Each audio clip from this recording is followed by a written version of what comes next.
Meet Jason and Nicola, who've been together for 11 years.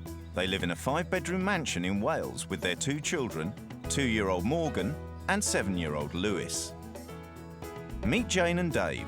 They live in Newcastle and have been married for 10 years. They also have 2 children, Leanne, who's 10, and Reese, who's 6. The 2 wives have agreed to swap homes, husbands and children for 2 weeks to see what they can learn about their own lives. What's it like for a man who's used to having everything done to perfection to live with a new wife? They look like they've been ironed to you.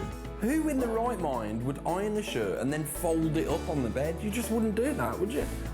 What's it like for a woman who does everything to have the chance to put her feet up?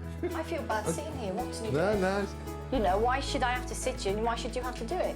It's a breath of fresh air. She's a breath of fresh air in this house, like. And how will the experience affect their relationships? No, I am getting pissed off, and I don't usually get pissed off. I think your problem is small. Mine is at the stage where we're going to split up. So what happens now then?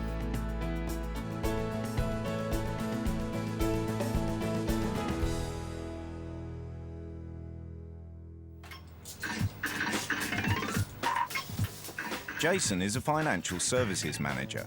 He's a high earner who plays as hard as he works, spending an average of 4 hours a night at home alone in his games room.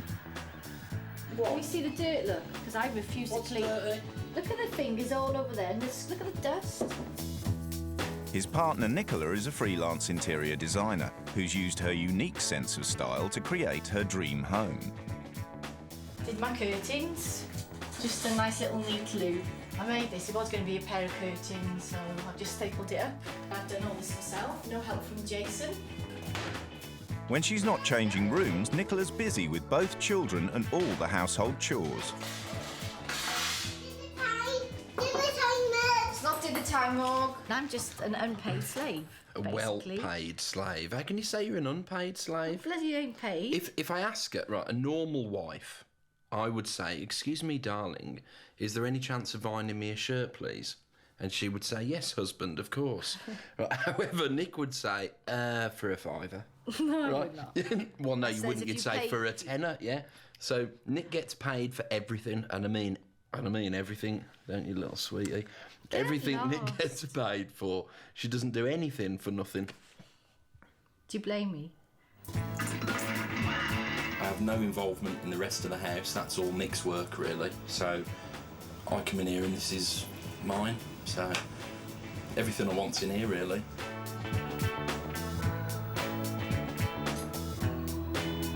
Louis! You get us another beer, babe! 7-year-old Lewis is confounded by his father's solitary pursuit. Sometimes he locks himself in. I just find that weird. Because if you was in a family, you wouldn't really lock yourself in a room just to go on the PlayStation. You would leave it open. Nicola takes the children on trips as often as she can, but it's hardly a family outing.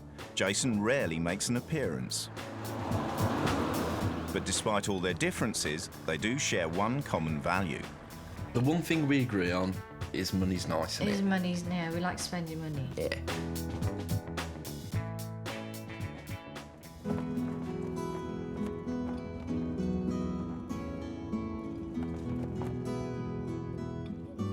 Dave and Jane McLaughlin believe the key to a happy marriage is love and laughter.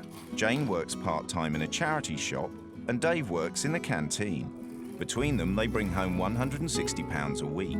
To me, the most important thing is the family and the closest, rather than the money and the worldly goods, you know, material things. Oh, big girl! We're all loving towards each other, you know. We look after each other, share things together. The most important thing in the McLaughlins' life are their children. Too many people I know almost see the kids as an inconvenience in a way, you know. We do both strongly agree on that, don't we? Kids are most important. They're not kids for long enough, like, you know. Dave is the very model of a new man. He works, takes care of his kids, cooks the meals, and even washes up. Dave does all the cooking and he's better at it than me, so I've never had to really try anything like that. Jane might say, oh, that really needs doing, I really need to get that done today. I will get up straight away. I won't put it off, you know. I mean, I'm not lazy, but, you know, I'm not a workaholic. We want the tea. Huh? We want the tea. Today, the wives are leaving home for 2 weeks and have agreed to have no contact with their husbands during that time. This is for when I meet the in-laws. It's really nice and posh. They might like me. They might want to keep me. I'll not stand for any rubbish, you know. If he's a lazy slob, I'll tell him. I mean, we'll all be lazy at times, but if he's going to be lazy throughout the 10 days, I'll kick him into touch. Could do with a hand with all this.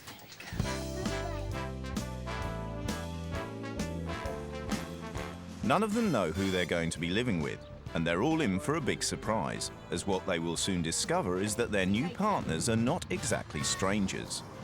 Jason and Dave are related. In fact, they're brothers.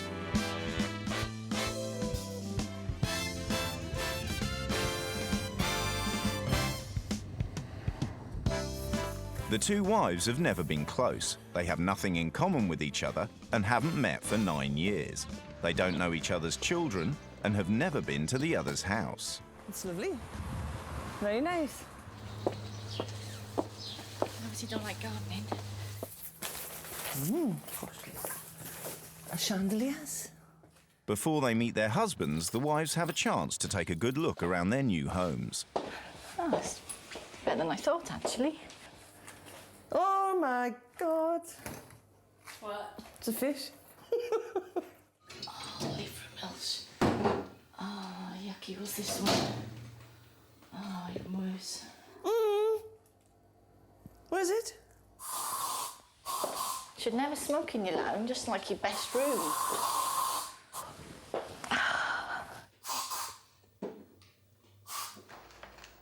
Each wife has left a written manual as a guide for the new wife to run their homes. I'm dreading this part. He does all the cooking. I do not cook. Oh, wicked. Oh, beans on toast for Jason tonight. Oh, heaven. She probably can't even do that. I never buy cheap brands. Always labels. Oh. She'll have a shock when she gets to mine. Do the kids have to be in bed certain time? My husband puts them to bed. Gee. As well as the manual, Jane's also been left Nicola's weekly spending allowance. Oh my God.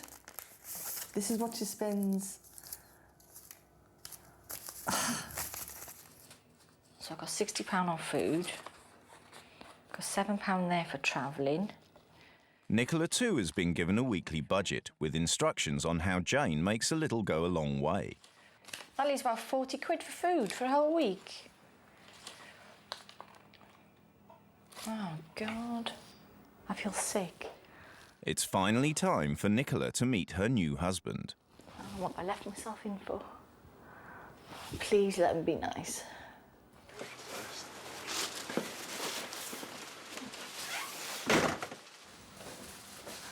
Oh, Dave, what a setup. Oh, Kitty. Hi, Nick. I didn't even reckon. Oh, hello. Yeah, is this Reese? That's Reese, yeah. Oh, hello, Reese. I've never met you. Oh, it's Leanne. Oh no! How much has he paid you? How much has he paid you to come here? So, where's Nick then? Is she with Dave, I take it? I think so, yes. Oh, how come he's had the good end of the deal then? I know what he's like, so I'm going to kick him into touch. Looking forward to it. Up until half an hour ago, I was looking forward to the fact that Nick was going away, and now I'm thinking it's probably not a good idea. I can't believe it. Oh. When I saw him, I just thought, oh my God, it was a bit of a relief, but I was so nervous inside. I was really frightened. I don't know. It's like a bit of a rush, I suppose. Haven't we done well? Huh? Have we done well, yeah? This is going to be great. Happy, but also apprehensive, you know, with two different people. Then when I realised we had... Nicola is struggling to hide her dismay at how basic their kitchen is. Oh, I'm horrified. What, an ice cream scoop? The bloody hell's that? Look, they've never been used. Do you know what that's for? No, it's for cheese. Do you know what that one's for? She very picky about certain things, you know, and I'm like, yeah, all right, and I'm thinking, oh, that's crap, this is crap. Is this your pantry? Oh, that's it. Bye, David. Custard, tomatoes and... Oh, I can't believe it. I wouldn't, whoever it was, sort of go in, oh, you know, what's this, what's that, you know. I mean, fair enough, but that's the way she is, but that's not me. At home, Jane never does the cooking, but tonight a culinary challenge has been handed to her on a plate. I feel sick just looking at it. Oh, God. Nah, I can't... What if the blood spurts out? Don't! I can't bear it. Look. Make sure you cut right through the bone. Oh, don't. I don't know if I'm doing this right. I'm sorry, but... And Jane... Nicola is shocked to have a new husband who does everything. I feel bad sitting here watching you do it. No, it's all right. I really do. I feel really, really bad. Because I feel, because I do it, that it's not fair. It's shared. It shouldn't... You know, why should I have to sit here and why should you have to do it? Jane will probably be sat actually there. Do you know what I mean? Do what? But maybe he's doing a crossword, or she might have whatever television's on at the time, and she'll wait until I've done it, you know. There's these slidey things on the wall. Oh, yeah. There you are, darling. I'll tell you what, you know, just how to present food you do, don't you? Get it from the end, Nick. So, are the potatoes coming after then, Jane, are they? I'll tip you up. Nicola finds Dave's domesticity extraordinary. I feel sorry for him. I feel really bad. You can see he's come home and he hasn't stopped. Oh, Leanne, the tickle monster's here. He's trying his best. It's just not right. It just doesn't look right. It's humiliation, really. I'm a bit surprised. I know that I've heard all this. It's always been like rumours in the family. But I didn't think it was as bad as this. In Wales, Jane has to manage alone. It's late and the children aren't yet in bed. I mean, I know she's only been here 5 minutes, but sort of like bits of fag papers and stuff like that. And Nick would just, everything that Nick did, she'd always kind of just very quickly tidy up after herself. Ask my dad how to do it. This to fall within one. Is that nice? Yeah. Yeah. Thank you. Let's get all that grubby food off your face. What is that? Are you not calling my neighbours? Are you not? Are you going to go and say goodnight to Dad? No. No.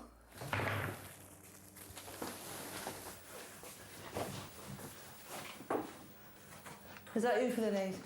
What's that? Now I'm watching a film at 11:30.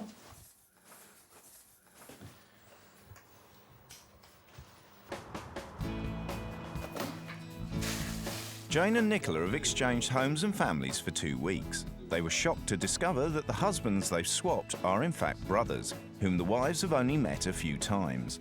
The brothers have very different lifestyles and incomes. Yeah, then, Dad. Keep your change, all right? Yeah, keep your hands in the basket. So what's my maximum I can spend today? Because I've got to keep money, haven't I, every day? Yeah, if you average it out, I suppose it's about £15. So I cannot go over that then, because we'll have no money for the other days, no? Yeah. How much do you spend? At home, Nicola spends around £500 a week on her family, and over the next few days she has trouble keeping to the tight budget.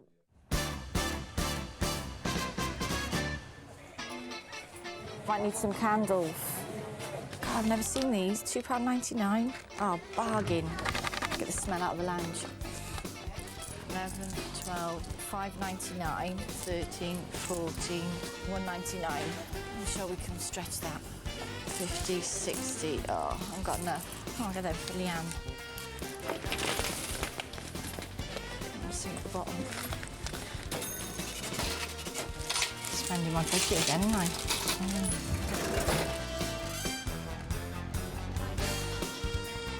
If you your dad's going to go mad that I've spent money. You think he will go mad? Oh, no.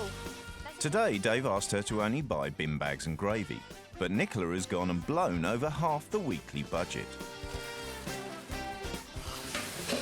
Oh, Dave. Can I just say that doesn't look like some bin bags and a tub of gravy to me. I had to get gravy as well. Yeah. The black bags were dear, so I blame them. Oh, because we needed 40, didn't we? Yeah. Well, that's good because now we don't have to buy one for the next 6 months. Oh, well, that's better than buying an own, an own brand, isn't it? Oh, the luxury bathroom tissue. Excellent. This isn't happening, this. So we've got 40 quid. Oh, brilliant. Oh. Right, Dave. We're going to be able to live like kings for the rest of the week. Great. 40 quid.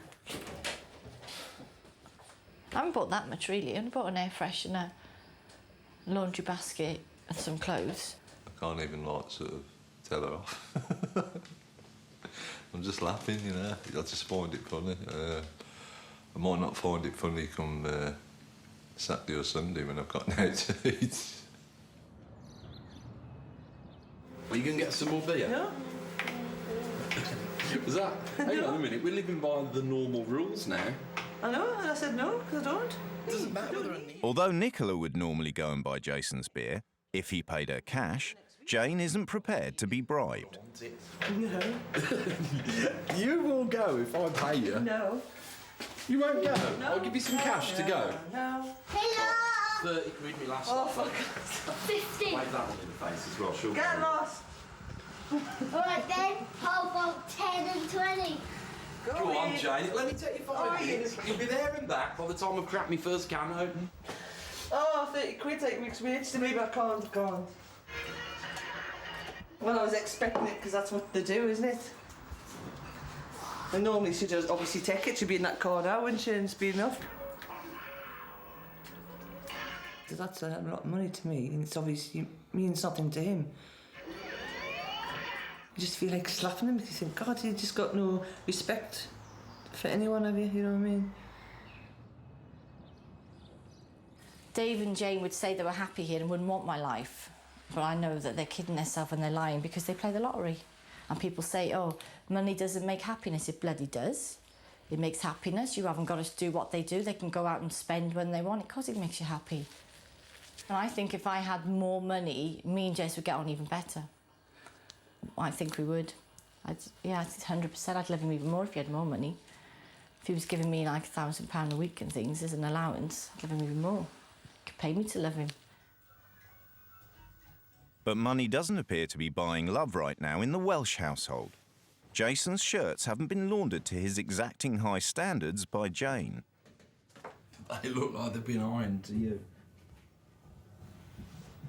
Who in the right mind would iron a shirt and then fold it up on the bed? You just wouldn't do that, would you? What would you do if that was your last shirt and you had to wear it? What would you do? I would make Nick iron it. No, she's not here. I'm here. And I'm saying I'm not going to iron that shirt. Now, what would you do? Would you be wearing it or would you come down and iron it because you wouldn't go to work in it? I'd make you iron it. Oh. How? How? Because How? I'd say that shirt should be ironed. It isn't. No, Therefore, you wouldn't. You've got to no, iron you it. wouldn't. You'd be getting... No, Nicky, no. hang on a minute. No, I pay Do for me shirts. favours. I I've don't got a pay for tenner here. duties. There's a difference. I pay for favours.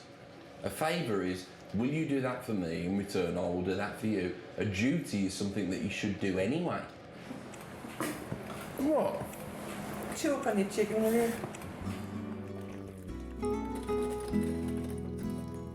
In comparison, Nicola's life in Newcastle is a breeze, but having someone else do the lion's share is leaving her unsettled.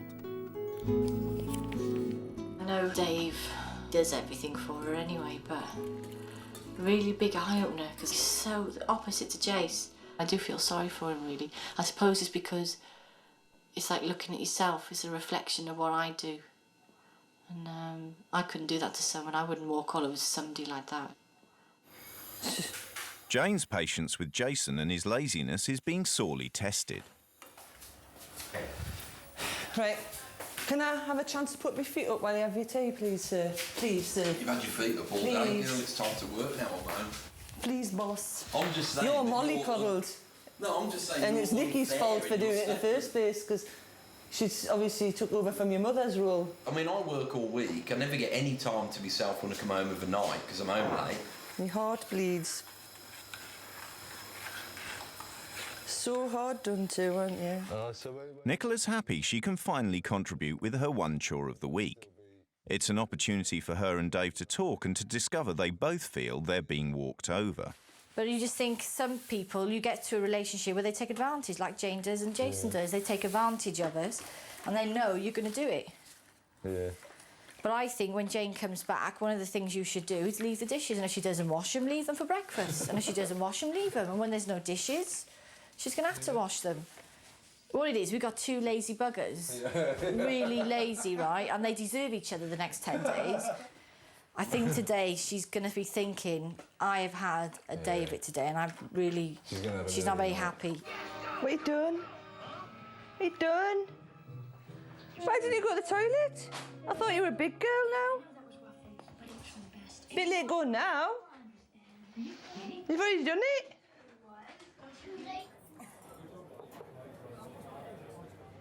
While Jane is left to look after his children on her own, true to form, Jason's in the pub, pumping money into the fruit machine.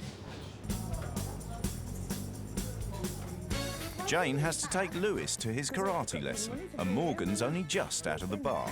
Come here. Because our socks on, our shoes. Oh, I forgot my bag.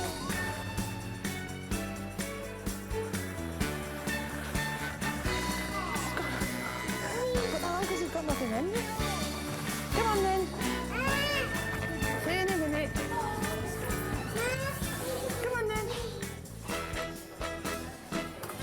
Just think that the only thing I've got to look forward to all week is coming in here.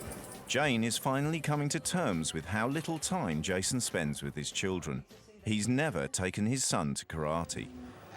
I would like him to come to karate because then I would learn a lot faster. We'll see if we can get him to go next week, do you think? Should we ask? We can ask, but I don't think that'll happen, but I think we should ask. I'm not going to ask because I've asked him before and he just said no. My mum's the only one who takes me places, really. But my dad doesn't really do anything. Does it upset you when he doesn't do anything with you? Yeah. Do you tell him? I don't really want to tell him. Why not? If you feel like that, you should tell him. Sometimes I do it when I'm bored or when I feel sad, but... And what does he say? He just doesn't listen. And he just carries on playing on the PlayStation like that. And he doesn't answer you? No. Just pretend you're not there? So I just pretend he doesn't exist. I don't think I'm going to learn a lot out of the experience, to be honest. I think Jane will. She'll realise how lucky she is to have Dave doing everything. I think Nick will realise how lucky she is to have me when I can give her some cash and that sort of thing. I think that Dave and I, we've definitely got the better end because whatever happens, I'm happy, Dave will be happy. I think it's the girls that will want to swap over, really. So, as usual, the McLaughlin brothers have ended out all right. Thank you very much. Window.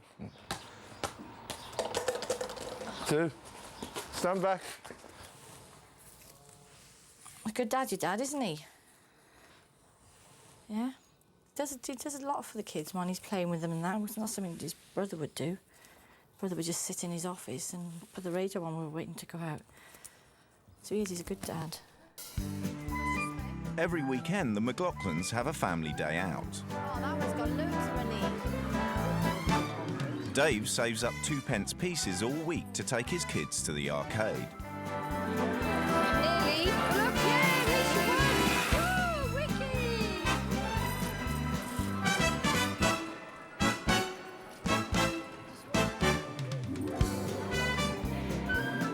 I think it's good for the kids to be like this, to be part of the family. It's like they've really enjoyed it. You can see that, and they've only spent £2. Even when I just bought her a drink, then they were quite excited.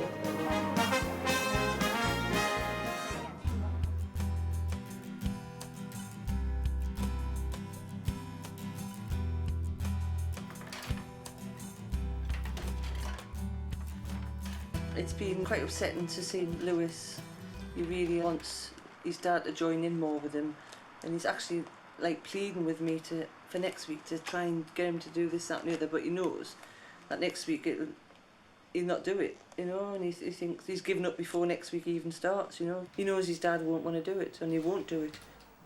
And it's a shame, because it's not really nice to see a child of that age pleading with somebody to try and change their dad.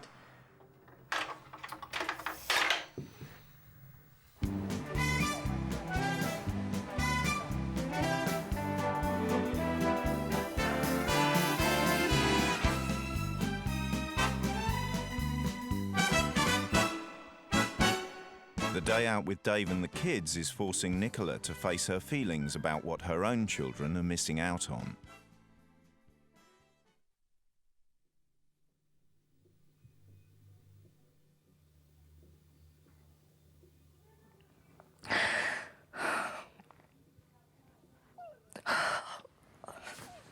No, I think I just looked at the kids and thought I felt sorry for them.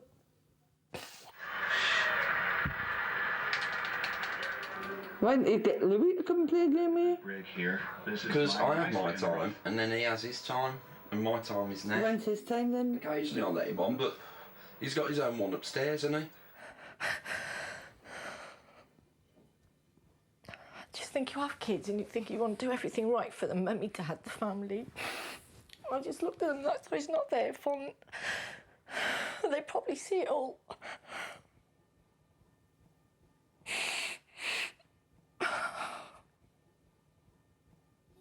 I mean, kids are to enjoy, aren't they, while you've got the chance to, sort of thing. Like I said before, if you don't want kids, you shouldn't have them, really.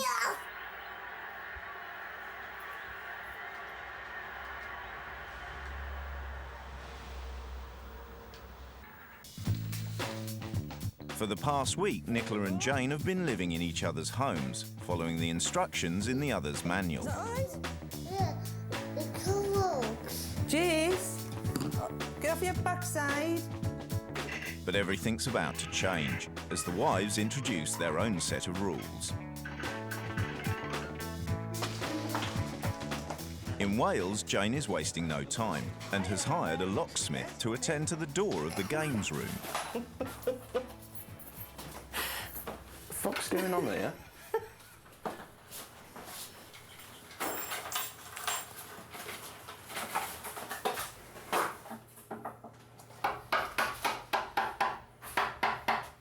He's not happy.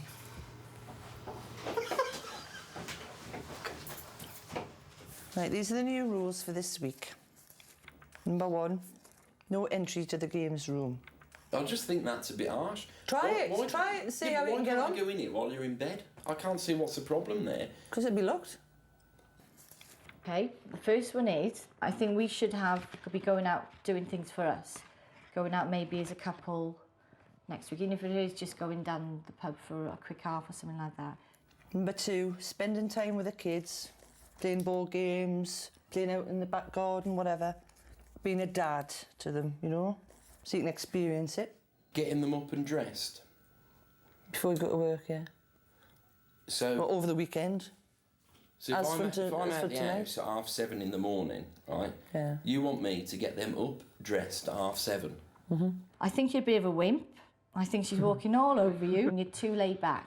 There's lots of things you're not happy with, but you're too laid back. So next week, if there's things I'm not doing you don't like, then you've got to say. Yeah. So I think you've got to harden up. She's walking all over you. Okay? You must go and stay at the karate on Tuesday with Lewis. Right, you take him in the car and stay there. That's one for you, isn't it, Lewis? What I think is, I don't want you to beg, steal and borrow, but I do want more money next week. That's fine, yeah. Okie doke? Yeah. So where are you taking me? The Ritz? Yeah. It's your choice, isn't it? The Ritz your it is. choice. No bribing whatsoever. Right? In my no bribing whatsoever. That no entry into the games room bit, right? I think I haven't been demanding. I haven't been, I think I've been quite good. But that one there... I think that's the end of the conversation, because it's going to go on and on about the games room. I just can't see what's the problem It's if tough, you've gone to bed. I don't... Be a man, Jace. It's not, Be a man. I'm all man, Jane. I can't see. Why? I'd like to know why. Why that? Why is that not something that you agree with or whatever else? If you don't agree with it.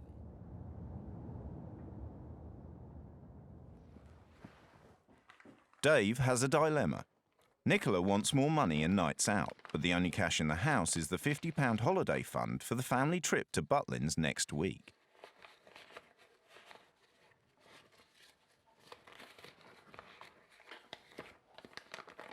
Dave decides to lavish the lot on Nicola.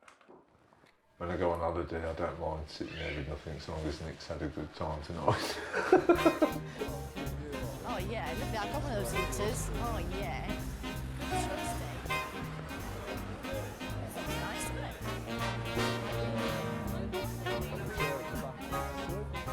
it? She's a breath of fresh air, she's. I'm just wondering what she's doing with him.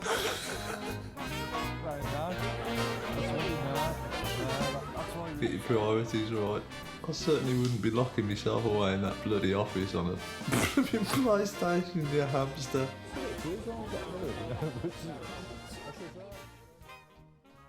We would like to make a toast. Hey, we might like, we would like to make a toast to the happy couple. We hope you're as happy as we are, because we're happy, aren't we, Nick? Very happy, are we, Dave? Yeah. Cheers. Cheers, guys. Not missing you. Having been banned from the virtual world of PlayStation, Jason is now facing the reality of looking after his children for the first time.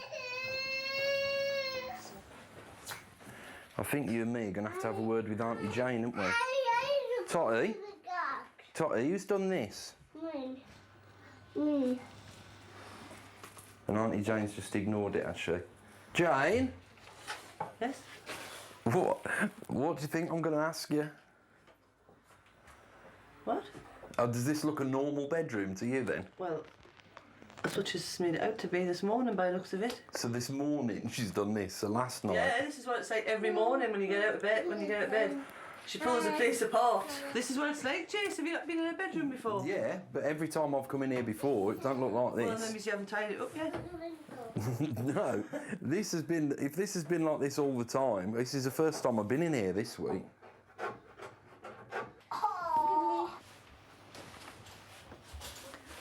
I'll leave you to it. Well, are you going to bath her, Jane? Me? Can you bath her while I'm getting ready to take her out? That's my day off. Your day off? So when's my day off then? When do I get a day off?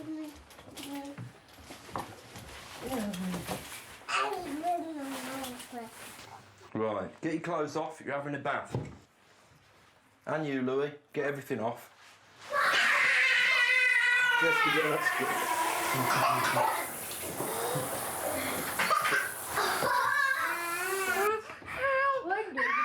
Patty, look at me. The smell of kitchens open his window. Under Nicola's new rules, it's no longer Dave working on his own. They all have to help. Everybody's helping, aren't they? Dave's so genuine. He could have stopped and sat down at his fags and he's not. Such a genuine guy. We're doing things together, which is... It's not going to be nice, really, I think, when she comes back or when I go back, not to have that. Yeah, definitely took for granted. I keep saying I am, but I think after a week down there, she'll come back and definitely appreciate me life. Are you sure you're going to go home, Nick? Please stop. Should feel like that. Since Nicky's been here, it just seems to be more fun, you know. She's a bit dippy in some ways, you know. Father Christmas. Come on. So it just seems a bit fresher around here, you know. Following Jane's rules, Jason is taking Morgan and Lewis out for the day. I can't get the car seat in. I don't know how they're supposed to go when they're in.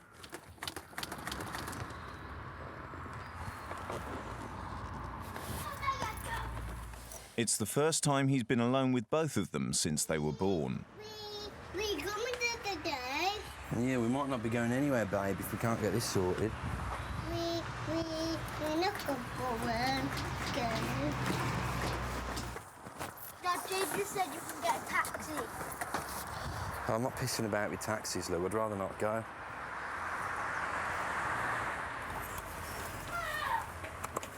Right, come on, Tot. God for that. Oh. You all right?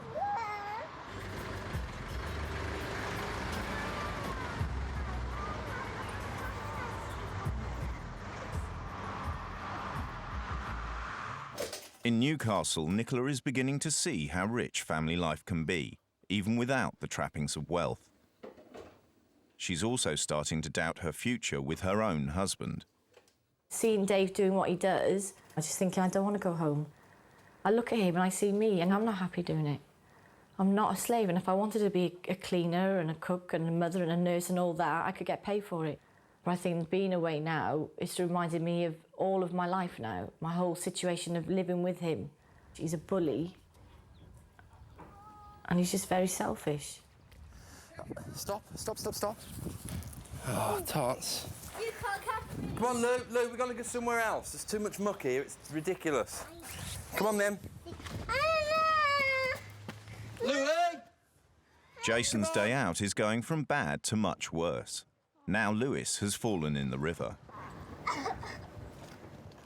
Today I'm, 3 days into looking after the kids pretty much on my own. Now, to a lot of people, that would be a piece of cake. To me, it's a completely new experience. I've never done that before. The first sort of few days of doing it properly, yeah, you do sort of think, God, I'm not coping with this very well. You know, how does everybody else do it? No, I can't.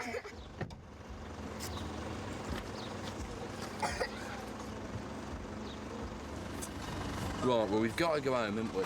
Because you're wet, she's dirty. The day out is over, and Jason's in a bad mood. They've been out for less than an hour. Now, forget it, mate. We're not now. I'm not messing around.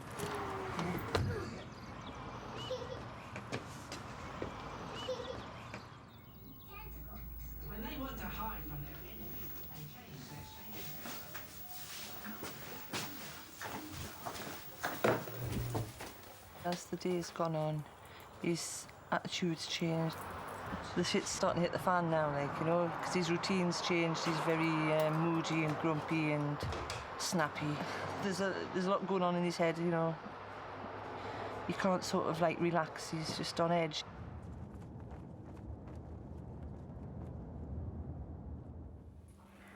I'm really at a stage now where I'm really confused, really, because I think I am really unhappy, but I love my life, as in my lifestyle. I love my home, I love my children, I love where I live. And I think, you know, is it much for a man just to make a woman happy by helping? Is it worth losing all that? Having to sell the house, having to take the kids away?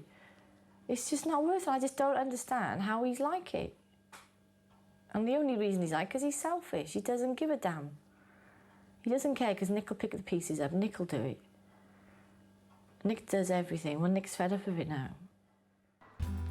Jason McLaughlin's new wife Jane has banned him from his games room. You all right there, Jane? Yeah, fine, thanks. Her rules stipulate that he must spend as much time as possible with his children.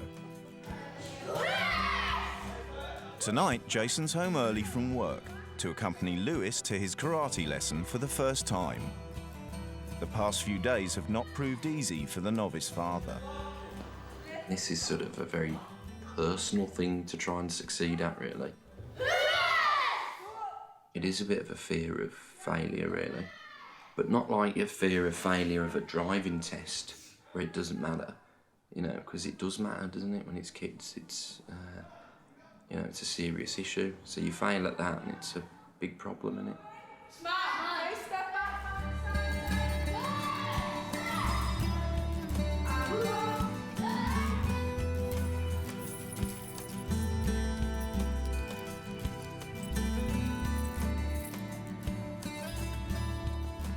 It's good. I could see every now and again he'd just look around.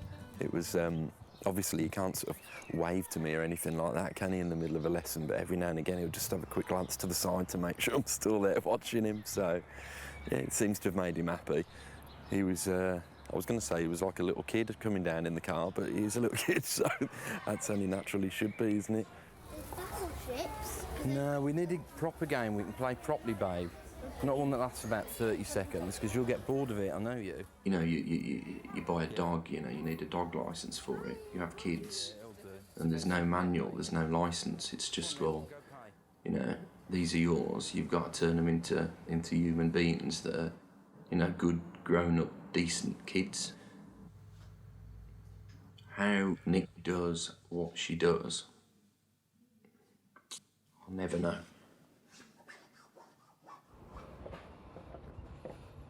When I think about how long I have been unhappy, it's been too many years. It's been about 8 years. And it's time for a change. So if nothing does come of this, then we have to split up because I can't live this life no more. I don't want to go back to that life. Who's go after Jane, Lou? You. 4. 4, 1, 2, payday. My dad said he's going to be a dad, like, play this all the time and play games with us. 10. That's like 5. Well, I'm telling you, my father's going to win. 1, 2, 3, 4, 5. Mother, come on, Mother, where are you? You should be joining in the fun. Yeah, well, she will next week now. Cheers. Cheers, Nick. Thanks for meeting dinner. Oh, you're a sweetheart, you are. Thank you. You're more than welcome. I'm usually doing this on my own. In the lounge on my own with my bottle of wine and my candles. Go. Trust me. Trust me. Right. Where am I? Am I first? It's harder work, but it's a bit more rewarding, I suppose, because you see the pleasure that they get from you doing some very simple things, really. Money has got nothing to do with it, has it? To kissing a kiddie goodnight or playing a board game with him. It's the other little things that make the difference, in it, with kids. He's done well, he's done really good. His spirits have been up. Whether he's got something off his chest or what, I don't know. And he's cooked tea, he's bathed the bairn before she went to bed. And he's played a game all night. So he's quite happy in himself now, actually. Right, give us a kiss, come on. All right, I'll see you later, okay? All right? Yeah.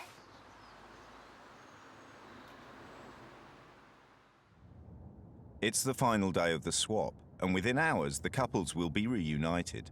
Before they go home, all 4 are meeting up to discuss the experience. I'm scared that maybe I could be saying I'm leaving. It's scary.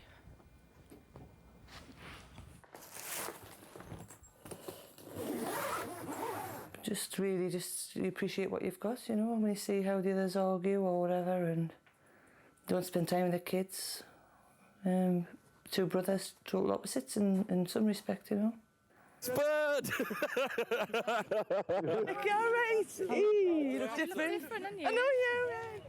Nicola wants to tell Jane that she takes Dave for granted. Yeah, but I don't think you realise how good he is for a man, what a man does. I know, it's the cooking, so what else? He's too soft. That's really it, really. The Well, that's cooking. what I'm saying, so what? He's too soft. He says it's just cooking. So what else is it apart from cooking then? See what I mean? I wish you wouldn't be so fucking on the defensive, like, fucking hell, you know what I mean? I'm asking. No, I am getting pissed off, and I don't usually get pissed off. Well, I'm asking the cooking. But I, and he's yeah, not I mean, telling I me do a lot anything. of fucking things right, but what I'm saying is, I do think I do too much. Well, like, that's what I'm saying. What You know? things to And change? I do the then? cooking, and then I take the kids to bed, and then if you know, it's all these little things. You've got little things I've you got can things change. to complain about him as well. Yeah, but I think your problem is small. Mine is at the stage where we're going to split up.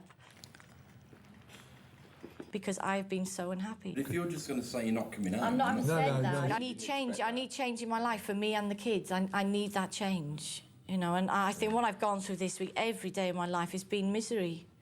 I haven't been able to run it like I should have been. I've been really, really bad. It's taken this to make me realise how unhappy my life was. And even though you've got the money, you've got the house, got everything that, you know, but then it's no good without happiness in the house. I've been so unhappy. How on earth, Nick, you look after the kids, get some work in, keep the house tidy and all that on your own, which was what you were doing with when I was there, I will never, ever, ever know. And I apologise for the last 10 years and I'll put that right. Yeah, fair play to you, Spud. Yeah, but I've had 10 years of shit, haven't I? Yeah, How do you but- replace that? But I just want to put things right because I love you to death, really. I've been wrong on 80% of issues that are the problem in our house. I've treated you in the last 10 years like an employee and not a partner. Definitely. And that'll change. 100% it's been like that. I'm not asking for a lot. I don't want you to do ironing or anything like he does. He does too much, I think. I just want a bit of respect, a bit more love and attention, and a bit more of the family man that a family's supposed to be. You know, we do things as a family. Never mind these bloody computers and all, because they split up families. I just want that little bit of help where you just don't treat me like shit, because that's how I've been walked all over, and I don't deserve it. So what happens now, then? We just carry on talking. I'm happy with how it's turned out. It's not how I thought it was going to turn out. I'm happy as well. Tears in your eyes. I haven't said what I've said today because you might leave or because any of that, because if you were going to do that, you'd just go, wouldn't you? I've said what I've said today because I mean it, really. And we should be number one in your life. Yeah. Me, the kids, not the PlayStation, gambling machines and work. We've always come forth. And you are. So we should be. Happy to hear that. Yeah.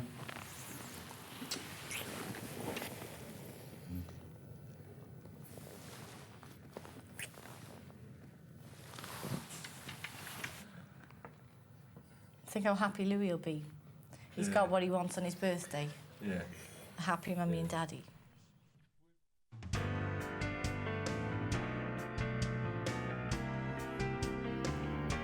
you must have been.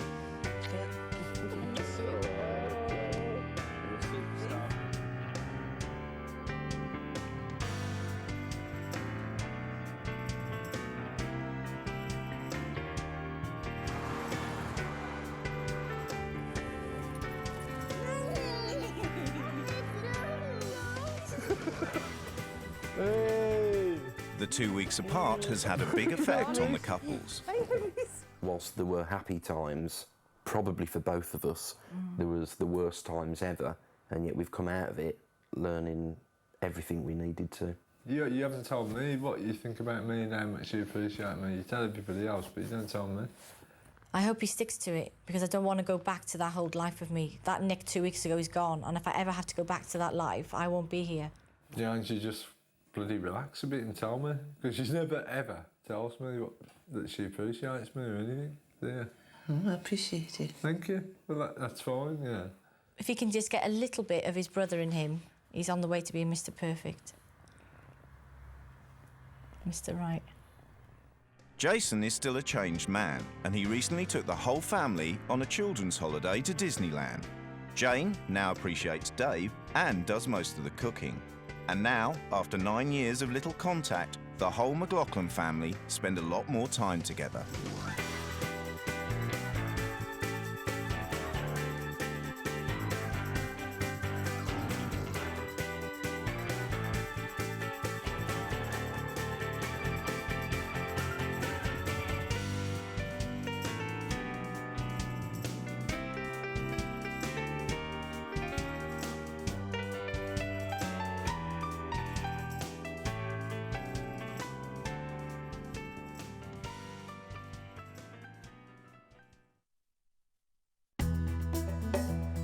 Meet the Spry family.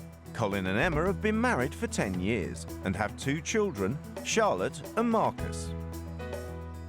Meet the Bardsleys, Mark and Lizzie from Rochdale, and their 1-year-old twins, Anika and Anushka. And Casey, aged 11, Elliot, aged 12, Melody, who's 8, Vienna, aged 3, Marky, aged 4, and Saffron, aged 2, makes 8. The couples have never met, but have agreed the wives will swap homes, husbands and children for 2 weeks to see what they can learn about their own lives. How would you get on with your new spouse? You think I'm picking, you think I'm obnoxious, and you think I'm arrogant. What's it like to be a mother to 8 children? Emma, I'm talking to you, what's up? I just don't want to talk at the moment, thanks. I can live in this house. And how do the couples get on when they meet up to exchange views on each other's lives at the end of the experience? Sit some fucking two of there. Tell you what. Look at me. Look at me. Yeah, look down your nose at me, right? It's not a question of look down looking your nose down at your me. nose. That's your wife. I'm not.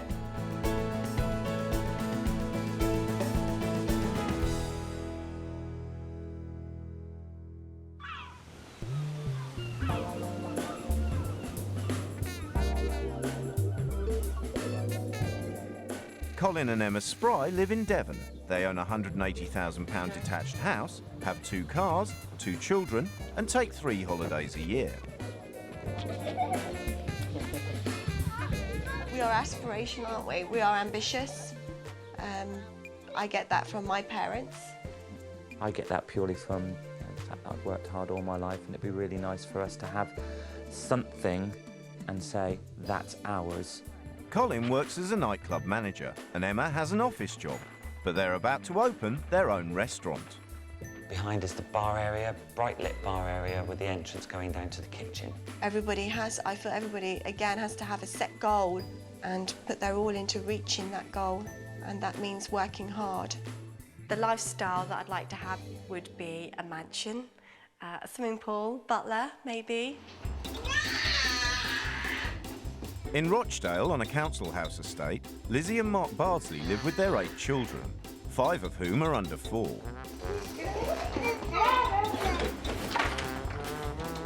Being on your own with 5 under 4 is a bit of a scary experience, even for the mother of the 5 children.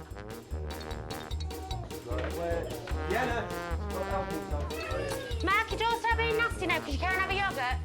Even sometimes I've gone myself, oh no, shh, shh, you know, hang on a minute. Mark worked for the council for 14 years until he was laid off 2 years ago. We haven't got like everything in the world, have we? You know, but what we've got. We've got each other. But what we've got, you know, we like to hold on to and look after it, don't we? With both of them unemployed, Lizzie has to cope with feeding 10 mouths on benefits. Down here, cheeky.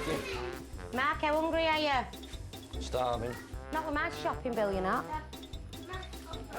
Table! Presentation of food wasn't always my forte. In the Spry household, food presentation is Colin's responsibility. As well as working a 70-hour week, he cooks all the family meals. Emma hasn't been near the cooker for 6 months. I'm certainly not a traditional housewife within this household. Colin is a modern husband, so we have a modern, I would class it as a modern relationship, whereas he does all the cooking. I mostly deal with the children.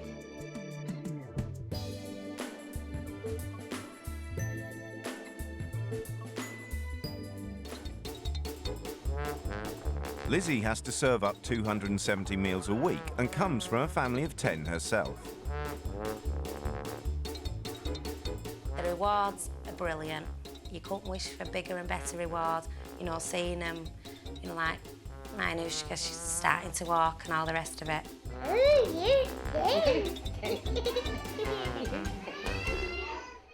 Can someone run up and get Mummy and tell her that dinner's ready, please? Just get me salt and pepper. No, I didn't, sorry. She might be like me.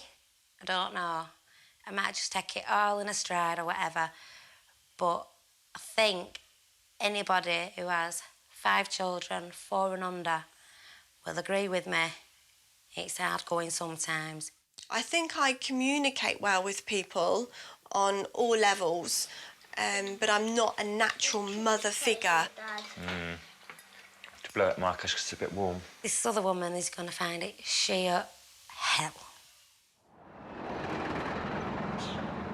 It's the day of the swap, and Lizzie is concerned about what Mark's new wife might be like. So I don't know if she's a trollop or not, doing that. Just putting it politely. That's my glitzy dress. I don't know if she gets a bit frisky after she's had a drink or anything like that. Goodness only knows what she's saying about me. But he's mine to keep your maulers off. I hope I'm going to get a lot of wear out of this in my new house. No, they're not size 10. But I don't care. Because my husband loves me. Colin would like the new wife to be glamorous, conscious about her appearance, and a good conversationist. I'm a stunner, Anna.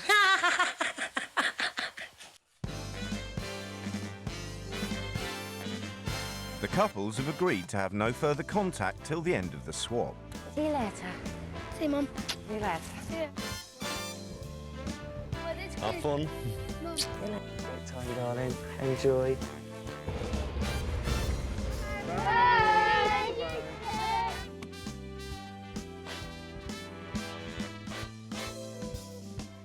A little nervous, excited. Oh, I don't know. What am I letting myself in for? It's just the unknown. That's the worst thing, I think. The wives get to explore their new homes before they meet the families.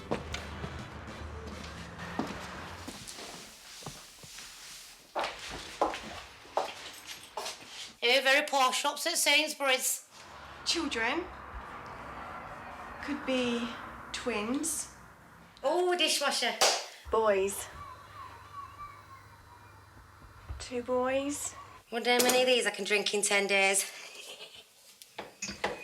Cots. So that's 6. 6 children. It seems all right.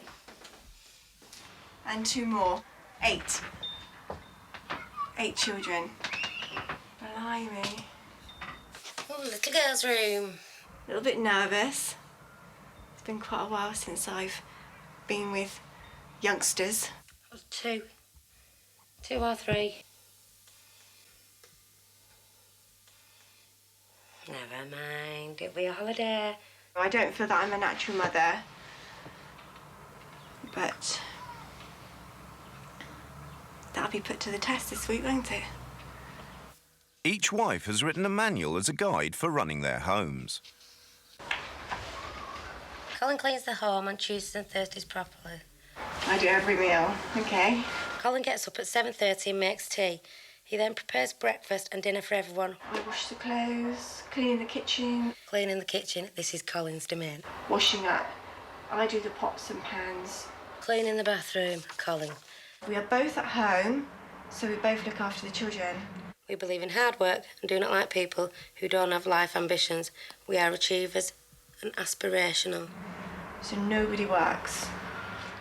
To put that in a book for somebody else to come into your house and it's as if you feel that person's not worthy of coming into your house. Yes. Interesting. What is your average combined income after tax? It's combined income after tax. After tax. 37,500 from benefits. 27,600. Emma seems slightly stunned that the Bardsleys are on £10,000 more than the Sprys. Oh my word. Interesting. Okay. So, I suppose I've got to wait until they come home.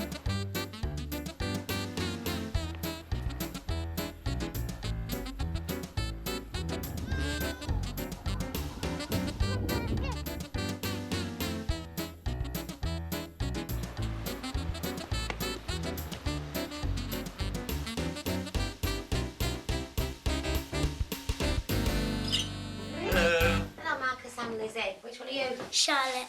Hello, Charlotte. And I'm Colin. Hello? Who are you then? You're Elliot, the eldest. And Is it all right, making me come into your house? Your mum's gone to 9, hasn't she? Melody. Casey. Oh my God. Do you know how many boys and girls I've got at my house? Have a guess. Don't scream now, but I've got 8. Vienna. Gotta get this right.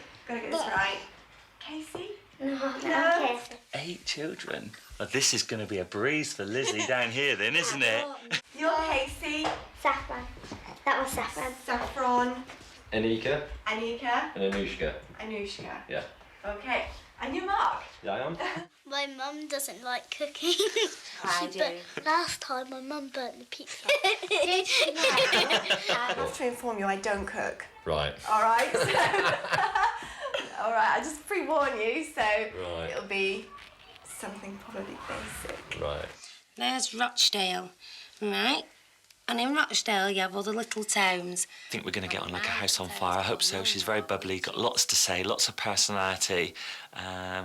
Northern lass with just a real spark, and just hope we have a great time together.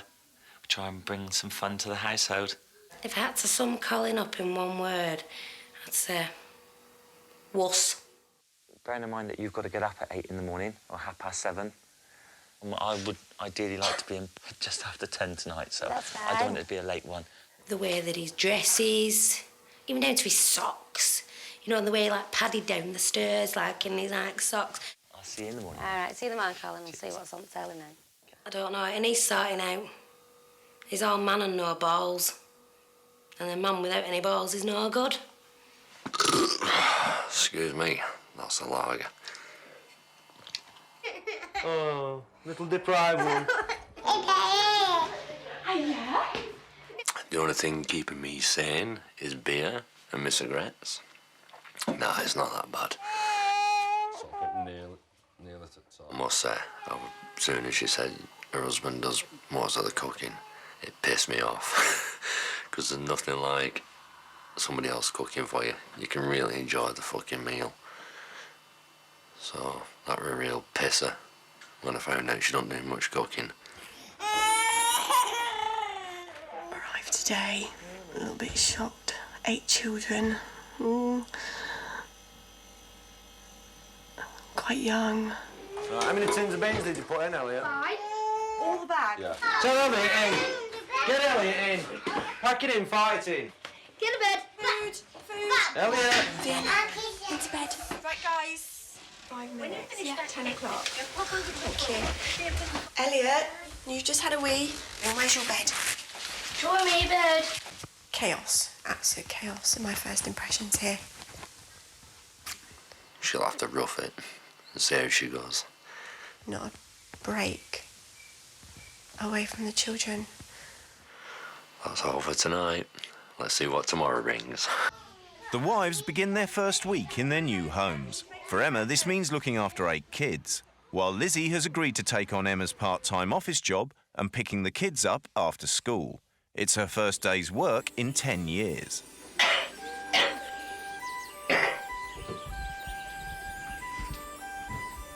Okay.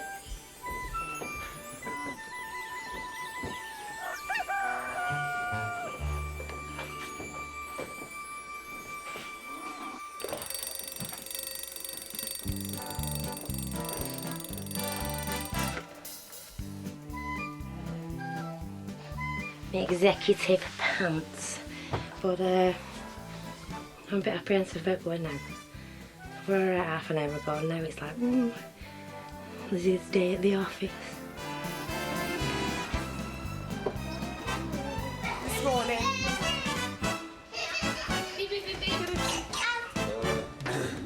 Elliot, hurry up. So would Liz normally get the 3 little ones ready when you go off and take the others to school? Yeah.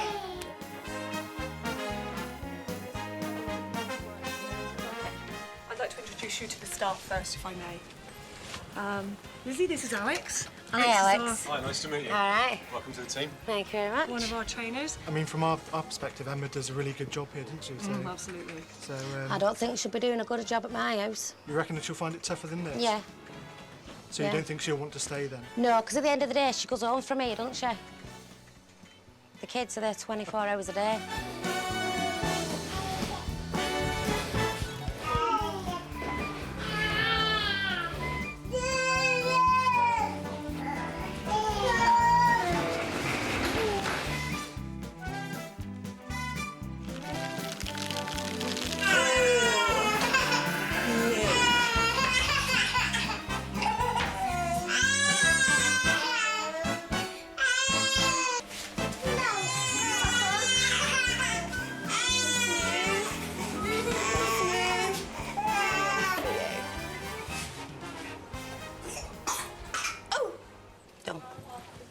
For Lizzie, it's been an easy first day's work, and all that's left to do is pick the kids up from school. Where's Marcus? Oh, here he comes. Oh, what's your sticker say? Oh, I can balance bears and catch a boy. Well done. Yeah, hang on a minute, because we've got to get Saffron out. You got a jammies yet? No, it's got But at the Bardsleys, Emma's not been faring so well. So, who's next then? If they're not. I think she's getting a bit stressed out. I thought she was ready for cracking this morning. Bad day today. I'm finding Mark arrogant, expecting me just to step into Liz's shoes. It's just very, very difficult because I don't know. It's just instant children. Yeah. And I'm like, whoa. Well, this is where we live, innit? And this is us, loads of kids. You have your own habits. And like when somebody comes in and you try and advise them, and with Emma, she seems to like, she'll do what you've asked her and like seem to drop off and like go on to something else. She doesn't seem to like finish one job. He just complained earlier that I left salt and pepper pot out, and he said he's a very tidy person, but when I go upstairs, it just looks a mess. The whole place is a mess. How could he say to me he's a tidy person? You've just got to keep on top of it. You've got to keep on top of it. You've had it. Because you'll spend hours tidying it up. That's something probably only me and Liz know, because like so many kids. In the first week, Lizzie has to live by the Spry's rules. It's strange not being in the kitchen cooking or at least doing some of it. But I'm itching to get up and do something. But she's not finding it easy to settle into Emma's role at home, and she finds it impossible to let Colin get on with the cooking. Oh, you parboil them first. Don't I already have? I don't. Oh, right. That's the thing, I don't. No, it's my week this No, week. I'm only passing comment, not passing judgment. Sorry? I'm done with. I was going to put the boiled carrots in there. Don't you dare. Oh, this is I'll my wash it week. first. Let me I'll do wash the it way first. I I'm want not it going done. to eat food that is being cooked in a second-hand pan. Where did that? The ironing should be out in the front room. There are children playing in the living room. I've got 3 tops to do. I'll be done in 4 or 5 minutes, and then I shall be out of your way. Lizzie's got so much to say. I'm just surprised she doesn't stop and take a breath sometime. And I also don't think she gives you the opportunity to answer back. She's too busy asking the questions, but not prepared to listen to your answer. Have you ever tried organic stuff before? Probably tastes just the same, doesn't it, but costs more. There's only one view with Lizzie's, and that's hers. Well, your kids wasting away because they haven't been eating organic veg. No, not at all. No, Not mate. at all. I think Colin seems to be getting on all right, you know what I mean? But they're very set ideas about doing things, and things have to be done in a certain way, and there's no compromise on that. You know, none. At the Bardsleys, Lizzie's mum comes round to lend moral support. Are you Emma? I am. Oh, you poor thing. Have you still got your senses? Are you still saying? Not really. No, you're not. No. You've got to... I sort of missed my family a bit, so... Yeah, well, you feel a bit homesick, won't you? Don't be crying now. No, I know. You've got tissue, Mark. I didn't mean to make you cry. Oh. Is it the younger ones you're missing? My little ones, really. The little ones, yeah. It will be. I bet Elizabeth... But Emma gets to discover some home truths about Lizzie's actual responsibilities in the house. So what are you going to do for the rest of the day? Washing, drying, folding, putting away, Yeah. I think, and ironing when they're in bed. Ironing? Ironing. I don't think Lizzie irons. Didn't she? Don't think so. I don't think so. In fact, I've not seen an iron for the past year. She didn't fill it out on the household manual. Did she not? Well, she It was wouldn't, would blank. she not? She wouldn't. I bet you filled out on yours that you iron, though, didn't you? Yeah. But don't make it your God. I don't know what you do at home, you know, to fill your time up, because the housework will always be there. It'll always be there tomorrow. There's a bit of dust on the top. You don't bother about it, does she not, Mark? No, but No. she does do a cleaning, but... Well, I've never more. seen Elizabeth with a duster in her hand yet. Are you doing all the meals? Are you I'm cooking? trying. I don't cook, you see, at home. You don't cook at all? No. Well, you have dropped on your feet then, coming here in one way, because Mark is the one that does most of the cooking here. Relations are coming round and conflicting ideas of what my role is. I know I say that I'm going to be cooking, and I get the impression that why am I cooking? Ironing was another one. I'm nipping out, so my tops and my pants. You can iron them for us. Yeah. Mark said that Liz does the ironing, so I was to iron last night, and then Liz's mum came around and said, well, Liz never irons. So I'm just confused with what is really Liz's role within this family. This is my hairpiece that I put on when I'm naffed off, because my own hair's not this long.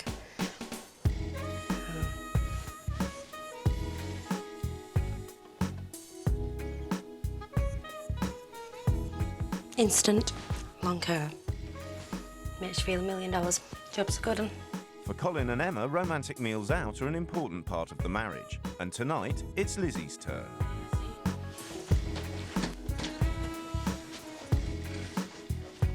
Hi there. Ta-da! You look Don't very look nice. Hiya. Thank you. What did you say yesterday? You scrub up really well? You certainly do. Right then, are we ready to go? I shove my boots on and right. Let's party. Thank you very much. Earlier, Colin had been showing off pictures of Emma to Lizzie, and conversation turns to how things might be going in the other house. So now you've seen a picture of Emma and she's in your household, how do you feel about that situation? You mean, do I think anything would go on?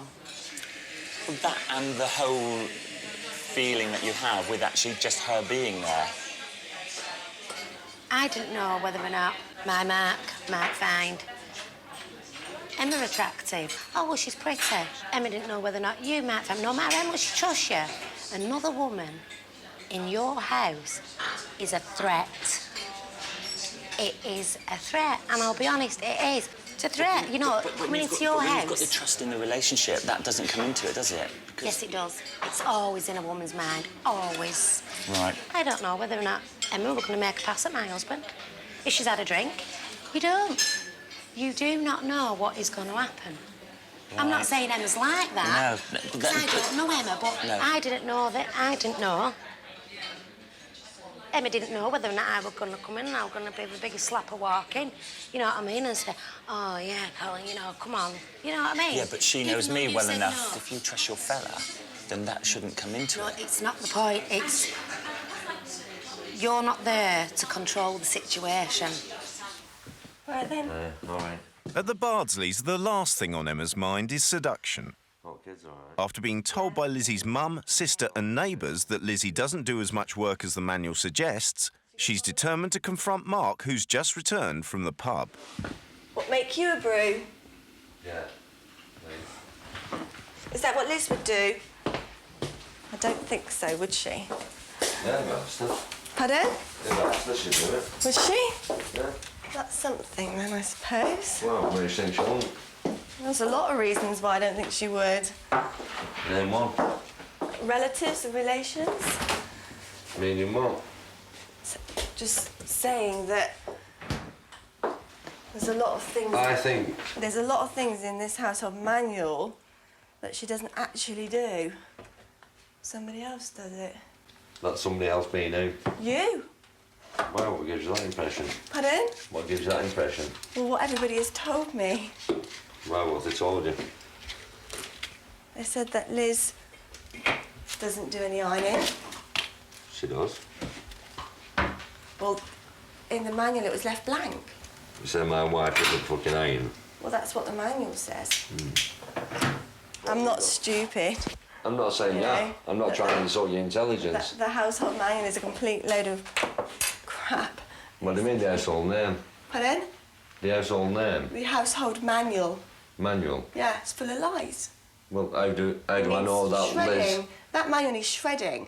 She's put down that she's responsible for the kitchen, she's responsible for the bathroom, that there is a structured bedtime times for the children, and then Liz, another... But the amount of kids we have, you don't put kids to bed and say, right, you're going to bed, you'll go to bed and you won't fucking wake up till the morning. It doesn't work like that in a realistic fucking world. Doesn't it? Not in this household it don't. Oh. There's 8 kids here, not 2, 8. I've noticed. By the way, you can make yourself a fucking brew and all if you want it. No, it's all right.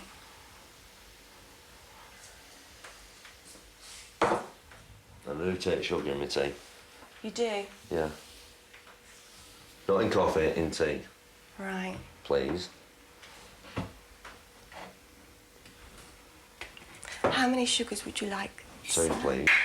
How many? 2. 2. Please. Right. At the restaurant, the conversation has moved on from Lizzie's suspicions to the subject of Emma not cooking. She doesn't have to, does she? If you've got somebody there that is prepared to cook, then let them get on and do it. Well, you've been a Joey then, aren't you? But I enjoy it. You enjoy being a Joey? No, I enjoy cooking.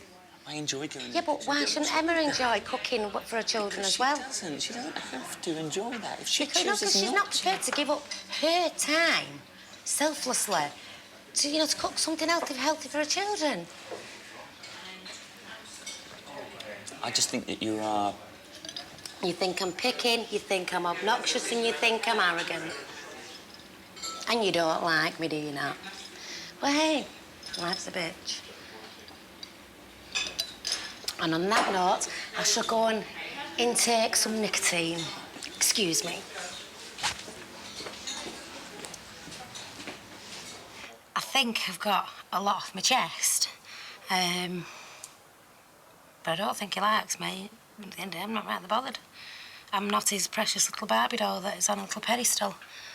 And I'm never going to be that to anybody. She might well be jealous, completely jealous. I'm not. I've got nothing to worry about. I know that Emma loves me and I know that Emma will be back. And I do believe that out of the two of us, I will probably have a stronger relationship at the end of this than what she will have with Mark. That's my opinion. And, but we'll have to wait and see. Back at the Bardsleys, Emma is trying to get Mark to admit that he does more housework than he lets on. It is true. Mark, you do most of the housework in this house. It's obvious. I help out. You do I a help lot. out. It's... How do I know that you haven't fucking stitched Liz up down there and said, like... Why would I want to do that? Well, I don't know. Why do you think we're stitching you up? Because for some reason, I think you don't want it known that you do most of the jobs in the house. Why, for do you whatever think reason. I'm not scared of fucking saying I clean the house. I mop.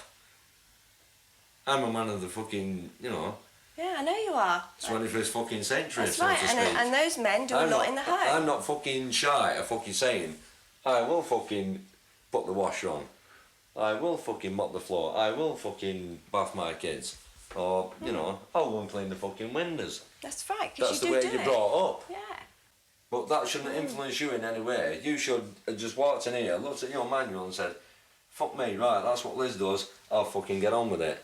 But I think you've looked at the manual, started doing things, looking at the manual, started doing things, and people have been talking to you, and you fucking turn around and you've been more concerned in listening to them, thinking, oh, hang on a minute, easy route out.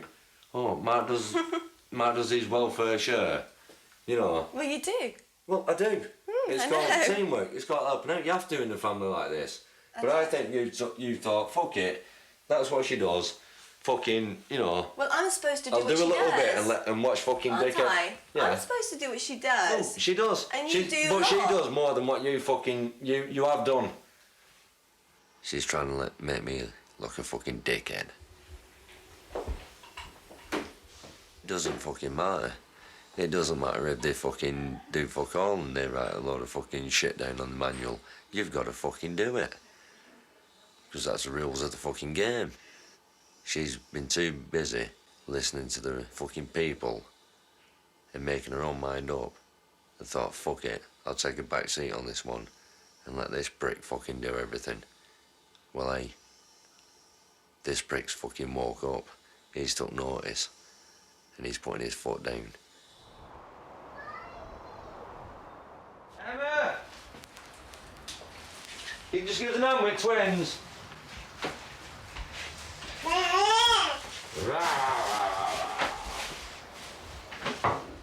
And to be honest, I think you should be doing a little bit more than what you're doing. Like pulling your weight a bit more.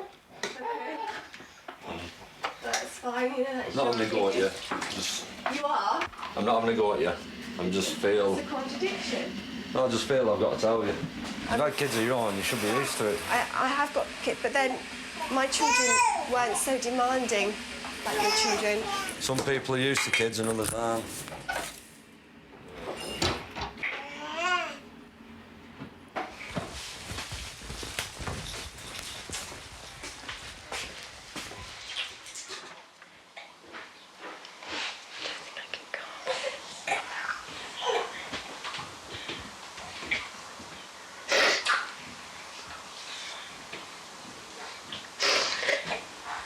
I can live in the same house.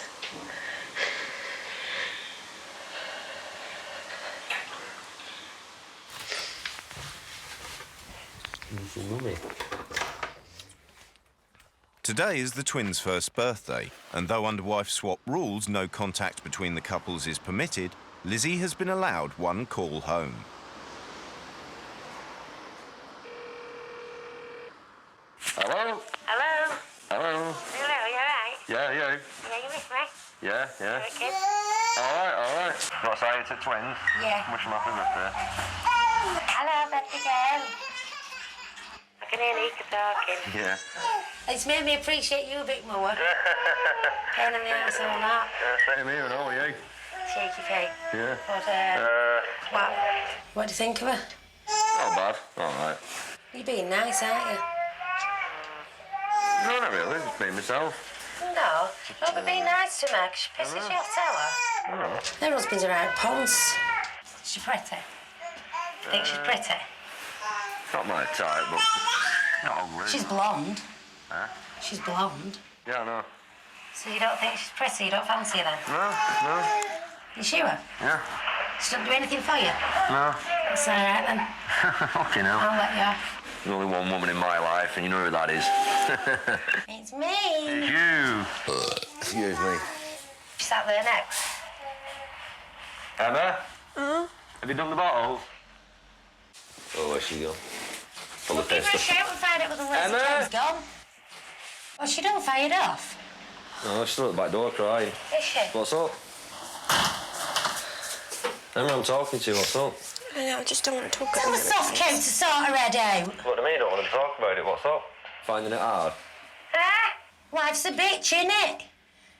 She shouldn't be such a lazy cow at home then, should she? Don't pussyfoot around her, man. I'm not fucking pussyfooting around her. Liz, I don't need you to tell me what to fucking do. I have got a mind of my own, you know what I mean? I know you have, Matt, but I know how nice I you deal can with be. people in my own way.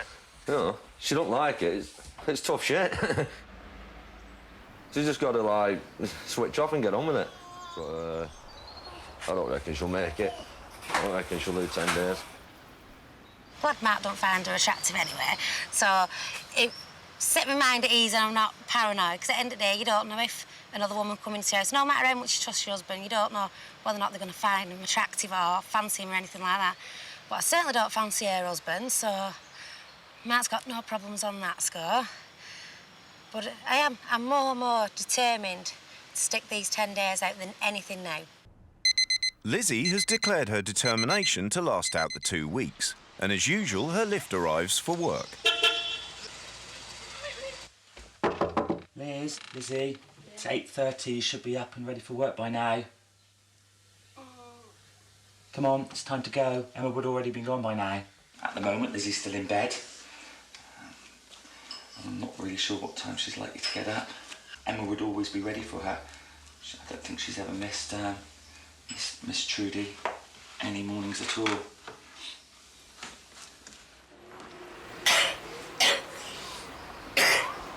Lizzie has been awake all night smoking and fretting about what might be going on in the other house, and the smoking has brought on her asthma. Colin is left to take care of the children. Are you going into work today, Liz? This moment in time, I don't really want to. Not feeling too good? No. At Lizzie's house, Emma has had a good night's rest and is going solo in the kitchen for the first time. Emma, you've not put peppers in it. Right then, let's get these sausages in there. Is that too many? A pound of sausages. I'm not sure if this is the right amount. I'm thinking there are 9 people. I don't know, I haven't got a clue. Lizzie has given up on the household chores and is brooding about her own home. The less that I've got to do, the more time I've got to sit and dwell on the fact I'm not in my own house, in my own family.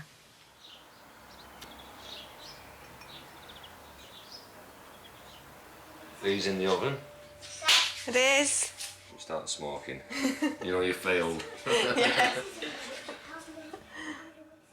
She's got everything, and I've got nothing. That's the way that it feels. Tea's ready. Supper looks different. Is it?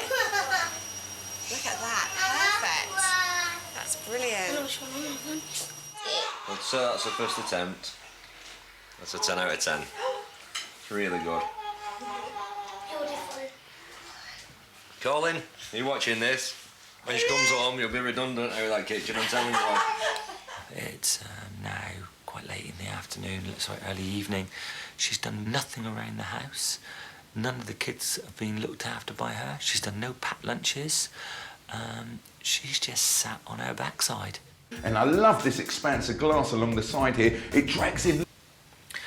I really get the impression that she is just, I don't know, with the whole outburst in the restaurant, I just think she's jealous. She's jealous that a beautiful woman has gone into her house and she isn't able to cope with that. I don't think she trusts her husband.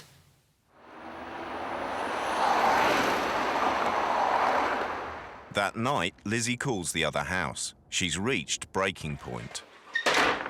Right. I'll just put you on the phone to her. No. Right, Emma's here now. I've got a message off Liz to say, Emma, you got to pack your bags and get out of the house now. Right? She just said, why?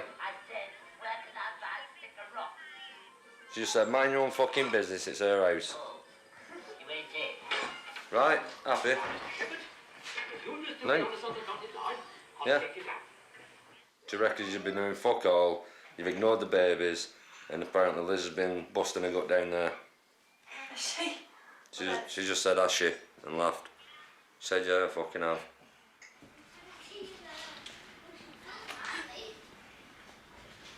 Wow.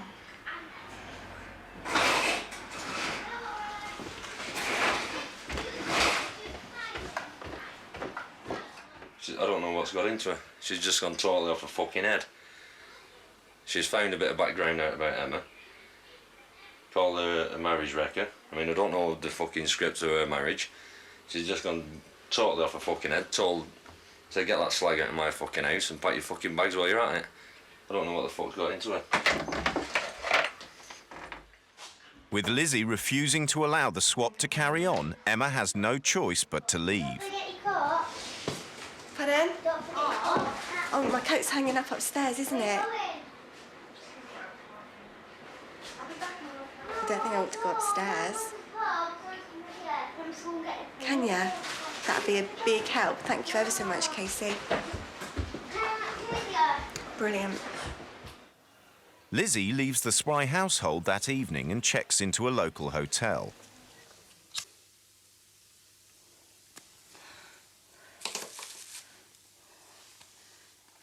At the end of the day, Mark's my husband. He's the father of my children.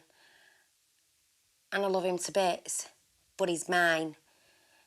And when I was talking with Colin the other night, it came out about the fact that when he met Emma originally, they were married, and then he said that the marriage, you know, going through a bad patch, and Emma was there.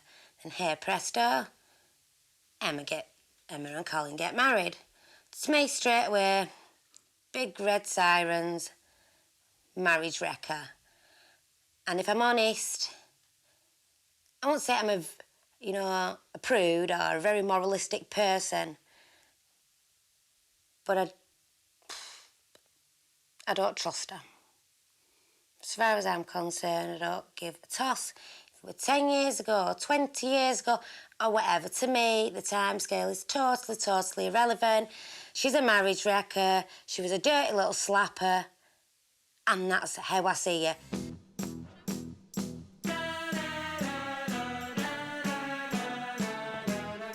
After only 3 days, the wife swap has failed, but the couples have agreed to face each other for the first time.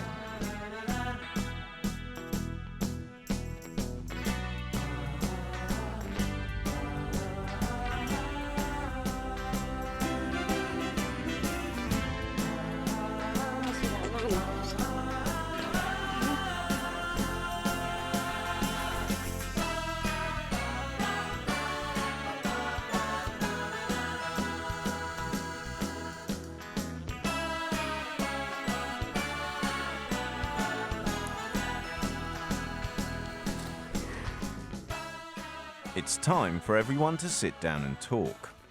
I'm not used to being in the home every day, living off benefits. I go out and earn my living. So do you see us as second-class citizens because we are in receipt of I benefits? think you see us as sponges. Yeah, I do. Yeah. And I think you should go back to work, Mark, to get your What independence. You think? Don't come into it. So you don't... Why do you not think... Independence, to get out the house. How many days did you go to work, Liz? One. One? Yeah, because I wasn't actually well on the Wednesday morning because I'm chronic asthmatic. Yeah, I heard that, actually, that you Yeah, spoke. well, it was that was And you've true. got children as well, haven't you, that are chronic Yes, I asthmatic? Smoking around asthmatic children is not good. Dr. Emma in the house. Mark, you're brilliant. You do everything in the house. Correction. No, he doesn't. No, he doesn't. He think had you've to been misled. while you were there because you weren't doing what you were supposed to.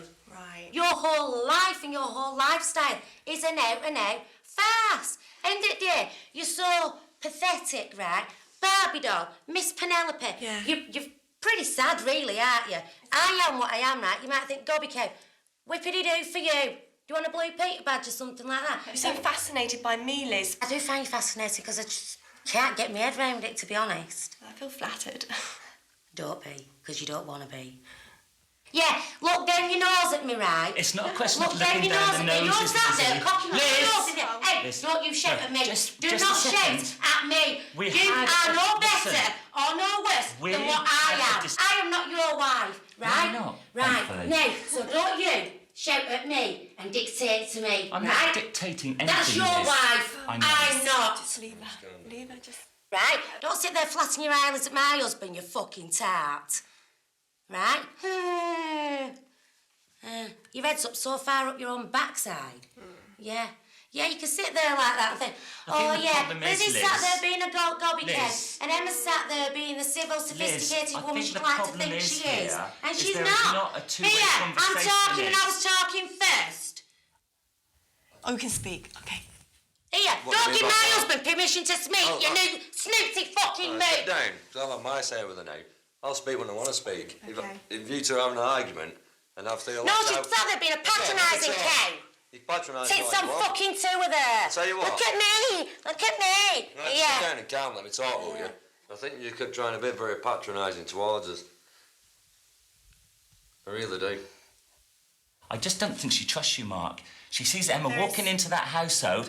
She's beautiful Emma there, and she thinks that you. That's a matter of opinion. But Yeah, okay, but she thinks that you are threatened by Emma being there. No, I wasn't just don't threatened one think bit. you I trust sense one. there's a trust issue I do between as you. well. Somewhere. Whether Well, we know there your has moral been. values, don't we? Okay, my response to that comment, Liz, is when you fall madly in love with somebody, you don't see logic or reason, you rule from the heart and not the head. I would never, ever recommend anybody to see a married person, but unfortunately I was young and foolish, but now I think it's the best thing that I ever did.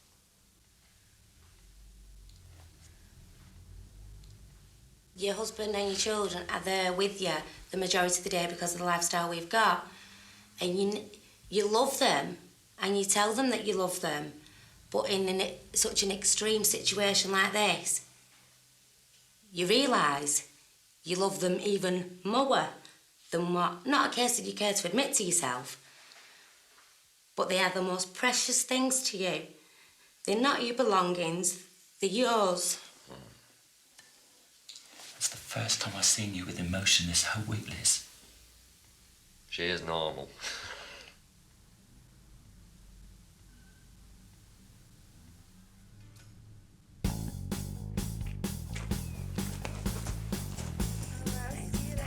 The couples leave to return to their own families. Here you go. Have a safe journey. Thank you, and you. Here you go. See you later.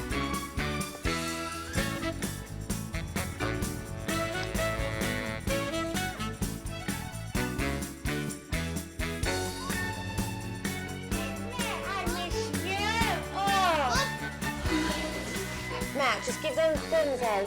Okay, hi. Mummy's glad to be back because you all look like tramps. Missed them. Never care. What are you in? Catching up. Ah. I've missed you as well. Run us all a nice bath. Have a bit of a relaxing night.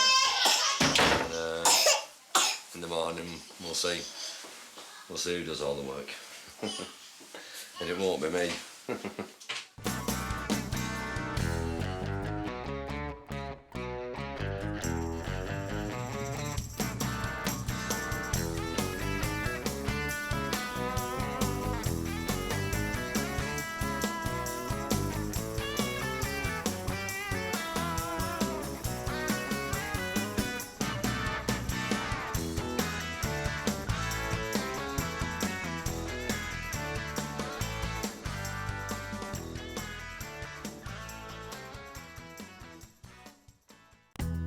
Meet the Collinsons. Deborah and Nigel live in an 8-bedroom priory near Bognor Regis, with teenage sons, Carl and Aaron. Meet the Lavins. Steve and Linda have been married for 7 years. They live above a pub in Liverpool with their 2 children, Jessica, aged 9, and 2-year-old Mitchell. The 2 wives have agreed to swap homes, partners and children for 2 weeks to see what they can learn about their own lives. What's it like living with a beer monster? I'm having a bevy, that's the end of it. She doesn't like it, she doesn't like it. What's it like dealing with rebellious teenagers? You're making excuses again. I'm not. You are making excuses again, and this is part of it. I'll leave again. This is part of it. And what happens when football comes first? Saturday afternoon, you go and watch your footy and have a couple of pints, have a little bet and get it sorted. She wants to go for a picnic. My ass. Well, football might be here today, tomorrow and a few years to come, but his wife might not be.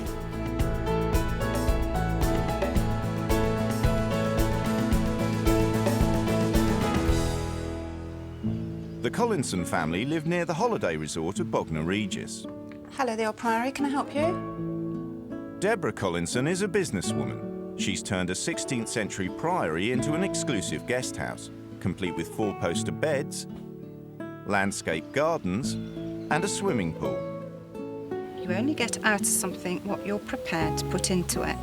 Unlike most people that run a business, they have to work the hours to succeed. Deborah's been married to Nigel for 25 years. He owns a chain of computer shops. Are you going to answer that one? Yeah, I've already sent a message to her on email. So can I tick that then? You can tick this to go, yes. The Collinsons have worked their way up the ladder to get the lifestyle they've always dreamed of, and they put their success down to teamwork. We're good for each other in business and in our marriage. We're good for each other, sort of a bit like a pendulum together, aren't we?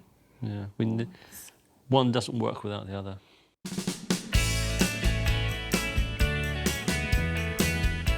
Liverpool is home to the Lavin family. Linda Lavin is also a businesswoman. 210, please, love. Cheers, my love. Take one. She's been the tenant landlady at the Hermitage Tavern for the past 3.5 years. Have you been safe, love? I've been quite lucky, really, to land a pub with such good customers, and there's never any trouble. Husband Steve is unemployed, so he has plenty of time to socialise. This is where me, my dad and the lads drink. We have this corner. And this is my favourite chair. I always sit on this chair in this corner. In Bognor, Deborah and Nigel indulge their 2 sons. They want the teenagers to have the freedom and the luxury they never had in their own childhoods. I feel that, you're only young once, you must enjoy life a little bit. A lot of people consider we're cool parents, in inverted commas. And as cool parents, Nigel and Deborah are very relaxed about young love. The boys' girlfriends, Leanne and Nikki, often stay. Everybody is here. No one is pushed away. I try to make life as sweet and comfortable as possible without too much aggro. When it comes to parenting, Steve and Linda believe in old-fashioned values. I believe in a firm telling off. I mean, we are strict to a certain extent, but we're not over-strict. I'd say the disciplinarian is me. I'll shout or tell the children off if they need telling off. But if it goes too far, Steve will snap. And again. Come on, and again. Football is Steve's great passion. When he's not playing in the local league, he's on the terraces of Anfield with 2-year-old son Mitchell. I'm just the same as everybody else. Football, beer, wife and kids. That's it. I think I'm just the same as every other fella in Liverpool. You ready to catch? Go on, catch it. Ow. I must be a dickhead. No, well, you're not the only one that puts up with it. Puts up with what? Nearly half the population of Liverpool fellas go to play footy Saturday and Sunday, and their birds are all in the same situation. Yeah, but all their husbands work, Steve. Linda also resents the fact that Steve refuses to do housework. Even his 9-year-old daughter Jess does more than her dad. I could find him plenty to do, but it's beneath him, isn't it? Yeah. It's beneath him. Today, the wives are setting off for their new homes, and they've agreed to have no contact with their partners until it's all over. I'm taking one evening dress, because you never know, I might get invited out somewhere nice. So one slinky dress. Are you going to stay and help? Hey, the lady. Shut it up. That's it. Oh, there we go. Okay. Mwah. See you later. Bye. You're good. You're good.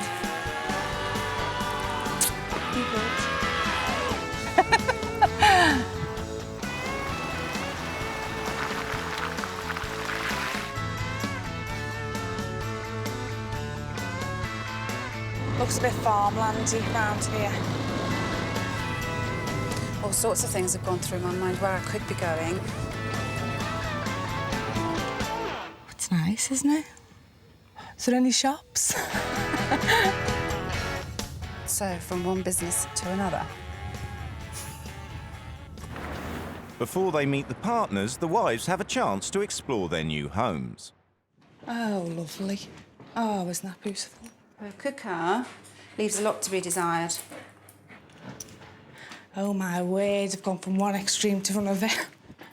She's got no wardrobe here at all. Her clothes are all piled up on the floor, so are hubbies, I think. Oh, lovely. Very nice atmosphere. God, she's going to be in for a shock.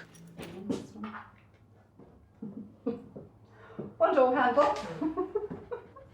Oh, it's a bed and breakfast or something, isn't it? It's got to be. There's little shoes, little toddlers. Oh, God, how many? I don't know. This must be the boys' room. Well, he's got aftershave. Well, he must be over 18. Guitars, music. Definitely boys.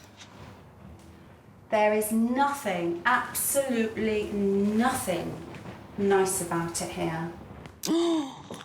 Is this my room? It's marvellous, isn't it? Gorgeous. What it does is it makes me realise that this is what I originally came from. and it makes you feel stronger that you wouldn't want to go back to it. And I actually feel like I want to go out and shop for her. I feel like I want to go out, look, her ironing board cover, for example. That's not expensive to buy. Each wife has left a written manual as a guide for running her home. My husband and I believe in operating a shared household. Be nice. Steve is unemployed. He receives no benefits because she has to work. Nigel and I will sit down most nights together. Oh, that's nice. Stephen will often go without eating at weekends as he's been drinking. How'd you like to be treated? Like a lady? Don't nag. Don't touch his clothes, shoes, football stuff. I expect a man to be a man. A little tender loving kiss. God help it. Don't expect conversation. Don't mess with his football schedule. Don't argue back. Don't expect compromise. It's finally time for Linda and Deborah to meet their new families. Hello. Nice to meet you. Are you Nigel? No, Julia. I'm Linda. Hello, Nice to meet you. Hello. How are you? Hello. Aaron. All right. Nice to meet you. This is Carl. How are you? Carl. Carl. Hiya. Nice to meet you. I won't kiss you because you're a bit here. Hello, Pleased to meet you. Stephen. Pleased to meet you too. Darling. Deborah. Stephen, pleased to meet you. Hello. That's our Jess. Hi, And there's our Jess. Want to Mitchell. shake hands? Hello, sweetheart. I'm Nikki. You're Nikki and you're Leanne. Leanne. You are mentioned in the book, but I wouldn't know who was who. They've only just met, but Deborah's wasting no time in interrogating Steve. When I read the manual and I ask you all these questions because I'd like to get to know you better, I think you portray this terrible image of a husband. And I can't believe that, you know, you can be that bad. No, it's just the way I am. It's just the way I am. And like, if we have an argument, I'm stubborn and I will not back down. Right. And I'll go forever without saying nothing until the other person backs down. So would you say you're like two different people then, tied up in one? Oh yeah, when I've had a drink, Oh, right. I'll gas for England. Right. Now when I haven't, Yes. I can go days without opening my mouth. Really? Yeah. I can go days without saying anything. So about it. have you had a drink today then? Because you seem to be talking quite well today. No, because first time I've met you, isn't it? I've just had an hour grilling and I never even got off the door frame. Couldn't even get in and sit down in my own house. She wouldn't give me time to even move. Deborah, give Dad a grilling. Very good. In Bognor, Linda and Nigel are getting straight to the point, discussing teenagers and sex. Because we believe that we'd rather the boys here than on the streets. Yeah. What we don't want is a Watch out. situation Yeah. where they're hiding away. I think it's more the like respect bit, isn't it? You know what I mean? Doing it like under your parents' roof type of thing. That Yeah. I'm a bit prudish that way, maybe. Do you know what I mean? I think I'd say if you're going to do it, go and do it in the shed. But no, I'd rather that it's just kept as normal. Yeah. It's a normal function. It's nothing more than that. And I used to have a hell of a problem with Aaron because he used to think funny about disposing of the out the window. Yes, it used to be hanging from the drain pipe outside. There's a big He tree. just seems so baby-faced, doesn't he? Do you know what I mean? His little bugger. I think it's going to take me a little while to get used to this, all right? Deborah has never worked behind a bar in her life. Until now, she's always thought a snake bite is something you might get in the jungle. That's a lager shandy, right? Which I did up to about there with lemonade and then the rest with lager. Is that right? And but I'm not sure how to do it on the till. No, I've got to give him the right money. They'll sack me. Are you all right? Yeah, I'm doing it. Yeah. It's quite gassy. Steve's a drinker. I'm not used to people that drink a lot. I'm not from that sort of background. So therefore, I have my reservations about that because I don't know how he's going to behave. Linda is having to feed a constant stream of hungry teenagers. Your other friends gone home? No, it's still. No, it's still there. I couldn't really see there being any conflict between me and Nigel because I'm very laid back and he is very laid back. So, I mean, there might be the odd possible one regarding the boys' friends over and things like that. I mean, I think every night is a bit much. She's a pretty nice woman. She can make pizza, so that's all right. I'm gonna live, so yeah, should be all right. Yeah, it's all good. It's closing time at the Hermitage. Need a new bell, don't they, really? A bit beyond redemption, this, isn't it? And Deborah is learning what it really takes to be a landlady. I'm going to tip it down the sink in a minute. Because you're not drinking it. Are you thirsty? Drink it then. It's 12:30. Deborah has to lock up. And as usual, Steve's not lifting a finger to help. Personally, if it was mine, at this stage in the game, the way I feel, I would put him out to a pasture a long time ago. Linda and Deborah have swapped homes, husbands and work for 2 weeks. It's 7 o'clock in the morning and Nigel's up early as usual to help lay the table for the bed and breakfast guests. Every morning we work the kitchen. It's like a dance. You know how to move around each other after a period of time. So we'll get all this up and running for the first one at 8, but there's going to be breakfast going till about 9 o'clock.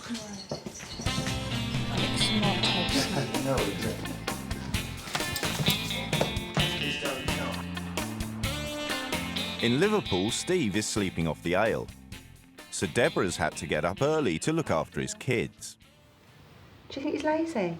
Yeah. So do I. I think he's really lazy. So, you know, I'm surprised his bum isn't a lot bigger than it is because he's always sitting on it, isn't he? After breakfast, Linda's job starts in earnest. She's shocked to discover that even though Deborah is the owner of a 4-star luxury guest house, she cleans all the rooms herself. It's very organised in the bedrooms and everything, but I don't think it is the home side of it. Linda's learning that the 2 teenagers also expect to be treated like guests. Instead of helping around the house, they spend most of their time playing in the pool. Well, look at all that there. That could have gone in this morning, washing. But all the glasses, cereal bowls, cups, bottles, empty cans. We're just the servants, the skivvies, where the kids are concerned. They seem to rule the roost. What they say goes. Would you not try the way, as in sort of, if you got them to like do chores around the house and things like that to help Debbie, take the pressures off her a bit? No, but even like keeping the rooms tidy or something. Well, they... Bringing the washing down, bringing the empty cans and dirty glasses down. They are supposed to do that. And I brought the washing down. Right, well, normally they should bring their washing down. They bring it down on a Sunday. But there was heaps of it. That's why we've done like 7 loads of washing today, because half of it's been in the bedrooms. Well, I didn't know that. Over the next few days, the wives settle into their new routines.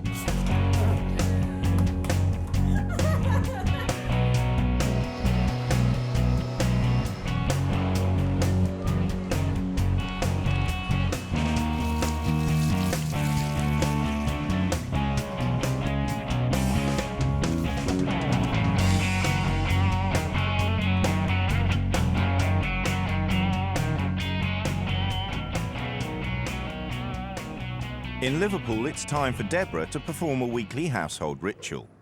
On the dot of 4 o'clock every Friday, Steve's wife gives him £50 pocket money from her own salary to spend as he likes. She'll be coming up to look after the kids, and I go down at 4, and I get my first pint at 4 o'clock on a Friday.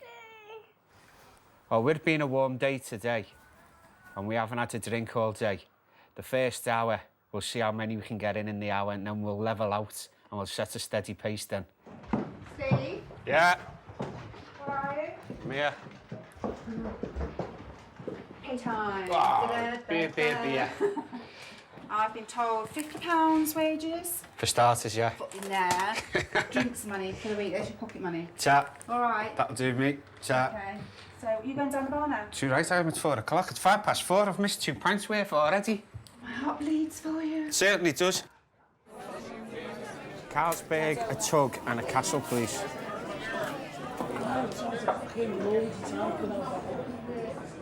Going around the pub and talking to a lot of Steve's mates, although they all say Steve's a good guy and they all like him, they also know that he's,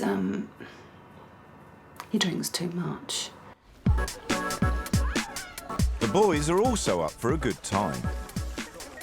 Even though the bed and breakfast is fully booked with paying guests, Aaron's throwing a party for his friends. Linda fears that Nigel won't set any limits for Aaron, so the drinking and noise will go on all night. Now, what if I think that it's out of hand and you don't think it's out of hand yet? You know, where do we sort of draw the line? If it's getting too noisy and that there's problems from the neighbours, then it's closed. So has there got to be problems from the neighbours before? No, like if it's getting out of hand, if it's danger to other people there and it's getting silly. I'll meet you up, mate. He has got an answer for everything. He doesn't compromise. You know, he's got an excuse for everything. Nigel promised that he would stop the party if there were bottles by the pool, dangerous behaviour, or complaints from the neighbours. I don't complain easily. We haven't had a I party am yet. totally pissed off with having to sit in my garden, having my ear belted. OK, well, I'll tell you what if we go and have a word with them all, give them one more chance? Well, it's a bit if it's still sodding annoying late, you. isn't it, No, now? it's late for you, mate. Just try and keep the noise down a bit and let other people enjoy their evening as well as yourself. There's also a bit of a song and dance going on in Liverpool, where Steve doesn't like to stop when he's having a good time. It's only 9:30. I might have a few more pints and I'll go to bed.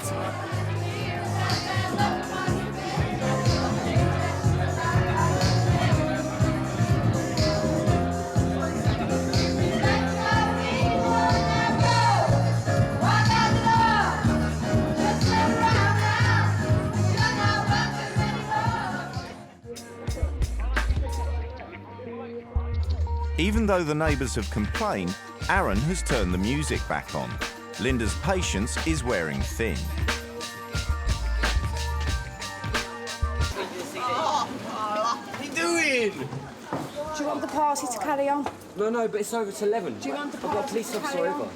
Well, I wouldn't aggravate the situation, just leave it as it is, otherwise it'll be back round again. Can I have a little music down low then? No. If neighbours haven't been told, so then, you know, and they've already been round, I don't know how many times to complain. You know, why aggravate the situation? You know, I'd just give them a bit of respect and keep the noise down.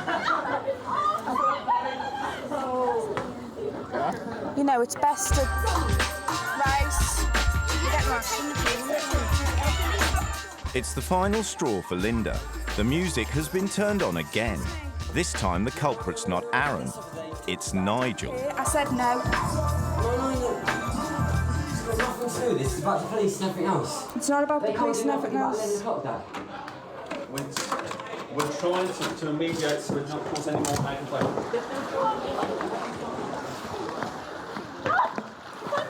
I told him no music. He's going in. And you've undermined me and said, oh, there you go, put it back on. No, you have. You have. Yes, but the thing is, it wasn't discussed with me. Discussed with you what? I wouldn't get a say anyway, because you've got an answer for everything.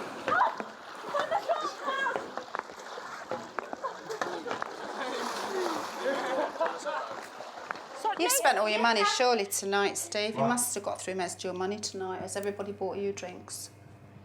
No, just a couple of quids left in the pocket. So you won't be able to drink much tomorrow then with a couple of quid, will you? Already, like Linda, Deborah is finding it hard not to challenge the way things are done before her rule changes. So would you like a day out somewhere nice then, Jess? Yes. So where would you like to go? Oh, don't dare. But you tell me where you'd like to go, hon. I'd go anywhere except the pub and football. Really? So you've got nothing to say now, have Do you think you ought to quit while you're You're ahead? killing me, Jess. I'm going. I love you. Just pull that dagger out the side. You're on the list. It's Saturday morning, and Linda's been left to clear up the mess from Aaron's party.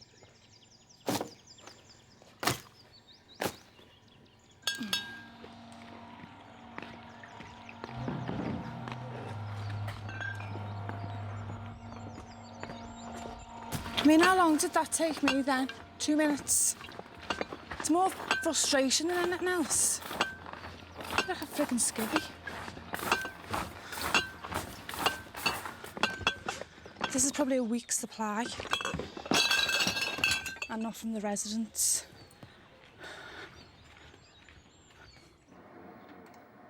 I just feel like banging his head against the wall because he just hasn't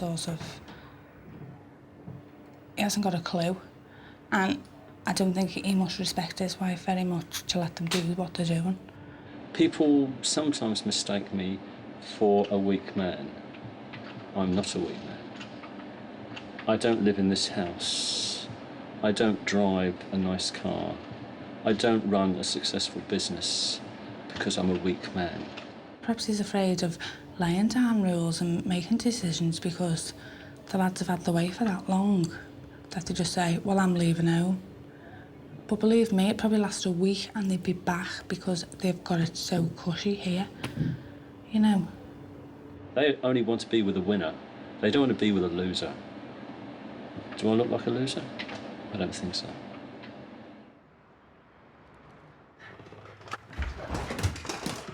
The children have been promised a picnic, and Deborah would really like Steve to take them.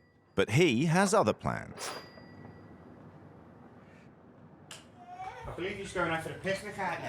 Wouldn't it be perhaps a better idea for you to take them out somewhere and then, you know... Come to footy with me. Do you want to go to footy? They want to go. Well, you go picnic then. But then if I have to come back with them through a picnic, that spoils their day, doesn't it? Well, I'll stay here then. Well, why don't you take them out instead? Because Not to football, that's I'm just going what to you footy. want to do. What about what the kids want? Because the kids want to go to footy. No, they don't. She's just said she doesn't want to go to football. I know you probably think differently because you're seeing it through your eyes because you're a very stubborn man. Once you've made your mind up, you will not move. But you may think everything's hunky-dory and Linda doesn't complain too much. She'll take it and she'll keep going and keep going and keep going until she snaps. And when she snaps, it might be the damage is all done. I'm going to argue over with you, but like, you're entitled to it. And you don't live in a football environment. This is Liverpool. Football comes first.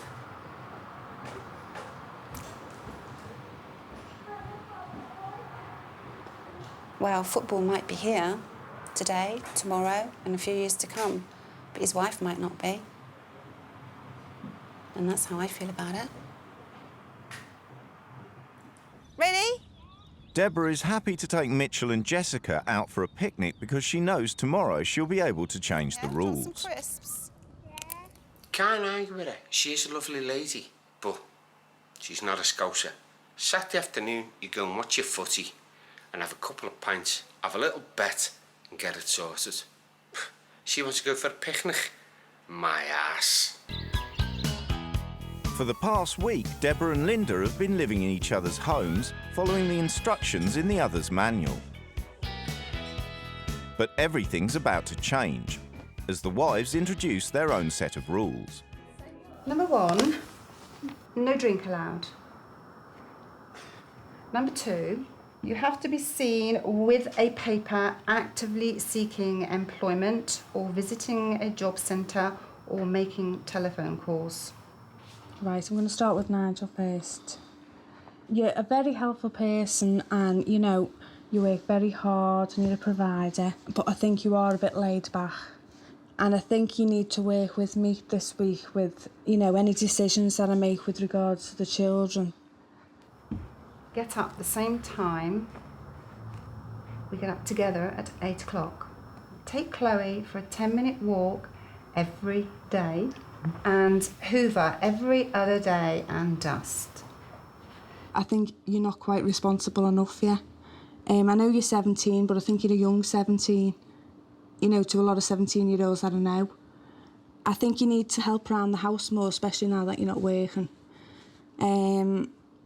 You know, like on a Wednesday and Friday, you could help me do the breakfast.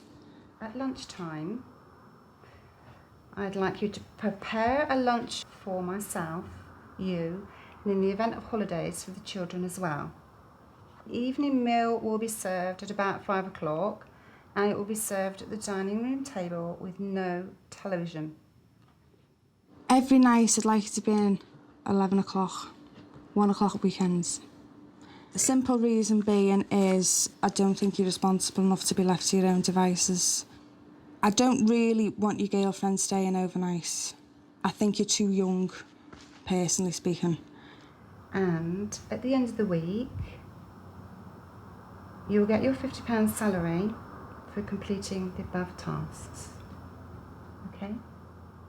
No skin off my nose. I'll do all them. I've got no qualms with a hoover and a duster. I do it anyway if it needs doing. I've got no qualms. Why are you laughing, Jess? I don't ever see him with the duster. Oh, you see me with the hoover? And that is basically it. Is nobody going to fire back knocking at me? I will. I'm packing my bags after tonight. I'm moving out. Well, therefore, that's when you should come into... That's when you should come into action. Really. I will sort it out with him. Put that down. I'm going, Dad. I'm not having this. I'm not doing it. I told you, look. You go, you're disrespecting me. I'm not disrespecting you at all. This is out of order. I've told you. I'm trying to sort this out without blowing I know, my I can cool. see that. I'm not. I can see that, but if he goes now, you're just going to have to go and get him. Rebelling against Linda's changes, 17-year-old Aaron refuses to tell his dad where he's going.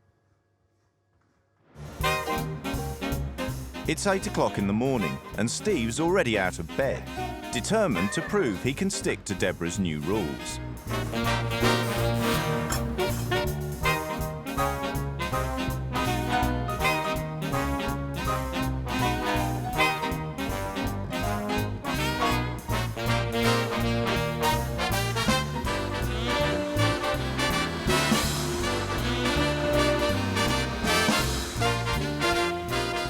I've only got dinner to fix and then that's it. I'm a free man. I'm out. Aaron spent the night with his girlfriend Leanne in protest at Linda's rules. But he's agreed to come back after his father tells him that Leanne can stay in the spare room. Right, what it is, because your dad obviously can't sort of talk you into coming home, I've decided to compromise and let Leanne stay. But obviously you sleep separately. Someone sleeps down here and someone sleeps in your room. But I still want the rest of the rules we decided on to carry on. I mean, not the reading, no. And why not the reading? You're making excuses again. I've compromised and you're throwing it back in my face. I'm not. You are. I mean, You're arguing again. I'll do the cooking in the morning. Yeah. Yeah. And I'll do cooking You don't have to do whenever something you want. now. The rule was Wednesday, Friday. The other day, you've only got bloody what? Thursday. It's fine, Wednesday and Friday, I'll do that. Okay, Thursday, you can wash the car. Don't feel like you've got off with it again, because you haven't. And, by the way, you can start getting that room done tonight, because it's slacking again. And if it's not done, I'll do it myself in the morning, and every bit will go in the bin, what's on the floor, and I'll have a good route. So, there we go. Exactly how I expected it to. One argumentative little shit.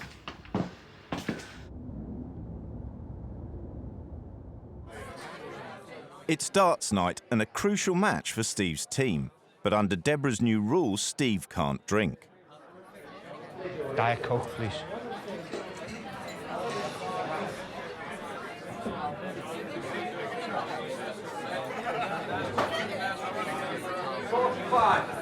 It's the first time in his life he's played a match without a pint in his hand. He needs double 10 to win. Behave.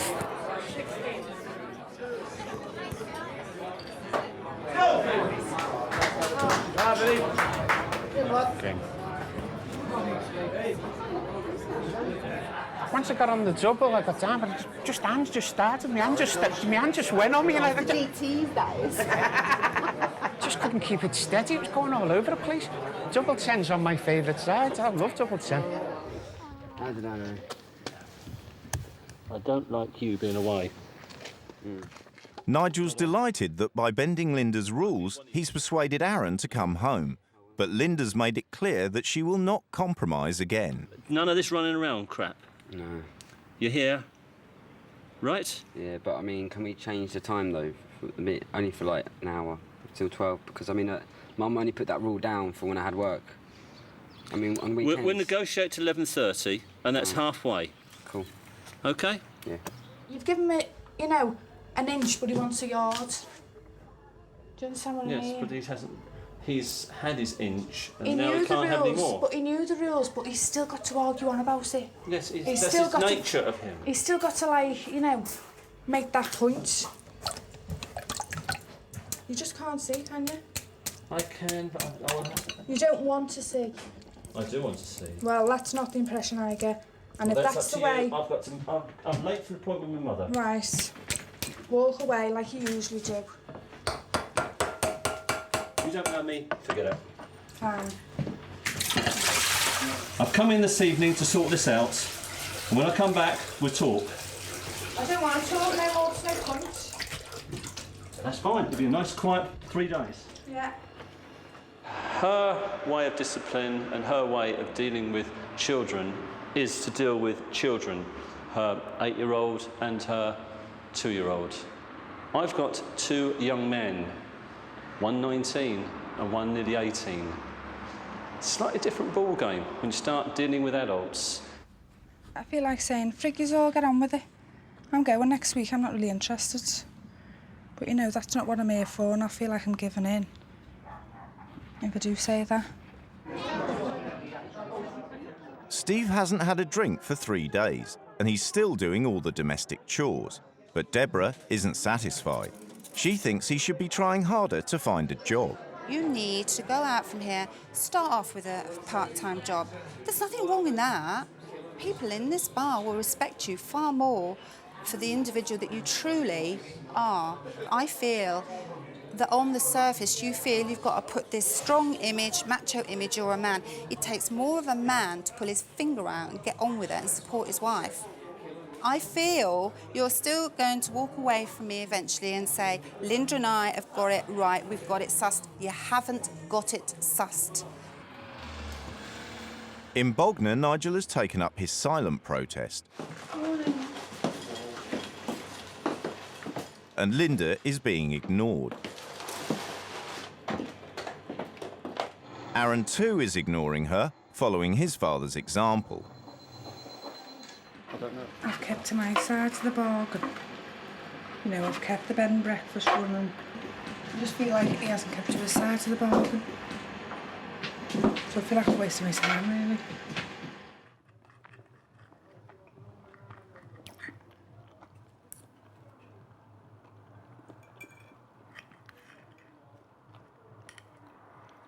Quiet without the telly on.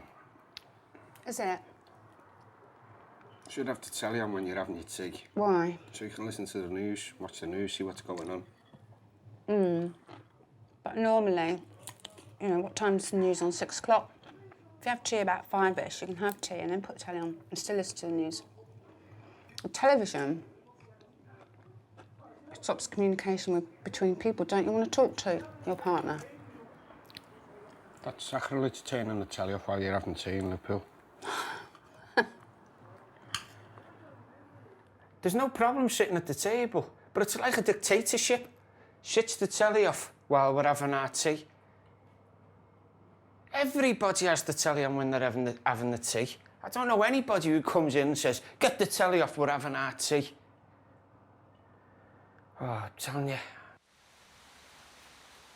After a good night's sleep, Nigel appears to have woken up determined to make Aaron stick by Linda's rules. Aaron. Aaron, you're helping breakfast this morning. You are helping breakfast this morning. There's no talking about it. I want you downstairs in 10 minutes. OK? Aaron, 10 minutes.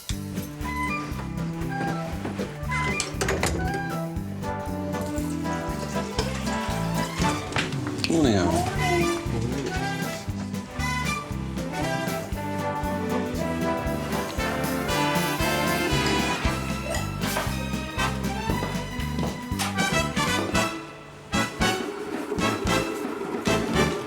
Are you okay to start on the eggs, Aaron, or do you want me to do that?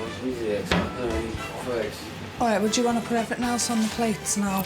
Yeah. Start on the eggs. Well, it seems to have gone okay. You know, and it has been a help. Just take a bit of pressure off, I suppose. Aaron's willingness to help in the kitchen seems to mark an end to domestic hostilities, for the time being at least. At the moment, we're both all right. I'm not arguing, so it's all right. Yeah. Despite Deborah's complaining, Steve hasn't been looking for work, so she's decided to take matters in hand. Deborah's told Steve she's taking him for lunch, but in fact she's arranged a surprise job interview for him.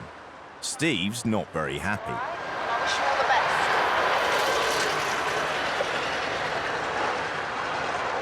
best. I'll be seeing you today, you OK?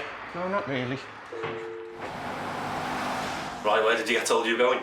I told nothing, I just got told you were going out. Right, well, do you mind being here, or? I'm here now. What we're going to do today is just have a quick chat, find out a little bit more about you. You can find out a little bit more about us, and we'll see where we go from there, really. What do you do in your spare time? Anything. Football. Football? Although Steve's been offered an interview at a printing firm, he's not happy about being set up. She sets me up in a work agency in town that I knew nothing about. I didn't like that. She's a nice lady, but she hasn't got a clue. She just has not got a clue. I'm just on the verge of blowing, but I'm trying to keep it together. At the end of a difficult week for Steve, finally he gets to play his beloved football. It's a league game and Steve's in goal. He says he's got the safest hands in Merseyside. «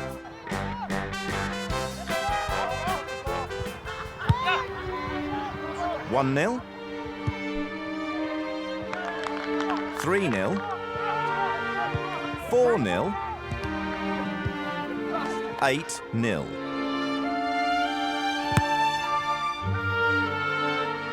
I'm putting the car away now, and I'm having a bevy in ours. After that, I've just been made a show of, and I'm having a bevy. That's the end of it. She doesn't like it. She doesn't like it.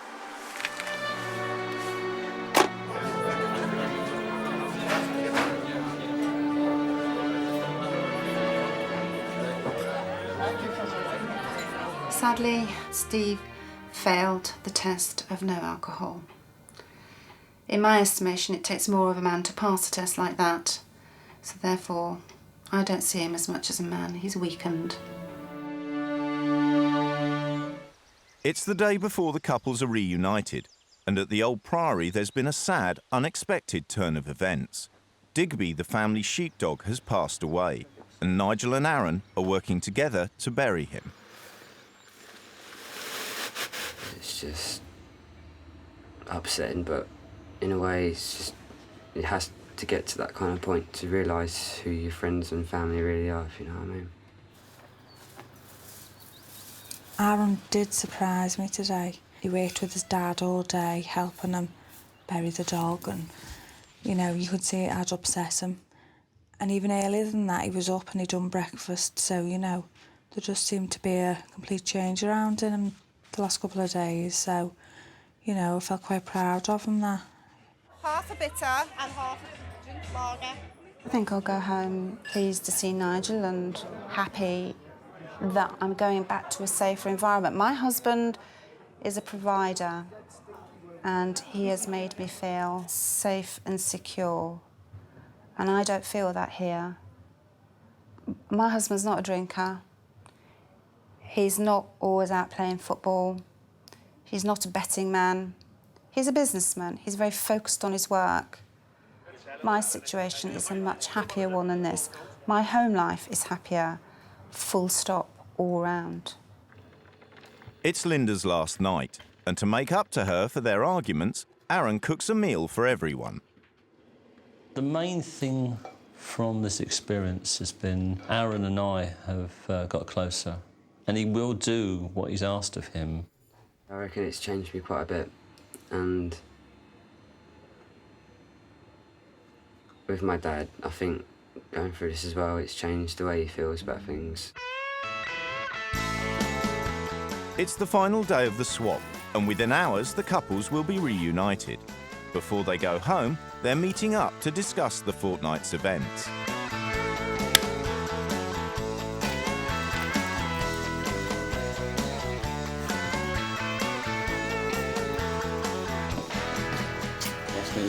Behave.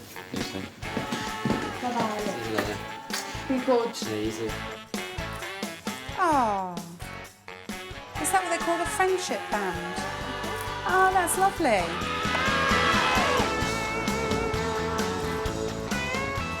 Hope you've behaved. I always behave, you know I do. Have you been? Have you been good? Yeah. I bet you lie. Sam, we've missed you. You liar. We said on the second day, bring back Linda, all is forgiven. Hello. Hello, gorgeous. Have you missed me? Of course I have. Oh. She never did no cooking at all. She doesn't know where the cooker is. Oh, well, I've been told she cooks every night, all these posh meals. Bollocks. Oh, you missed me. Absolutely. Absolutely. You have no idea. Hello. Nice to meet you. You too. Very pleased to meet you. Thank you. I hope you enjoyed it. I hope you were enjoying it. Yeah, I did. It was lovely. Yes, good. How are the boys? Fine. You see, Aaron's quite cute. You know, he's sort of Manipulative? Yes, that's the word I'm looking for. He's manipulative. And a couple of times, like, Nigel did undermine me on a couple of the decisions I made, and I felt a bit, you know, he should have really stuck by me there. And my husband is not as strong with them as I'd like him to be. I don't know what the answer is to that. Well, I normally back you up anyway. You'll back me up, but you're not ahead of it. You're not ahead of the difficulties. You're not ahead of the problems sometimes with Aaron. I mean, I've said to you, we're going to have to watch him because I think he's actually drinking a little bit too much, and drink does worry me. Actually, you'll find that Aaron and I have got very close. Really? Yeah. yeah, the last few days, yeah. Good. He had to have someone to lean on because you weren't there. He's turned to you. He's turned to me. Yes. I felt like we were quite alike in a way. I did. Even down to the shopping list. I looked in your freezer and I thought, oh yeah, I've got those.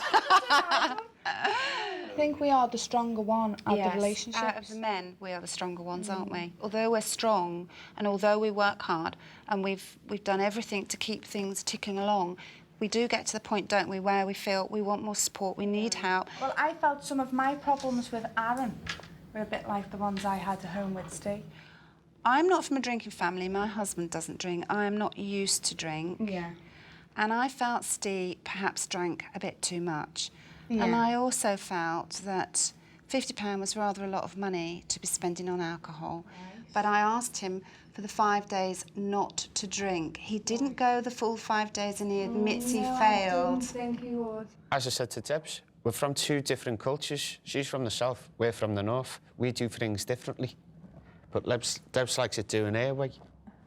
But you do form a bond, don't you? Do you know what I mean? Not with her, you don't. I'm not going to say it was a pleasure, I'm going to say it was a new experience. Bye-bye, look after her. I knew it'd be good, Oh.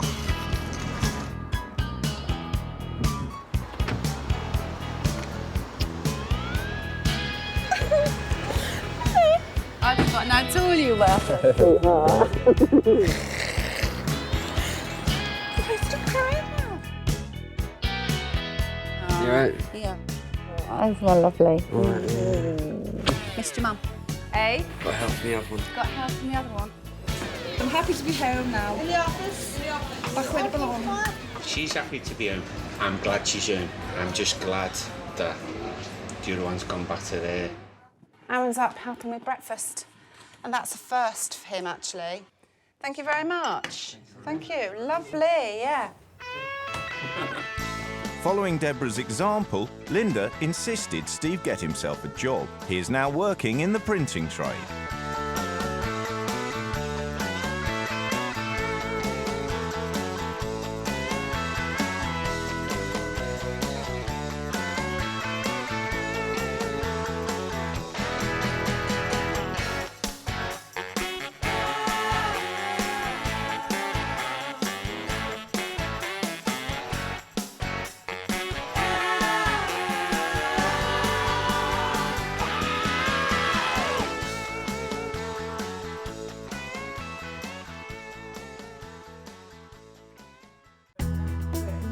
Meet the Millmans. Belinda and Jeff have been married for 22 years. They have 2 children, Emma and Mary. Meet the Sullivans. Jude and Roy have been married for 3 years. Roy is stepfather to Jude's 2 children, Greg and Deborah.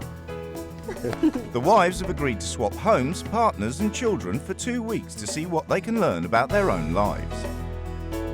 What's it like disciplining another family's children? He is the authority in this house. Your father has asked you. You asked him to tell me. Don't you dare go tell me that! What's it like dealing with a military-style routine? Stand by your bunks, Greg. Where the kids face a weekly room inspection. Clean covers on the bed? Yes. Excellent. And what happens when the couples meet up to discuss the experience? No, you didn't make Mary eat vegetables. Snacks between meals unless you want. No snacks between meals. If I could I sit and say you're an evil cow? Because you are, I'm sorry. You are an evil cow.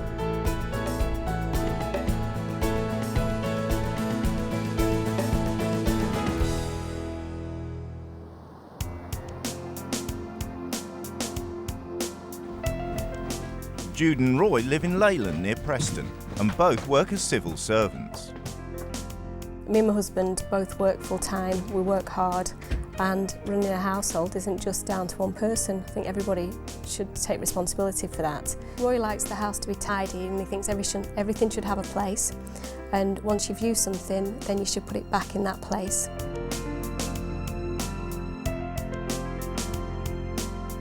And he says he wasn't put on this earth to tidy up after children in particular. Roy is a senior manager and believes in a well-run office and a well-run home, based on efficiency and structure. Can't stand chaos and things like that, so I suppose I impose these things on them. And it's very much about trying to create a structure in the house. I just feel it organises things. Jude knows what to expect, the children know what to expect, and we're all clear about things, because otherwise I think, kids being kids would just do what they want.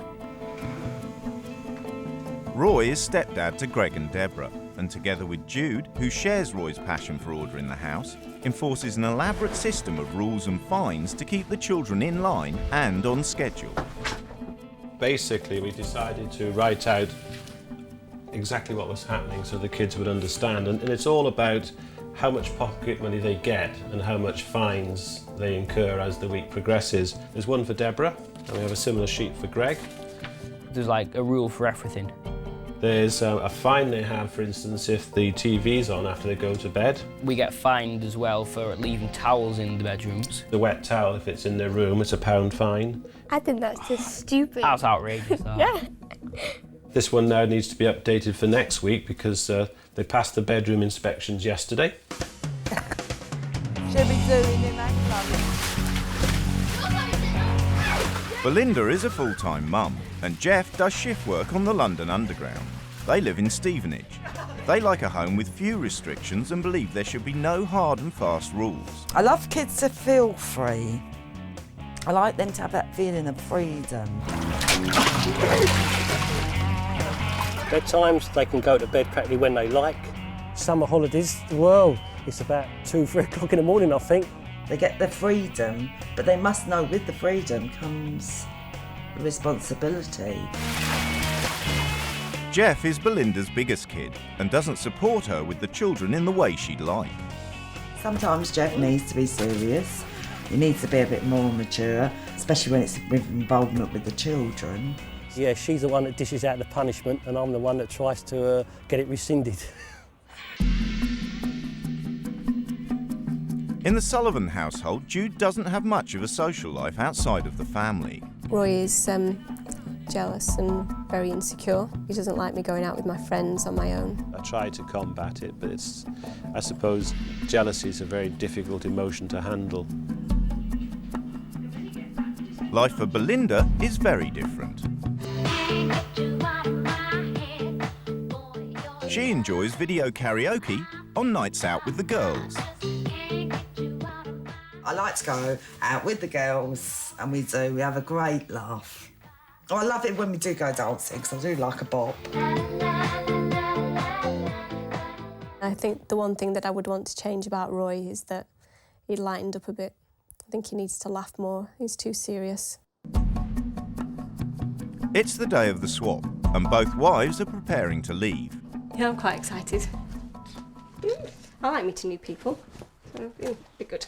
Yeah, I'm going to miss Jeff, but it's a good thing because I won't have to worry about him. Bugger.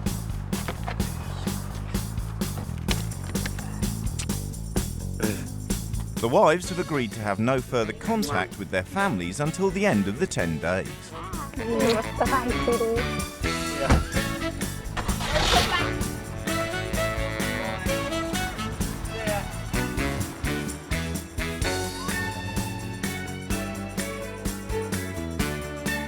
Getting a bit nervous now. Wonder what the family's going to be like, what the house is going to be like. It's not bricks and mortar that make a place, it's the people inside it. That's what makes a place, the heart. I just hope the family's nice. I just hope they've managed to put up with me for 10 days without being horrible.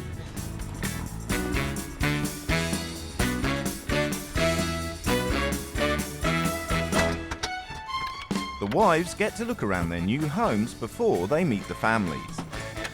Big dog. I think go in your little basket thing. Yellow. Canary. Oh no. I'm not really a lover of pets.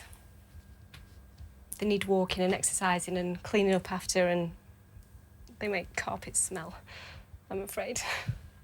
Look at all this stuff though, I can't see surfaces. I like to see surfaces. I'm just glad I brought my marigolds with me.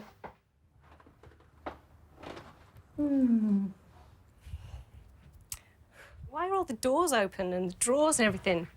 Looks like it's been burgled or something. Yeah, it's nice. Egg. Is that the dog whining? Hope it doesn't whine all night. Worse than having a child. There's newspapers everywhere. The wives have written a manual as a guide to the running of their homes. How often do you clean your home? When we think it needs to be cleaned. Nothing is scheduled, it's not that important. Not that important, how rude. Children's rooms are inspected by Roy and I at 12 noon on Saturday. Stand by your beat! Oh, I'm going to love that, aren't I? Blimey, 12 noon on Saturday. What things do you and your partner disagree on with regard to childcare? I think Jeff is too soft and he often sides with the kids in an argument. Whack, whack, oops, Jeff. Jeff should always support the mother.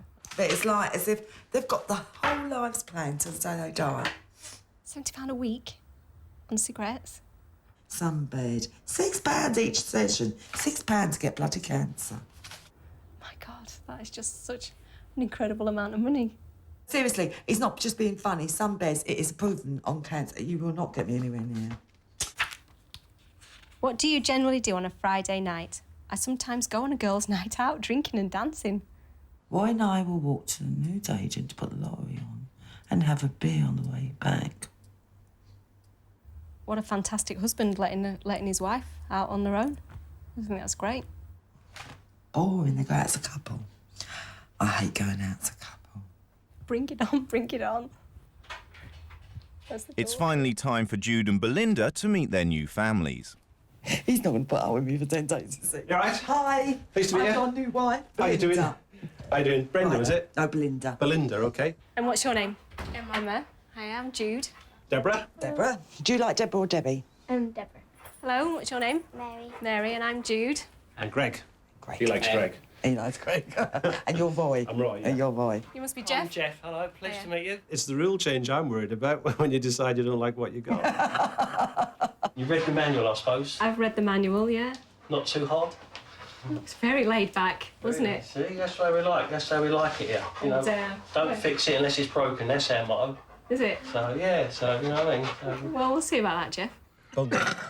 Over dinner, the families get to know each other, and Jeff already thinks he's got the measure of Jude.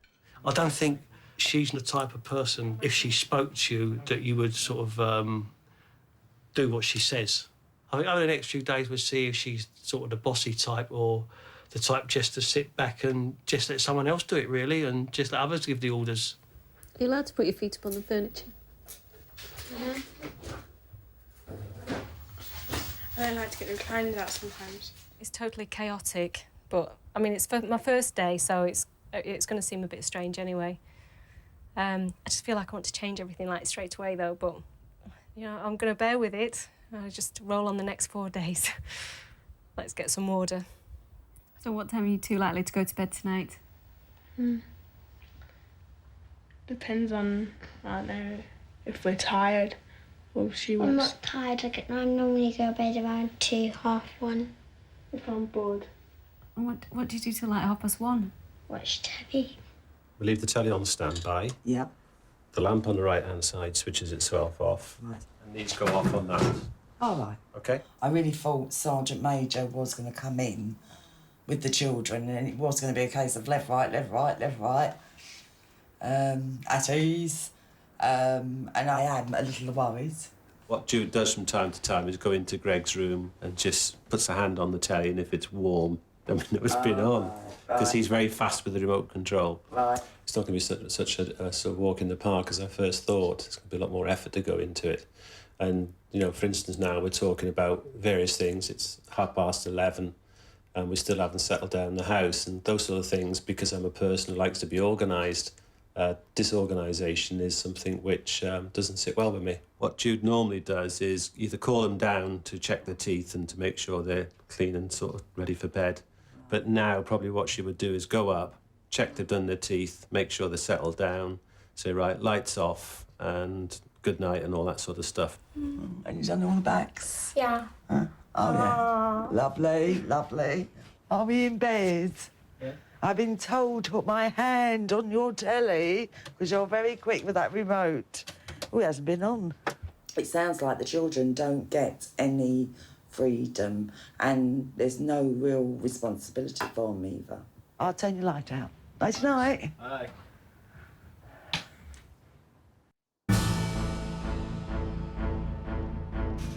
In the Sullivan house, it's time for the weekly room inspection. If Greg and Deborah can pass muster without incurring any fines, they will get their full £5 pocket money. Stand by your bunks, Greg. Belinda's going to have a quick check round.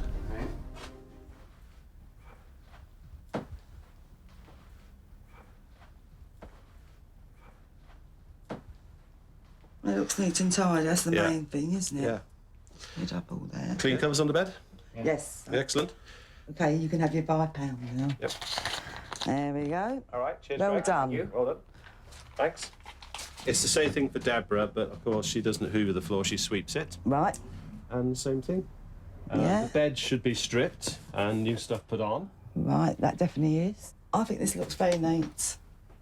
Very nice. Thank you. OK. All right. Down in Stevenage, Jude is getting to grips with the housework. In my house, I would not have the dishwashing things out on the drainer. I just think it's dirty. The dirty cloths and brushes, things like this. Well, surely that's just another version of that. Why do they need 2? I just would not fancy eating any of that. God knows how long it's been sat there. I think this has not been cleaned for so long that it actually doesn't want to come clean. Do you know what I mean? I think it's like actually caked on. Over the next few days, the wives settle into their new roles.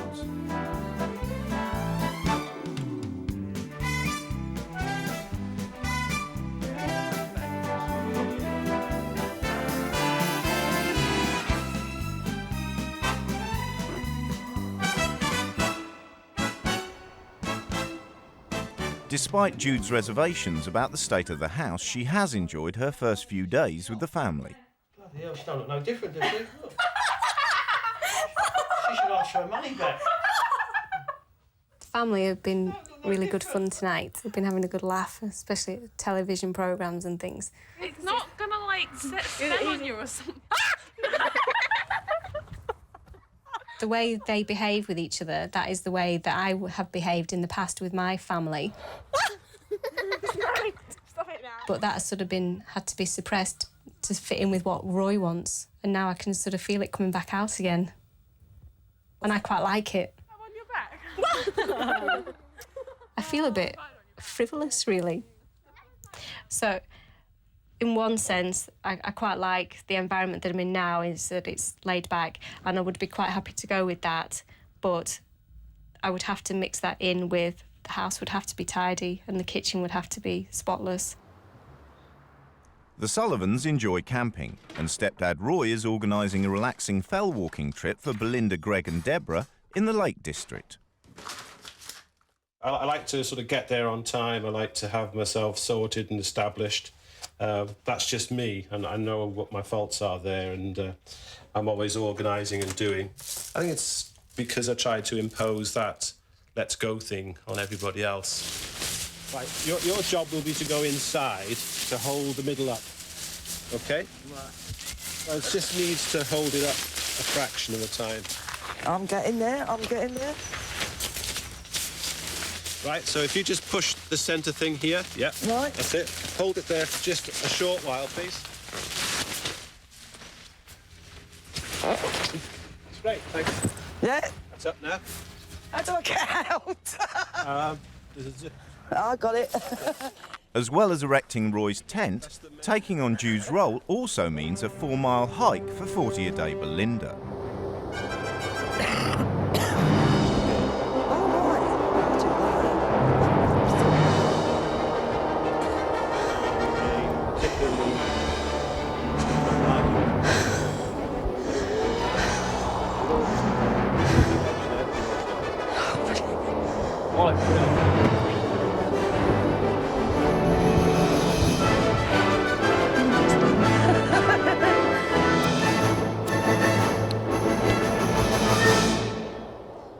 Away from the stresses of city life, Belinda has had a chance to reflect on life in the Sullivan home.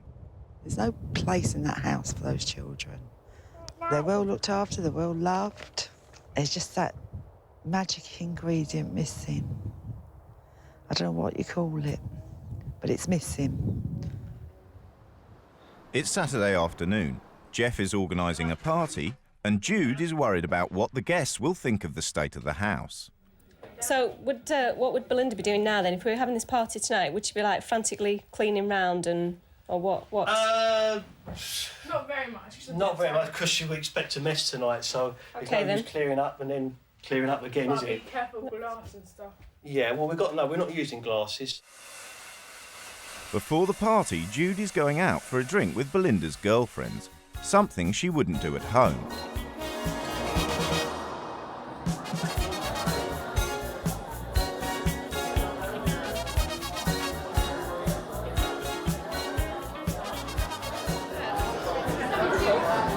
What do you do to socialise? No. Oh, you just don't socialise? Because my husband doesn't like me going out on my own. Oh, but you're not on your own? He doesn't. No, I would be going out without him. What about at work? Do you go out with them at work or anything? Does he let you go out with them at work? You know, if somebody on my team was leaving and he would take me and then he would like go in a different pub and wait and then he would take me home, pick me up and take me home. Why? He wouldn't let me out on my own. Does he not trust you? He would never say to me, "You're not going," but he would just make my life very uncomfortable. You're quite shocked at that. But you're allowed to have your girls' weekend. It's not a case of I'm allowed. We just do it. Do it. After the pub, it's all back to Jeff's and a packed house. Jude has never had a party like this in her own home.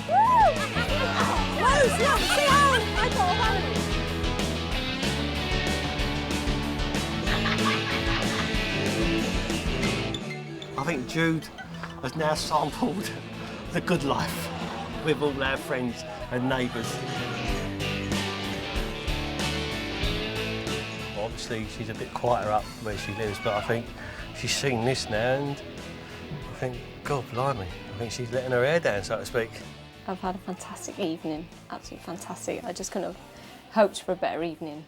See, I think that Roy would actually quite like to have an evening like we've had tonight, because he should feel quite comfortable in the relationship that we have together. Thank you very much. When I started seeing Roy, I introduced him to my children one day, and Roy was just absolutely fantastic, and he was playing card games with the children, and I don't know, he was just absolutely fantastic. But then perhaps he got too serious and he didn't want the children like larking about. Do you know what I mean by that? It was a bit strange, really. I felt a bit cheated. Over breakfast the next morning, Belinda has decided to confront Roy over the way he runs his house. You're trying to rule your home as your office. Like Judith and the kids, they're not your workers, they're your family. Yeah. But Jude's the same. What she says sometimes about work is that it's just like having children. You know, if people are not doing things when they should, putting any excuse in the way of not doing a job, for instance, you know, she says it's just like having children. You just have to tackle them that way. I had to keep this straight face and look really serious. But, you know, when he was telling me, so I do this at work and the projects and everything else, so of course I just come home and follow it on. And I was saying, Roy, they're children, your wife, they're not your workers. And I've had this niggling the last few days about Judith. I'm sure she is like Roy. There's no maternal, but she's not the mother hen like me. In Stevenage, the party's over. The house is a mess, and Jude is not happy. Hold the bag open. There's another bottle here. I think we put them in a bag, though. Don't just put them on the floor.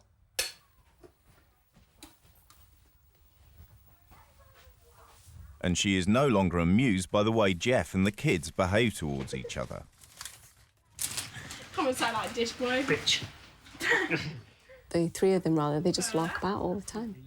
Call each other names and just mess about. I'm going to talk to Jeff about that tomorrow on the rule change day. Is that I think he's got to respect his position in the household and in the family. That, you know, he is the main breadwinner in this house. He's the father, the man of the house, and the children should respect that. Back from the camping holiday, Belinda is nervous about how Roy will react when in the second week of the swap, her rules come into force. You should use your fork. You've got a fork in one hand. I really do think if we said, right, this is your new life, this is what you've got to do, I think his whole world would fall apart. So you now have an hour and 50 minutes before you stop watching television? And the trouble is, he doesn't even know he's a control freak. He thinks he's normal. He thinks it's okay.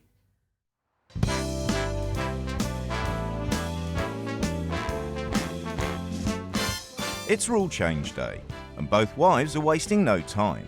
While Jude is rearranging the furniture and writing out the new rules, Belinda has got a surprise for the family. Follow me and to your right. Oh, wow.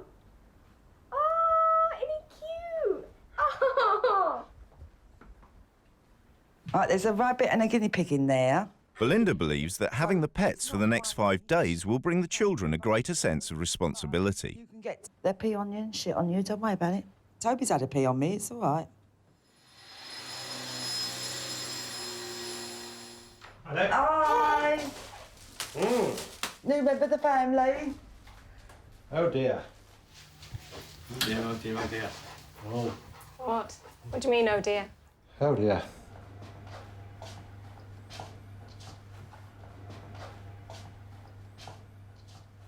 I thought this area would be quite nice just for the grown-ups to sit down, relax, read, perhaps listen to some music, and that area then is just specifically designed for watching the TV. And who's going to go around cleaning the shit up from these animals? Me and Greg won't go. OK, we'll go and clear that bit up down there then, please. It'll grow on you, perhaps. And perhaps not. I don't know what to say. Except that I 100% object to it. OK, I've got some rules for the girls. One thing that it did say in the manual was that if the Belinda and the children fell out or were arguing over anything, that you would side with the children. But if I feel that it can fall on the side of leniency, then I let it fall on the side of leniency. Right, OK, well, I'm running the house now, and I expect you to support me in my decisions. Right. Whether you agree with me or not, we would discuss it in private away from the girls. Yeah. Rule number 1 here is a curfew, and I expect you to be in the house no later than 9 o'clock at night. If you are later than 9 o'clock, there will be a penalty. Roy needs to give the children more freedom and responsibility. There will be no more fines, no more room inspections. So, and number 8 is no eating between meals. And I'm going to have a snack box, and you'll come and see me if you want to eat anything in between meals. Jude has ordered the children to collect up all the snacks in the house and put them in the new snacks box. I want the office left outside the front door. I don't want no structure coming in. And last but not least, I would very much like Roy to chill out. Big time.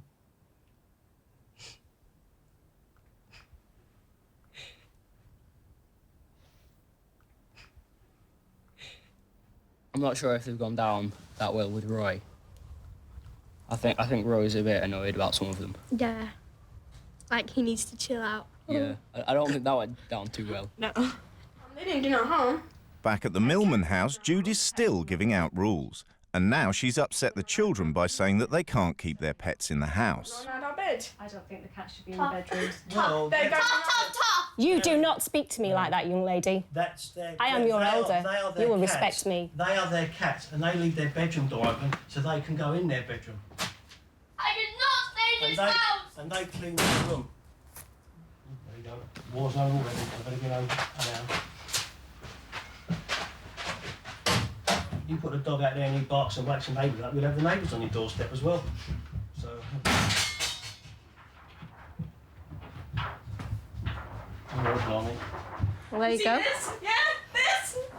There. No rules now. Just no rules. There you go. Screw the rules. You do not use language like that in front of me. Shut up.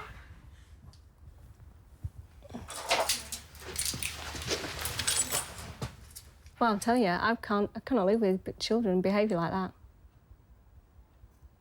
They're just going to make my life impossible for the next 5 days.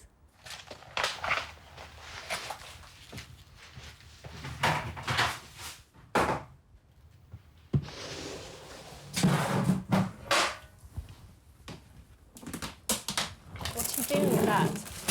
No, you'll give that back. No. Do what you like, but them pets are not staying outside.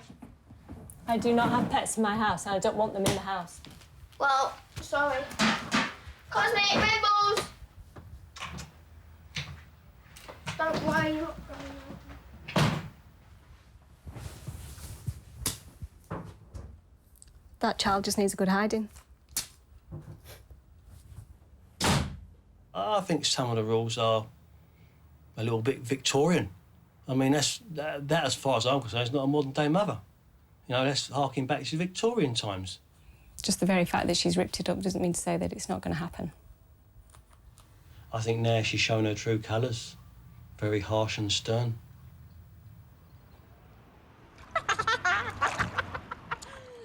It's the first day of the new rules. Roy has never been in the pool with the kids before, but in an effort to get him to chill out and relax with them, Belinda has insisted that he give it a try. No, he didn't.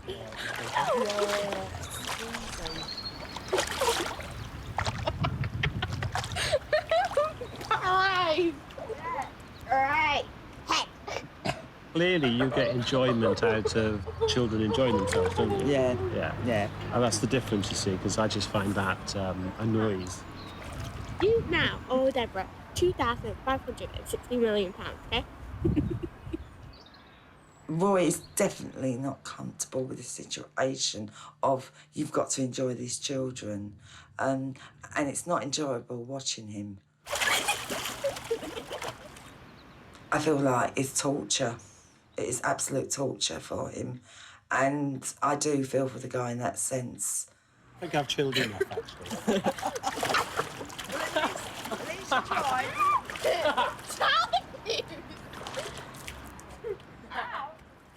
Later that evening, Roy confides to Belinda how deeply the rule changes have affected him. I felt emotionally flattened after you gave me that delivery yesterday. Totally. I felt that everything that I've been trying to achieve was crap, basically. That you didn't think it was good parenting. It is difficult to have that personal feel for children. You've got it because it's part of you. I mean, they were there and all that sort of stuff. But it is actually quite difficult. And I don't think you actually understand how difficult it is. Because I do. How? I've seen others experience. So if you've seen others experience it, why did you give me such a difficult challenge? I'm afraid I failed miserably on the first day on your first edict of... No, don't see it as failure. Well, no, I didn't do as well as I should have. No, I disagree. I disagree because I said it's not going to come overnight. And the main thing is you tried it. I don't see it as a failure or you didn't come over as right. You tried it. You actually tried it. There is some truth in the point that was made by Belinda that I need to play with the children some more. But again, how do you do that? So anyway, anybody out there that's got the manual that could do me some training? I've got to go for it, haven't I? It's day 2 of Jude's new rules, and Jeff has gone next door to a party for the kids in the street. I've asked Jeff to do a few jobs around the house since he came home from work. I don't think any of it's been done, actually. Because he just thinks, well, I've been at work all day and I'm tired, I'm going to have a rest. But now he's gone out playing. Okay, so not coming out. Then. Well, Jeff's not coming out. No, Hiya. Yeah. Is it tea time? Oh, God, I don't know. What's the 6:05. Oh, I've been short. I'm just finishing off a can. I'll be in. Some cleaning to do in the kitchen. All right. The hoovering. Right. What hoovering? Hoovering in the stairs, upstairs. Well, that'll be done tomorrow when I come home from work. No, I'd like you to do it tonight, because I've worked really hard today All right, so I'll see. far. All right, OK. All right, how long? Another 10 minutes? Half hour, I suppose. OK, Won't about be long. 6:30. Yeah, all right. All right. OK, I'll ask them. They've got a clock, so I'll ask them the time. All right. All right, I'll see you soon. See you in a bit then. Jeff's just really annoyed me now. It really has. Jeff's just been as disrespectful to me as his girls are. And he's just, well, what sort of role is he portraying to those girls? He's sort of saying that's OK to disrespect Jude and we won't go along with her rules and we'll just carry on doing what we want when we want to do it. Do you know what I mean? I'm just really annoyed. It's Roy's birthday, and he's decided to make a determined effort to chill out, but he's finding it a struggle. Right, your birthday treats are coming. Oh, here we go. This is definitely a processional cake of honour. So I have to blow them out and then we have to sing. No, we don't do singing. Please don't do the singing. you don't do I've done the candles, I've done the Oh, cake. okay. Do But candles. I just... Do you make a wish? I'll make a wish this time. But Belinda has noticed a change in Roy. I think the kids wanted more from Roy himself. Give a little part of himself. and Roy admits that he finds this very, very hard. Well done, well right. There. But he has been opening up the last few days. He has put his heart and soul into it. And it's a special treat. I think Craig can make me a margarita, please. Fair enough. I think we've got the makings. Is the cocktail book up there? It's been a good day. I've found out things about the children and the way they are, which possibly I didn't know before. Possibly I have been a little bit into myself. That's good. See? I made that.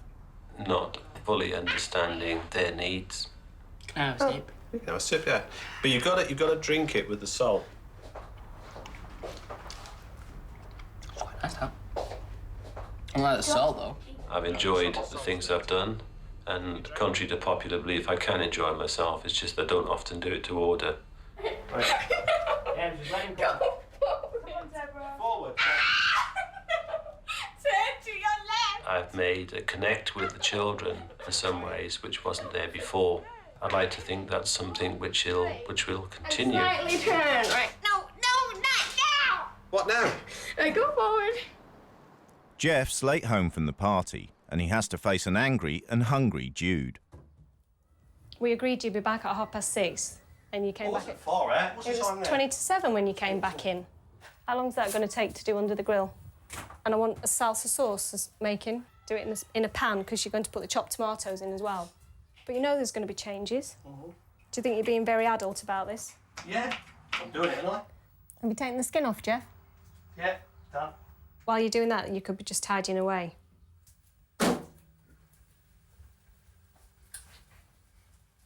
So while you're still waiting, you could put away the stuff you've already got out.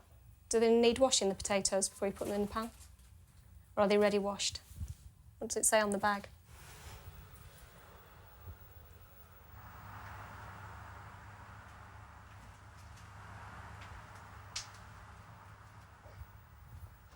Something burning, Jeff?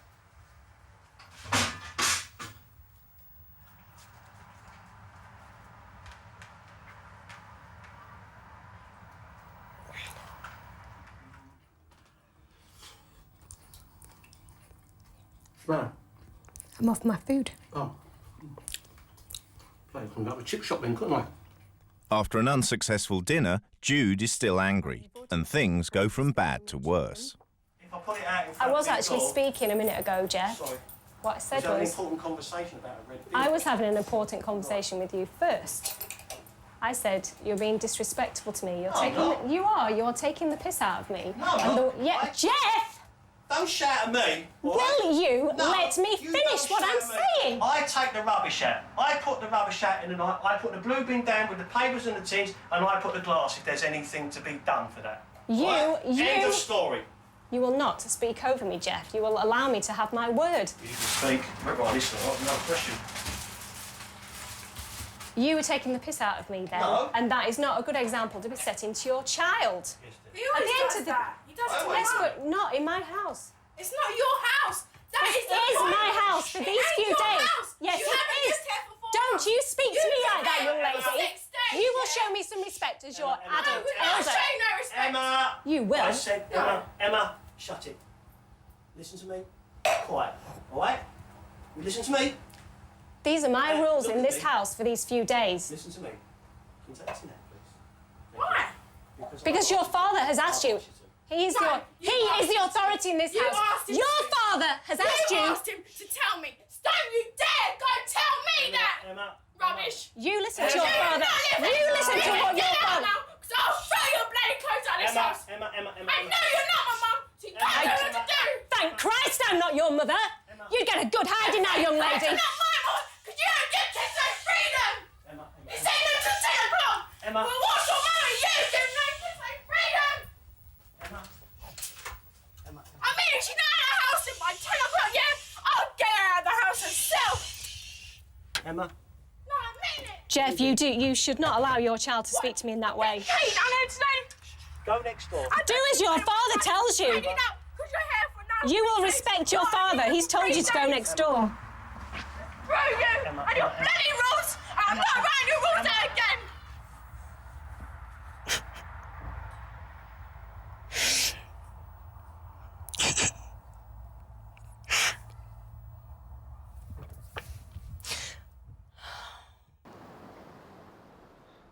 It's 3 days after Jude's new rules have been brought in. Jeff is under pressure from Jude to assert his authority in the house. He has reluctantly decided to get the kids to apologise. I've told Emma and Mary that I think they were wrong to say what they did and shout at her, and I've told them they've got to apologise and try and make peace and try and get along for the rest of the time. Sorry, Jude. It's okay, Mary. Thank you for apologising. But sometimes the dog has to come in here when he's really hot. Yeah, well, there is shade in the garden, and I did say the dog can come in after he's had his tea. The longer you leave it, the worse you're going to get.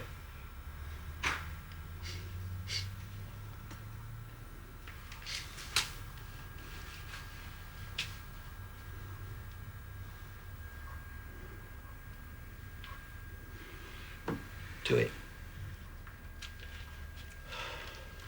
Sorry, Jude. Sorry for what?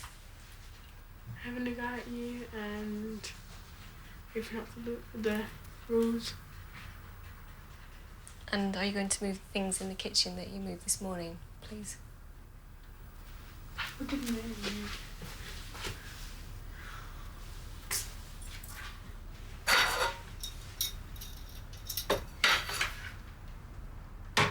You still love me? Mm-hmm. Good. You still love me? Yes. How much do you love me? 100%. Good.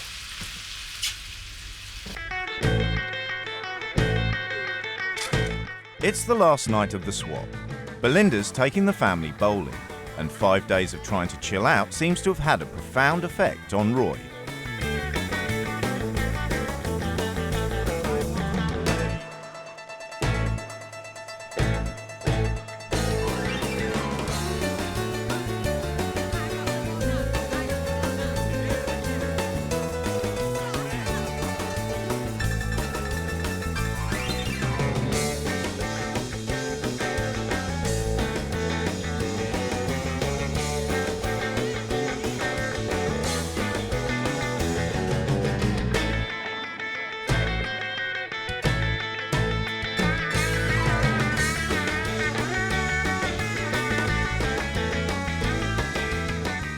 Stepdad Roy's relationship with both Deborah and Greg has become closer. I called him Dad today. I called Dad. I called Roy Dad. I was asking where the if we had any food colouring, and I went, Dad, do we have any food colouring? I think that impressed him a bit. I think a bit of a compliment, really. Compliment? Yeah, I've never called him Dad before. Ever. It's the last day of the swap, and in a few hours the couples will be reunited. Bye-bye. Bye, wifey. Bye-bye, Swappy wife. Probably what I've learned is that I can be very intolerant and inflexible. And I see that as a sign of strength sometimes, and maybe it isn't. Why they have everything in their life so structured and bolted down and in its place, it's called security. Makes them feel secure. Move it, change it, and their world falls apart. It would be a travesty of justice, really, if nothing changed after all of this. The amount of energy and angst that's gone into it, it would be a travesty if nothing changed.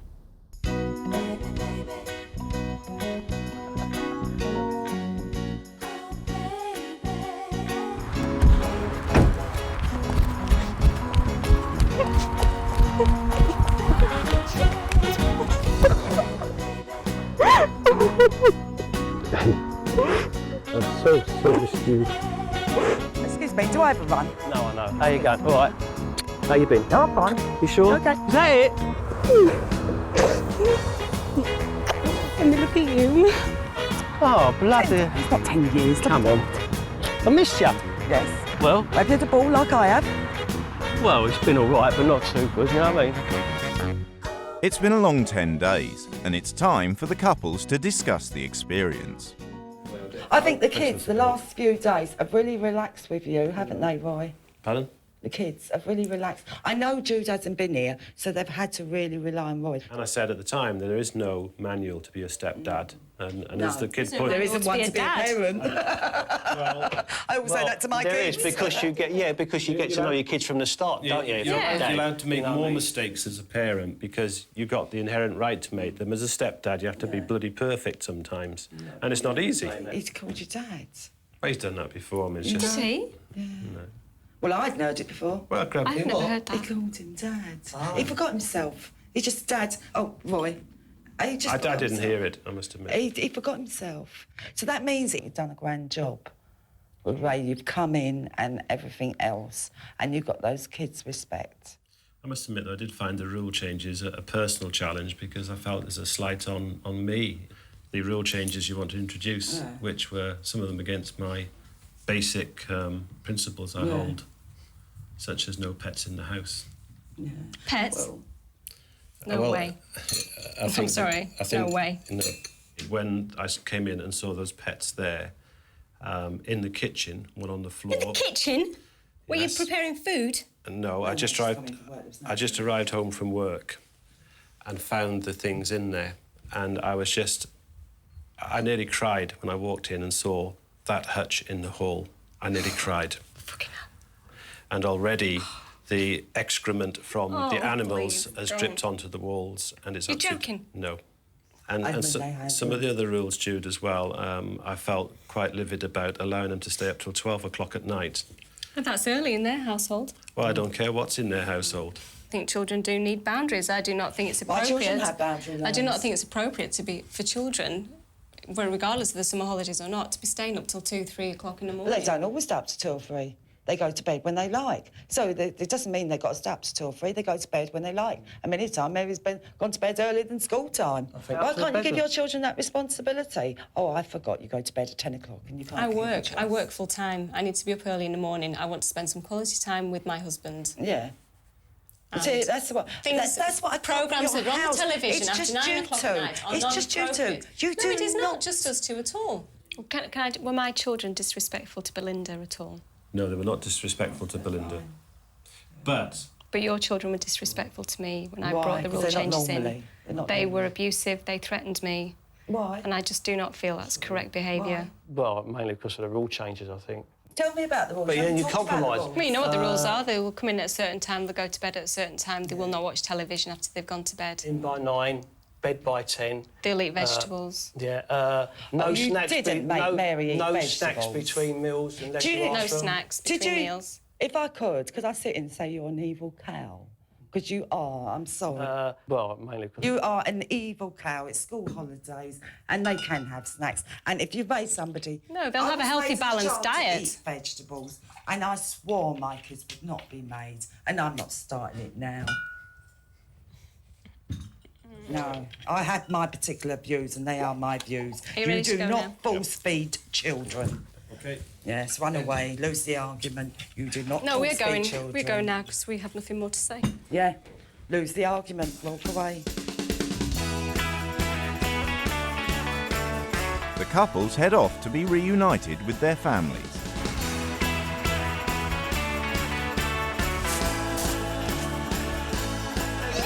Hey, everyone. Would you like me to send Jude back? No, Oh, I'm sure you would love her, wouldn't you?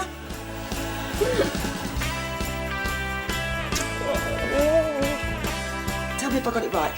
Screw you and screw your rules! Was that the bit right? Yeah. And then I threw him in the bin. Well done. You cleared up.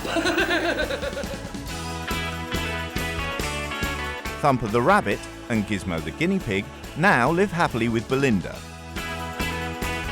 Greg and Deborah, after everything, now have 2 dwarf hamsters, Toby and Phoebe.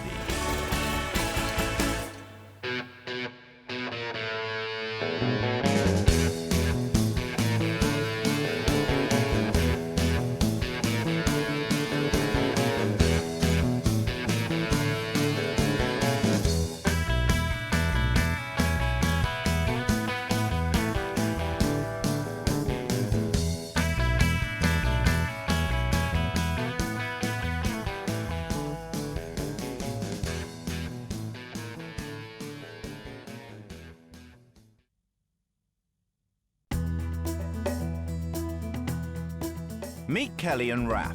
They live near Peckham in London and have been together for 2 years. Raph is stepfather to Kelly's 3 children, Asher, Jessie and Joel. Meet Justin and Maxine, who've been together for 7 years. They live in Battersea and have a 2-year-old son called Theyre. Justin is also stepfather to Maxine's girls, Antonella and Amy.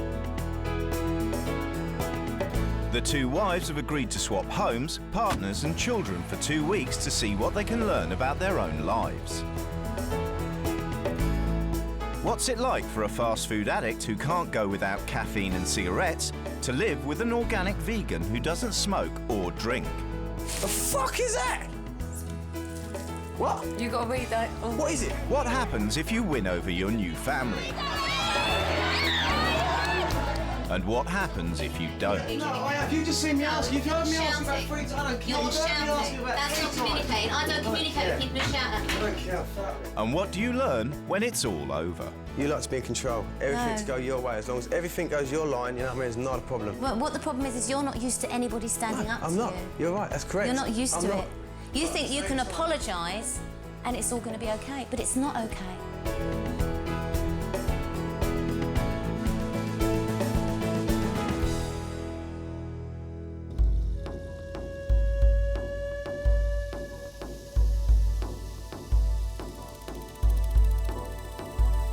Kelly Ansell was diagnosed with breast cancer 4 years ago. Her battle for survival has changed her lifestyle radically. Kelly is a full-time teacher and brings up her own 3 children, but she's determined to make time for daily meditation and yoga. It's a calm place. The house is calm, and like you have lots of time to kind of relax. Kelly sticks to a strict organic vegan diet with no meat or dairy products allowed in the house, and she expects her family to follow her healthy example.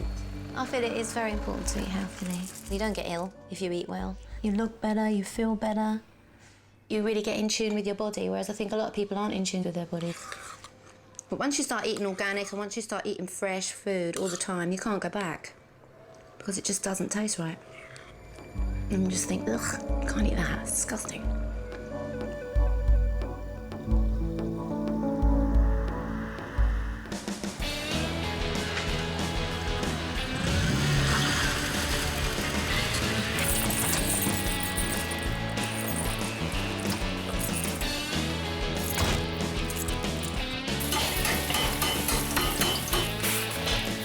Maxine is a full-time housewife. She does all the cooking for her partner Justin, who works as a salesman in the timber trade.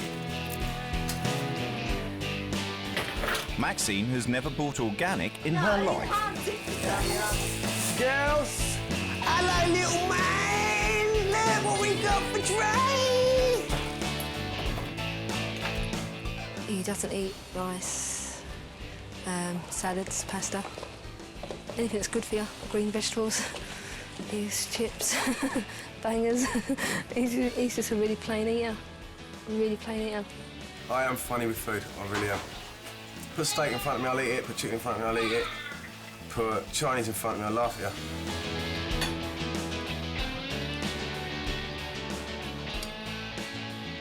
you. In Kelly's house, the chores are shared fairly amongst all members of the family because Kelly is a firm believer in equality. Equality is very important to me. I just don't want to be stereotyped. So don't assume that I'm the one that's going to be cooking and cleaning and doing all the things just because I'm a woman. Raph works in a children's home and knows his duties in the house. Have you got your nightie?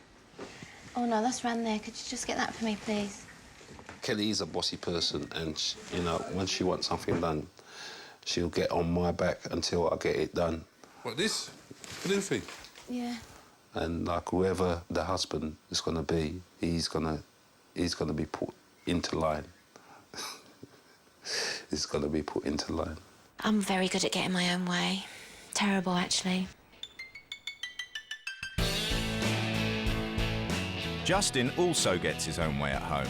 Maxine spends 4 hours a day doing all the housework and has a cleaning job which starts at 5:30 every morning. In the 7 years they've been together, Justin's barely lifted a finger.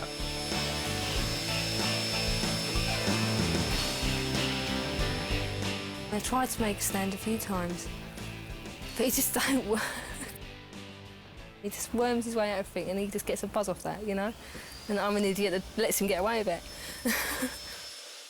Cleaning I've probably done once in the whole time I've been with Maxine. And that was only probably because she started shouting her mouth off. The way he gets out of things, and I have to laugh at the end. If I don't laugh, I'll cry, so I'm going to laugh at me for it. I reckon, I'll be honest, I reckon this woman's going to last 5 minutes with you and she'll go. Because your attitude stinks, you're rude, you are. Whilst Justin gets away with most things, he can't escape the responsibility of being a stepfather. The kids are brilliant with me, yeah? They love me to death, but they do give me a hard time. They do give me a hard time at the end of the day. And you were once a child. Yeah, I was. And you still are. It gets to the stage where, Maxine, can you come and say this? And then it's like, Mum, you know, and then you're like the referee in this house. You're always dealing with something all the time with them. That's what I've got about with.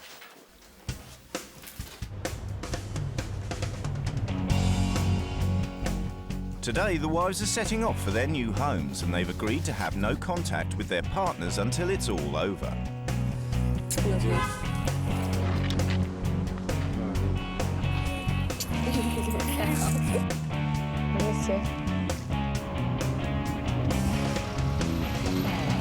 I'm nervous.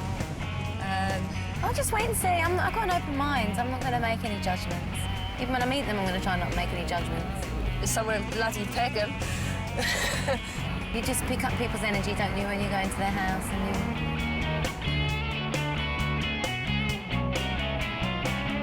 It's just, come on, bring it on, bring it on. Oh, no.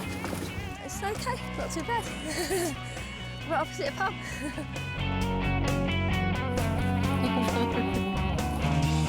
Before they meet the partners, the wives have a chance to explore their new homes. Welcome. Here's some help. It's lovely. It's a nice home. Thanks very much. But no thanks. Oh, wow. Vegetables. Any fruit and veg? Or is that hidden somewhere? What's that? How do you pronounce that? That's toothful, you know? Oh, my God. Chips. Burgers. Oh, my God. Potato waffles. And pies. Nutrition Bible, oh, my God. She should have took this with her. Looks like I'll be cooking chips tonight. Oh, hang on, what's in here? Oh, no. They're oriental, aren't they? No? I don't know, then. Well, it's probably 2 or 3 children. I don't know how many. And a couple who like figurines. Each wife has left a written manual as a guide for running their homes. The husband does not cook. Ralph does his own ironing. She does everything. The children will fold up the washing, Ralph will hang it out and do the rest. Well, that'll have to change. What do I do? Top 3 dinners. Sausage and mash and shepherd's pie and chips. We always eat veg and salads with every meal. Justin won't eat salad, vegetables or anything spicy. No alcohol, no caffeine. Forget changing the diet. Got my work cut out getting him to actually help in the house. Do you know what I mean? My God, what's she going to think of my house? I hope he's got a sense of humour and that will probably soften the chauvinism to a point. But I'm just saying, watch out, because when it's my 5 days, chauvinism isn't going to play a part.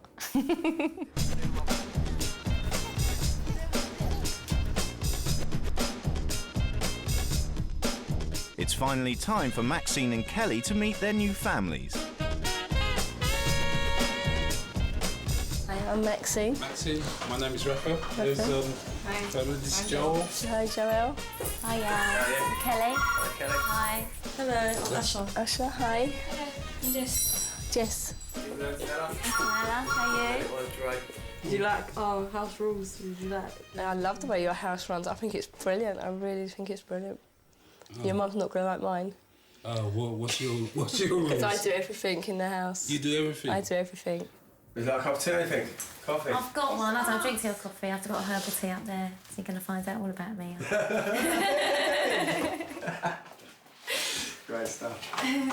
He doesn't eat rice and peas or pasta, salads. He doesn't eat none of that. So, I mean... That's all organic food, isn't it? Mm-hmm. And I don't drink alcohol either. Perfect. But I might introduce you to a few things. I'll introduce you to McDonald's. Right, okay. In Peckham, it's dinner time and a chance for Maxine and Raf to discuss who does what in the house. So doesn't your other half cook anything at all? Nothing at all? Nothing. Well, he's very lucky. Very lucky. A culinary challenge for Kelly in Battersea. She hasn't cooked a chip in years. I don't think I put the oil hot enough because they've been in there for ages. Girls, I apologise in advance, all right, if they're crap. Nice person. She's a nice personality. Nice lady. Pretty lady. Yeah, she's a pretty lady. Oh, well, happy days he's going to be Dre for 10 days. Could have been worse, mate. He's got a decent woman to walk down the streets with. He's really hyper, he's got loads of energy, but it's almost like he doesn't concentrate on anything for very long. He's really flitting everywhere. That might be nerves today, but that might have a very strong link to nutrition. It's very sad. Is this your granddaughter? Maxine's been in her new non-smoking vegetarian house for a few hours, but she's still not settling in. He lives on Windmill Hill. You can see that she feels a bit uncomfortable. Like, she's not uncomfortable, but like she doesn't know what to do. And it's like, we're the same.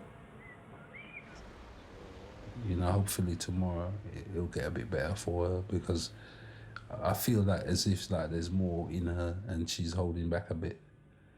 Whether she comes out of her little shell, I don't know. Come in.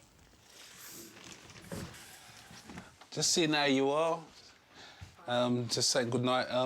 How's the books? Fine, thanks. All right then, I'll see you tomorrow, yeah? I really do miss my kids. And Justin. You know he's a lazy git. I really miss him.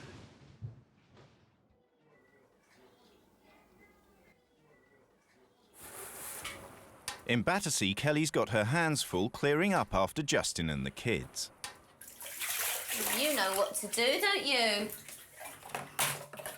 There are lots of alarm bells ringing about the husband. But I shall be her for 5 days.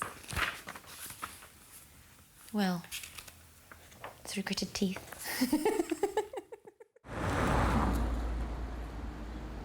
On the first morning of the wives' swap, there's a rude awakening for Kelly, who has to be up at 5 a.m.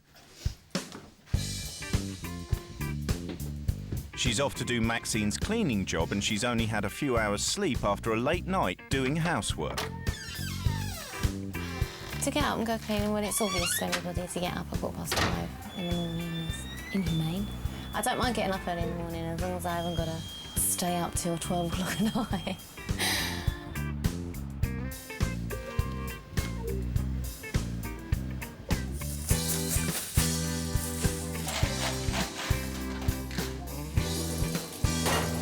Well, it wouldn't be my career choice.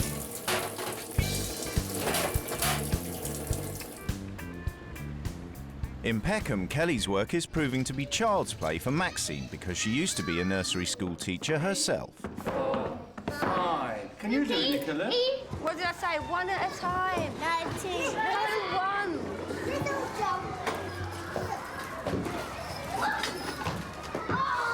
I would like to go back into it. On the mat when you jump on it, okay? But not right now, because I chose to be at home with Dre. I went back to work with the girls, and I said this time, no, I want to be at home, because I missed out so much with the girls.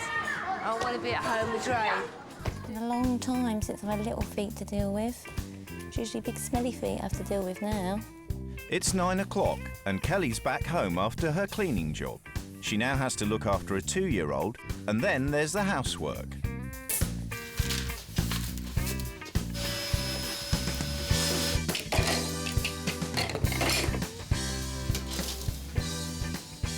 I feel feel like I've been penned into the house. Believe you me, if I was doing housework, this much housework at home, somebody would be paying the price for it, you know? I would be telling somebody about it. But, you know, and I'm never this perfect at home, so it's a real pressure. In Peckham, Maxine is doing less than half the amount of housework she's used to at home, and yet everywhere manages to remain surprisingly tidy. Yeah, who's done all the cleaning there? Me? Yeah. I've done I that felt this guilty morning. leaving it this morning. It's nothing new. Every morning is like that. I think it's quite rude for someone to actually do breakfast and just go out of the house and leave it like that. I think I'm doing too much. Yeah, I think definitely I'm doing too much. I think it's brilliant how you help with the cooking, you help with the cleaning. I think that's really good. But I think maybe a little bit too much. Over the next few days, the two wives settle into each other's roles.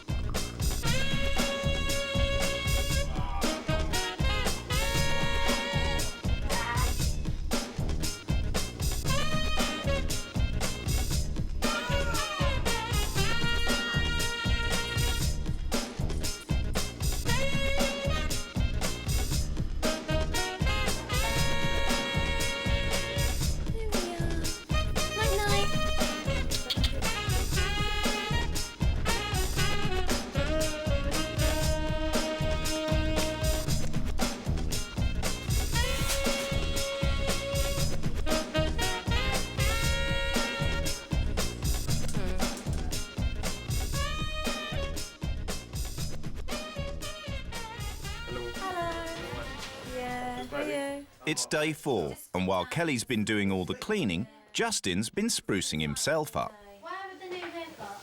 We'll have a new haircut. Why that hairstyle? What do you mean by that hairstyle? You've never had that hairstyle. That's what hairstyle I have all the time, so if you have a look at a picture. Not all the way up here. Look at it all right there. The shave bit, or not all the way up there. Right, is it? A big show off. You know what I mean? He's having his hair done. He's all showing off in front of her. I'm sorry, but he's out of her lead. Much out of her lead. You were doing what? Running about getting things, Antonella. You don't do the shopping? It's Friday night and the whole family have been invited to Justin's mum's. But there's a row brewing between stepfather and stepdaughter. There's a lot of things I've done, Antonella, that you probably don't even realise. Because you're too busy shooting your mouth off, gobbing off all the time.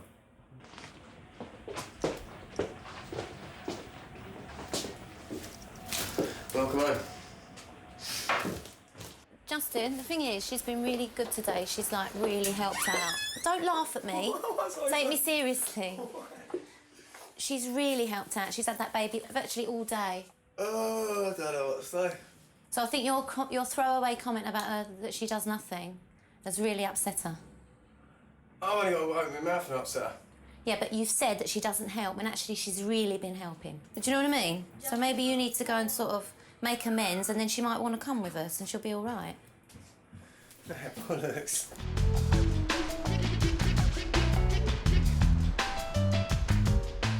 In Peckham, Kelly's kids are causing concern for Maxine. She thinks they spend too much time on the streets.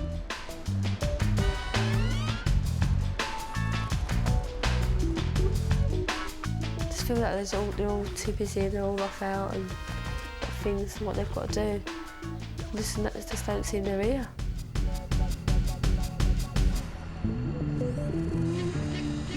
I just don't agree with like teenagers hanging around on street corners. What are they learning from that? Why don't they go home and get a book out?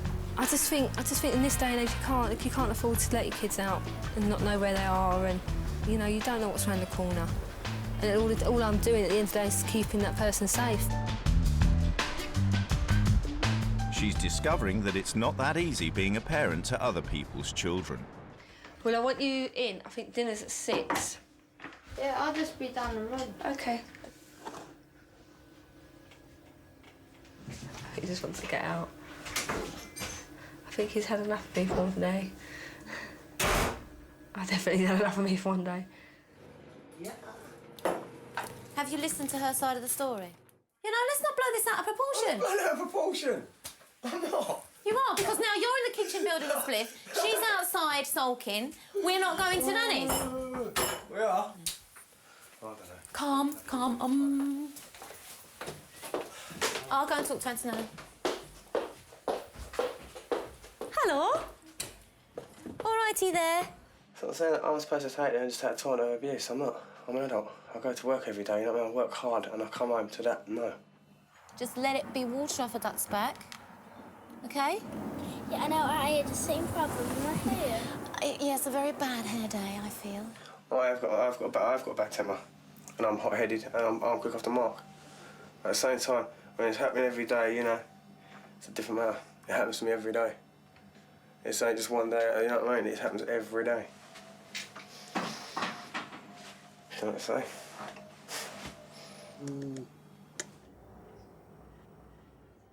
Maxine's home alone. Raf's doing a night shift and she's been deserted by the kids. Tomorrow I can change the rules, so I think maybe one of them is going to be doing something as a family. It's not all doom and gloom, doing things as a family. It can be fun. It can be real fun. And I think trying to find something fun for everyone to do so they all enjoy something together would be nice. Hiya. It's my nephew, Billy. I'm Kelly. It's my new wife, Hiya. Kelly, mate. What do you reckon? Oh, not too bad, better than Maxine. Justin and his stepdaughter have finally settled their differences, which means the family can enjoy a night together at his mum's. He's got great personality, though, isn't he? He's lively. Oh, yeah. He said, I don't cook, I don't do this, I don't do that, I don't do this. I said, well, why is that then? And he said, oh, because my mum did everything for me, it's her fault. But I said to him, well, you're a grown-up now, you can change that. Yeah, they are. There we go, then. Yeah, it's true. He's feeling persecuted. Yeah, that's the word. It's the perfect word. You hit the nail on the head. Nah, I ain't lazy. I just say I ain't lazy. Everything you come and see me for, it's like I don't do nothing. I do. Look, I can dance. No, I'm the other way with my son. I'm really, really trying to make sure that he's independent and that he's not going to marry a woman because she does for him. He's going to marry a woman because she's got something else to offer him. Do you know what I mean? He can actually look after himself. You're hard. No, I'm not hard at all. I feel sick. Maxine really enjoys to do the things a woman is supposed to do, and Justin does what a man's supposed to do. Look after my boy, won't you? Because I come and sort you out. I'll look after him. It might not be in the way that you want me to, but I will look after him. Oh, why? Jay's not a wimp, and nobody's going to make him one. Got your keys? That's a good point. Yeah, I have. Yeah. Phone, everything. Let's get out of here. Oh.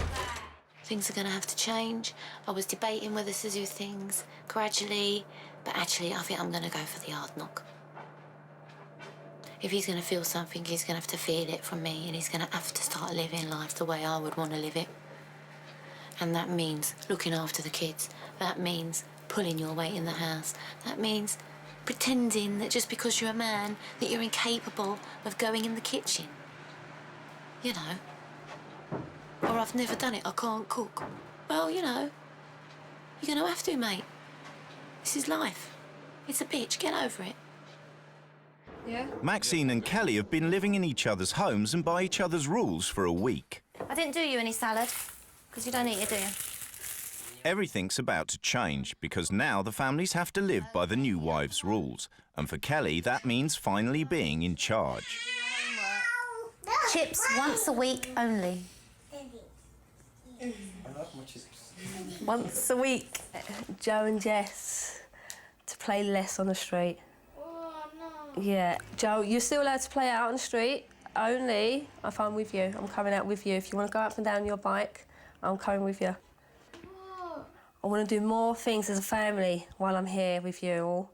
I really want to get to know you before I go. I want to have fun with you. OK, Justin. You cook everybody a Sunday breakfast. You babysit one night a week. And I want you to do your own ironing. What? And I want you to bath the baby and put him to bed twice a week. And you wash up. We're going to have a barbecue, yeah? So that's going to be like a family barbecue where we can all do things together and try and make it a bit fun. No name-calling or swearing when talking to the children. And that is the strictest rule. I'll give it a try. I'll live by our rules. I will live by our rules. But once I don't like them, she'll hear my words, you know what I mean? I'll be honest with you, and fuck off's the main one, and bollocks is another one. And that's that is the best one. Because if I can't handle it, you know what I mean? My main word is bollocks, because I'll just walk off, because I ain't interested. I'm gonna go in here now. Got some pop.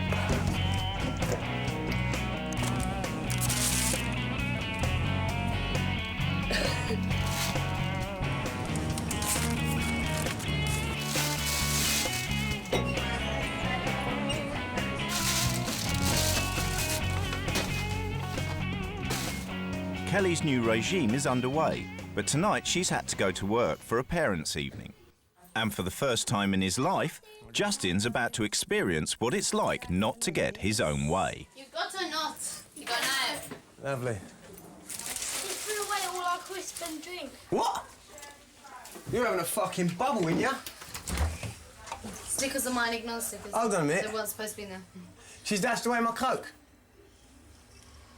And Nothing was said about fucking fizzy drinks. Nothing was said about fizzy drinks. Joe's not allowed no more. She left the rules. Oh no, fuck that. What? Joe's not allowed no more. What? Diluted juice. She's got them all pure. Oh, stop it. My boy's allowed whatever he fucking wants. What? Where's? Hold on. That's bollocks. Wipe my arse with that, man.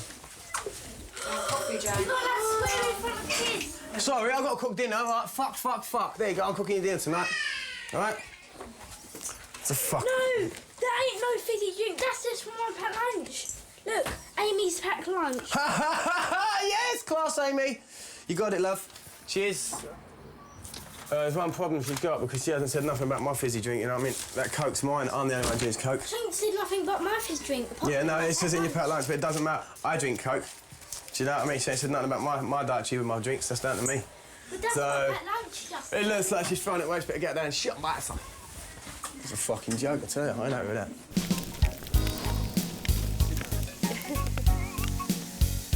Maxine's new rules are also underway. This is really nice. Kelly's home is a meat-free zone, but this afternoon, Maxine's invited everyone over for a barbecue. Oh, chicken! Do you like the meat, Jesse? Great. Well cooked.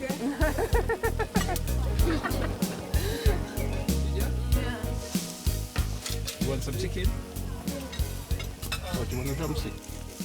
If Kelly was to come in there and open up the fridge, she'd go, "Oi, what's all in there?" But having seen what's in the fridge, that's what usually would be in my fridge if I was living on my own, innit?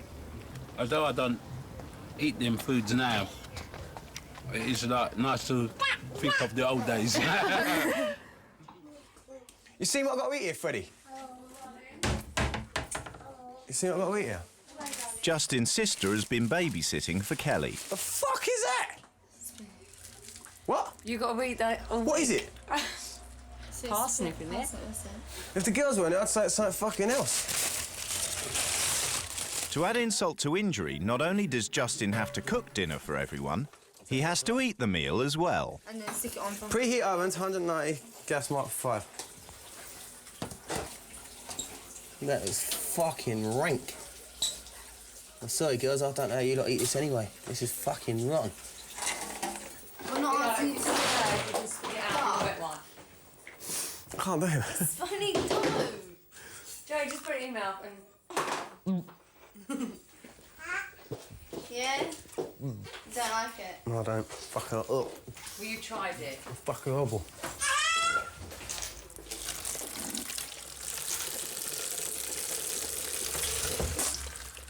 Everyone's entitled to whatever they fucking want. No one's controlling me. No one's controlling me. I'm going. I can't find it, so I'm gonna. I ain't being controlled by no one. No one. No one. Justin won't eat his dinner. It's just a few hours since Kelly introduced her new rules, and already he's rebelling by going out to buy McDonald's. I'm all right, bud. I'm all right. I think probably we take this on now, but, you know, like quite regularly. Hopefully, when I go away, you continue to have barbecues as a family and, you know, and you know, maybe get something out of this for you lot, you know. I mean, like, me and you're total strangers, but at least I met a new friend. Yeah. You know. Well, hopefully Kelly's met Justin and he's a new friend. You know. So. But there's little chance of bonding in Battersea now that Justin's broken the rules. Kiss.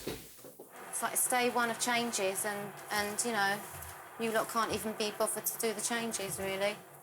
That really fucks me off. Hold on, let's be fair, Kelly. No, I've put a lot of effort. No, let's be fair. Fizzy drinks I've put a lot of anything. effort into this house.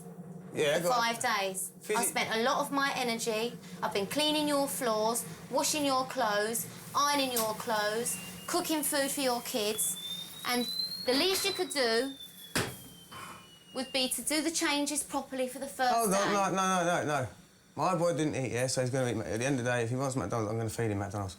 We didn't even want McDonald's. How do you know he wants McDonald's? He can't talk. No, he can't, that's right, but he didn't eat. When you've got a baby, you've got an obligation to feed them properly so that their brain grows properly, so their limbs grow properly, so they don't have bad skin, so that they can function well. And nutrition plays a really big part. Everybody knows that. It's easy option, isn't it? Everyone knows that. Well, it's easy option. So, you know, it's the easy option. So don't make out you're putting the baby first, because you're not. You're putting yourself first. You should be appreciating Maxine right now. You should be appreciating, because that girl does everything for you. Everything for you, man.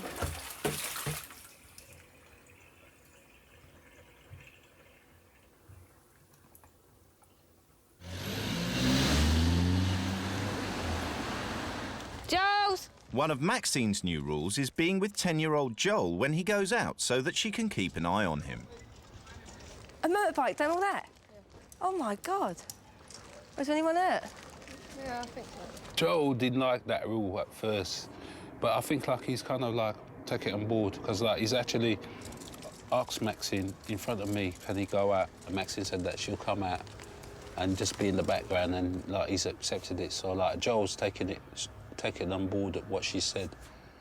Here you go. That's for you. Oh, OK. I've got ham and I've got cheese somewhere. Yeah, I've got ham. Since the rules changed, Raf's been wondering how Kelly's been doing in her house.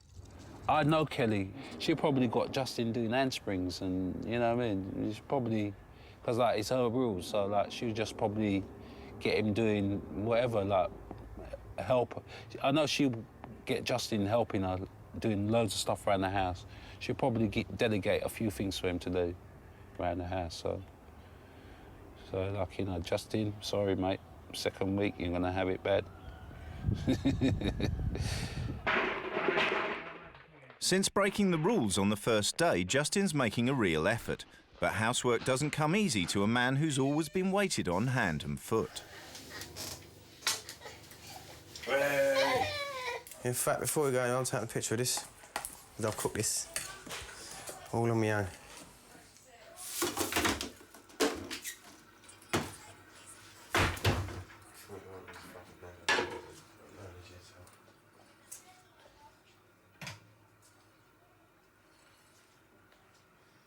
Jay, put them down now, please. No. Yes.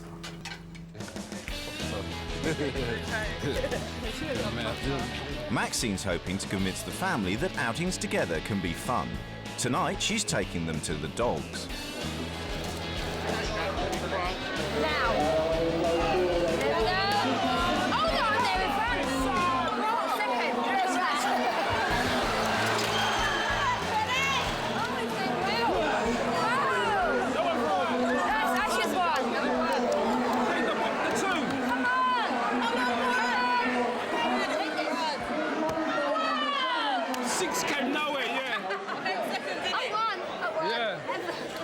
Shampoos, guys. Drink champagne. Could just go, yeah, one. Justin's week has gone from bad to worse. Under Kelly's new rules, he's got to get Amy to bed. You want to go get yourself in bed? And I've asked you time and time again, will you just... Kelly, I tell you what, why don't you ask her to do it? You've heard me ask her, she's not listening to me, can you ask her to do it, please? Let's be fair, you know what I mean? As you said, you're not getting no help. I'm not getting no help either. Well, you're not communicating that you need No, any I help. have. You've just seen me ask. You've heard me ask shouting. about 3 times. I don't care. You're You've heard me ask you shouting. about That's 3 not times. communicating. I don't communicate with people who shout at me. I don't care. Fat of it. You know, you see me asking. You ain't asking, all right? You ain't doing. You know. This You see is him the taking the first piss time out of me. I've heard you ask. Kelly, you were standing upstairs and I was shouting out the window to us about a bit. You know, I thought we were supposed to be, as you say, help each other.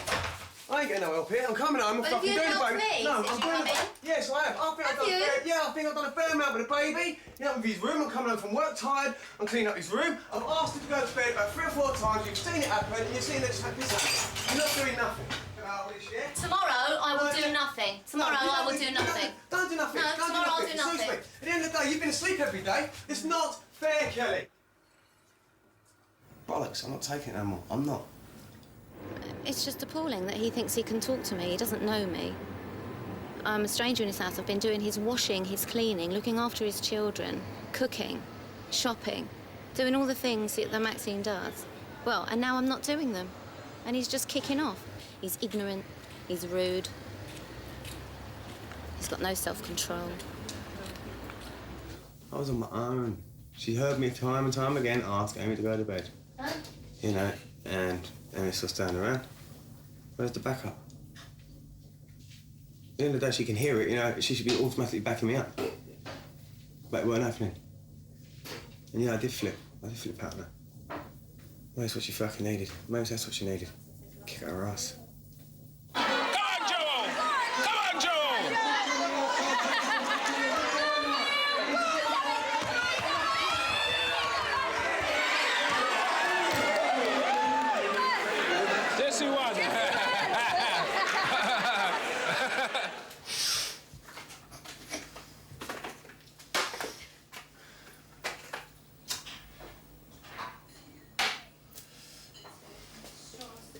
I couldn't live with Justin. I couldn't live with Justin for more than 5 seconds in real life.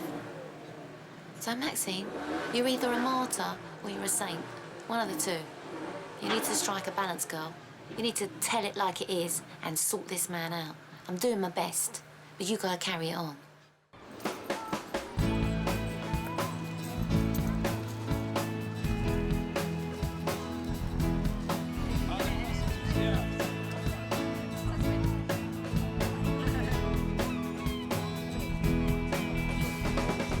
It's the day before the couples are reunited, and Raf is treating Maxine to a trip to Brighton. I couldn't have been put with a nice family, and that's I'm not just saying that just because you're here sitting with me. I am totally happy of where I went. I really felt welcome there. Has it been a headache, me being there? No, it hasn't. The first 2 days, me and you kind of like was just trying to suss each other out, you know what I mean? So, you know, it takes time to kind of like... Get to know someone and see if they're okay. And...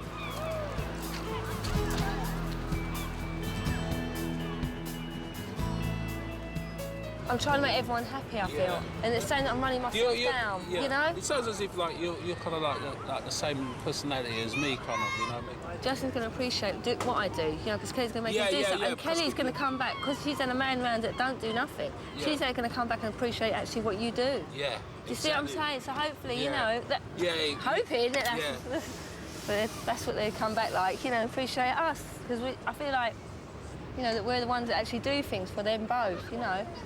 I think I learned that I got to be a bit more assertive. Like, you know, no means no. When I can't do something, instead of me trying to please everybody, just please myself, really. You know, she's kind of like completely different to Kelly. She does a load of housework and Kelly doesn't. Kelly, you don't know how lucky you are, because like what I've hearing from Maxine is that her husband doesn't do no housework, no cooking, right? And I have to do all them stuff, and yet you don't appreciate it.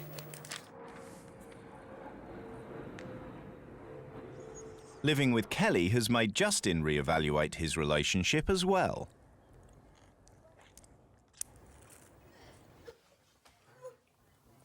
I need Maxine, I do. Maxine runs this place. Maxine runs it all. But I will help her, I'll do everything on it. Yeah, at the end of the day, everything that I've done, I'll carry on doing. And I will cook once a week as well for Maxine, because she deserves it. I've seen what, you know what I mean? I've seen what she goes through. I've actually realised this week what she does do, you know what I mean, and what I do. And it's absolutely bollocks.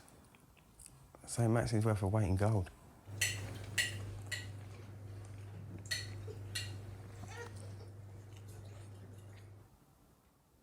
And all my love is in Maxine. All my love's for Maxine. And it always will be. You know? I suppose... the old saying, Maxine's got my heart. Maxine carries my heart. If I didn't have Maxine, I'd have nothing. I wouldn't be worth fuck all.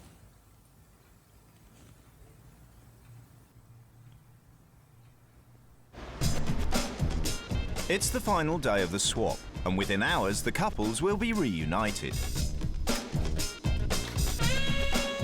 Before they go home, all four are meeting up to discuss the fortnight's events. This has not been a very nice experience. Not living with Justin. It's not nice living with Justin. I don't know how Maxine does it, quite frankly. I have got, you know, some thoughts of going back with some thoughts in my head that I'm going to change at home. So I'll give them a try and see how they go. I can't believe it. I can't believe the man. I can't believe him. He is just such a wanker. See you, Amy. Thank you for being so funny. See you later, Jules. Right, Anthony. Come here. You're pissed. Be good. Here. Oh no, you wore that horrible t-shirt. Oh, no. Hi, how are you? You all right? Is that right?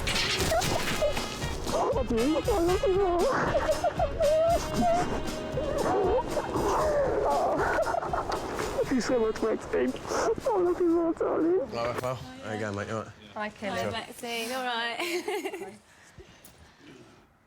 Well, when I was being you, Maxine, and I'm going to talk to you about this because I've had my discussions with Justin, and quite frankly, I don't want to have any more discussions with Justin because I find it intolerable the way he talks to me and the way he acts in the house. I really don't know how you stand it. I cleaned the house, and then I've still been told I'm a lazy bitch. Do you know what I mean? So, you know, that's just intolerable. That's just unacceptable. I'll be honest, I'll be honest with you, Kelly, I don't realise what I'm saying. Do you know, I don't. Oh. You know, I don't realise what I'm saying when I say, because I just blow. Basically, everything comes out, you know what I mean? Fucks this, fucks... I don't realise what I'm saying, it just comes out. It just fires, No, but to yeah? be honest, Justin, What? you are used to people around you who tolerate it. And I can't tolerate that, and you mustn't tolerate that. It's getting past that and getting on with it and not challenging him because I don't want another argument out of it, you know. Well, beef fruit, and I ain't gonna lie to you. As I've said to you, Ref, don't take it the wrong way. I think you are one lovely person. You've got every quality for a woman you have. But I'm gonna be honest with you, you might not agree with this. I find me and you are built the same frame. You won't See, I agree. can't No, see. exactly. I know you're not gonna agree with it, that's what I'm saying. No. You have, I'm sorry, Kelly, a lot of stuff done for you. You know what I mean? Your rules arranged around everyone doing everything, so it takes a lot of weight off yourself. Yeah, I know I don't do nothing. I've admitted I don't do nothing. Everyone does everything for me, but that's what I've seen for you. How you can say me and you are similar? We are similar. You're just... I just No. can't comprehend how you've even got there. No, because you don't want to. No, because I have brought myself down to your level to make contact with you as two human beings. I have talked to you on a level... You like to be in control. That's what you like. No, I don't want to... I just don't want to be comes across. abused. No, you like to be in control. Everything No. to go your way. As long as everything goes your line, you know what I mean, it's not a problem. Well, what the problem is you're not used to anybody standing up to I'm not. you. You're right, that's correct. You're not used I'm to not. it. You But at think the you same can time- apologise and it's all going to be OK, but it's not OK. But the thing is... That all kind I'm of saying- behaviour is not OK. No, It's you're not right, it's intolerable, and I've learned that. As I say, I've learned a lot from you. And So that's why- not me being No. controlling, that's just me being a normal No, I find you person. very control. I do find you to try and be in control. I'll be honest with you. You try to control the shop, you do. I mean, I do get frustrated sometimes, you know, don't we? Yeah. Listen, you have Yeah. to train him. No. You have to train him. No, but Yes, you do. No, you but do. like sometimes I. Because boys aren't brought up like that. But sometimes I feel that you don't appreciate the stuff what I do. Sometimes. Do you appreciate the stuff that I do? Listen, just because you're a man, why do I have to say thank you for you doing what I do? No, I don't. I'm not saying that you have to say thank you. What I've learned over the week, you know, like the 10 days... Is that you do housework? No. You know, like Maxine's life, Maxine's life and my life, it's like similar, you know what I mean? I'm sorry, I do not treat you like that. No, I know you don't treat me like that, I know. So why are you saying it's similar? No, right, what I'm saying is that in the morning, I do the housework. Yeah, you go to work. I do the washing, you want me to do the washing, I put I hang them up. That's what I do too, Raf. Yeah, I know, I'm not disputing that. You don't do more than me. You do a lot less than me in the house domestically. And yet I am working as hard as you are. So if you're talking about balance, you know, I feel I need to be appreciated. And if you appreciate me... I do appreciate it. Well, I don't feel like I'm appreciated as much. You've been undoing my good work there, Maxine. My aim when I've done this, my aim was hopefully when I get home, they all did appreciate what I did. That was my aim. But a lot of it's down to you now, Maxine, as well, you know. Yeah, you know, and now I can come back, you know, and if they hopefully they do appreciate what I do, don't get overlooked. The problem with me then, maybe I've had my arse wiped all my life. Yeah? That's life, that's my life, you know, it's happened to me. That's the way I've been brought up. My arse has been wiped from me all my life. What have you learnt from this? From this, I've learned to appreciate Maxine, yeah. I do need to do a lot more things for Maxine. I need to do a lot more things around the house, yeah, I do. But not in the manner where Maxine's in control of me. I'm in control of myself, yeah? About you know, control and is it? relationships are two different words. They do not go together, they don't come in the same category. They just don't go together. Although we've had our ups and we've had our downs, you know what I mean, Kelly, let's be fair. But it was quite a good experience, it was. It's taught me a hell of... No, I'll be honest. I want to go home. Cars are out the window, mate. I'm losing my car, get me the boat.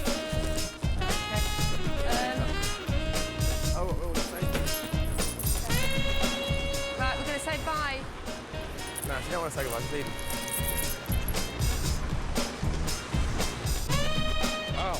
All right, then. Big All right, then. Nice see ya. All right. See you later, mate. All right. You think nice about me on fucking... You go, Kelly, listen, right, this is a reunion. I was looking forward to seeing you. I was looking forward to seeing you. She's just rude. You can see that, though. You can see how rude she is. She's a horrible fucking woman, and she's manipulative. She's fucking control freak, man. She's out of your life, babe. She's out of your life. Man. I'm back.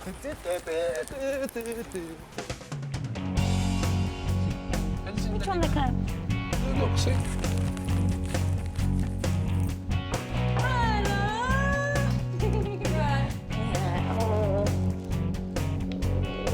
Look who's here! Look who's here! Hello, darling. Oh, what's with the arm?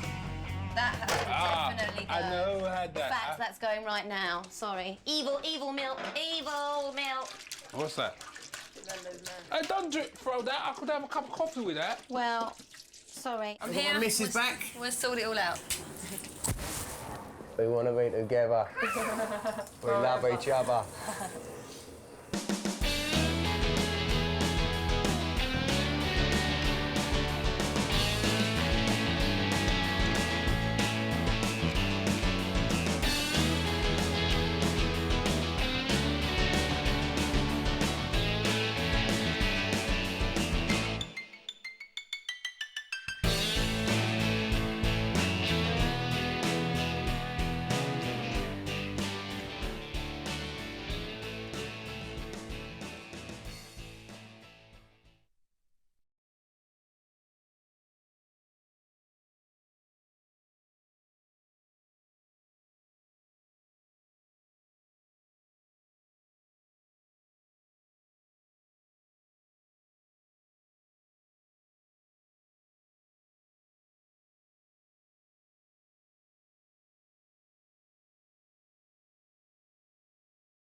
Meet the Baileys.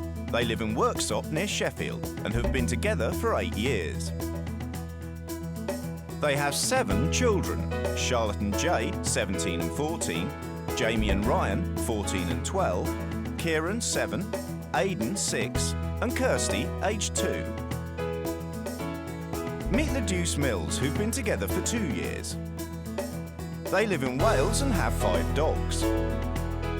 Darren is stepdad to Alexandra's 10-year-old son, Victor. For 2 weeks, they have agreed to swap homes, partners and children to see what they can learn about their own lives. What's it like to be judged by a new partner you've only just met? You are the luckiest, laziest bitch in the UK. How do you get your new partner to explore his creative side?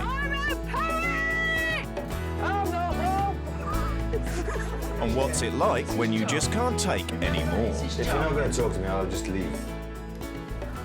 Anything. She just totally refused to talk to me. It's a complete knobhead.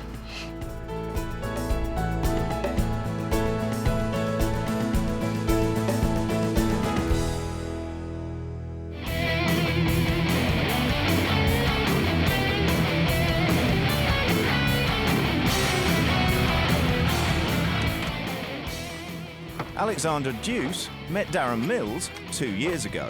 After a whirlwind romance, they married and became the Deuce Mills. Darren and Alex enjoy a creative and spiritual lifestyle.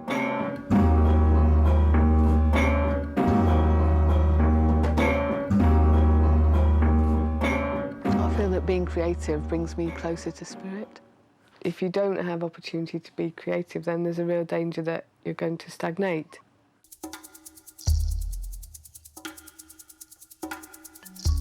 Darren loves to meditate. He also relieves stress by practicing the ancient art of Reiki healing. Reiki works by tapping into a universal energy, by clearing blocked energy within your chakras. Alexandra is the main breadwinner in the family, working as a speech therapist. She's also a published poet who spends hours every day perfecting her unique poetic talent. I'm lying on a mattress under covers, but yes, this is it.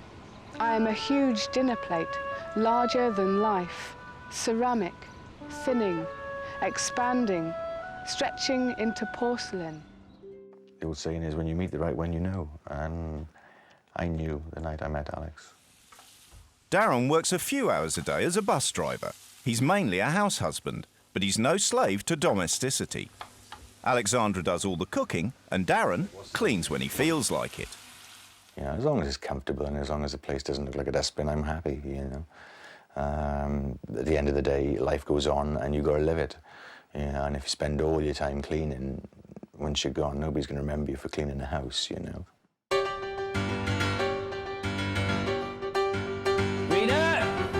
Reader! Come on! 11:15. Come on! Things to do, people to see. Yeah, sit up, you'll spill it. Marina Bailey's partner, Nigel, is also a house husband. Quit thinking pillar 8. She's the sole breadwinner and works as a market researcher. Come on. Marina does nothing in the house, nothing with her children. Yes, I do. In fact, she hasn't lifted a finger in the home since the day she met Nigel. Come on, I'm getting up.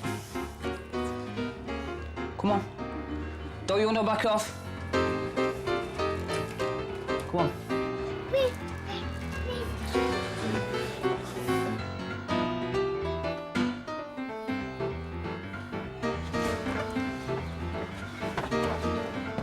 Nigel is a human dynamo who prides himself on doing everything to perfection. Cooking, cleaning, washing. Anything. Bringing kids up. I'm the best at it. Aidan! Wait, MVT. Kieran! Jamie! Jay! Wait, MVT!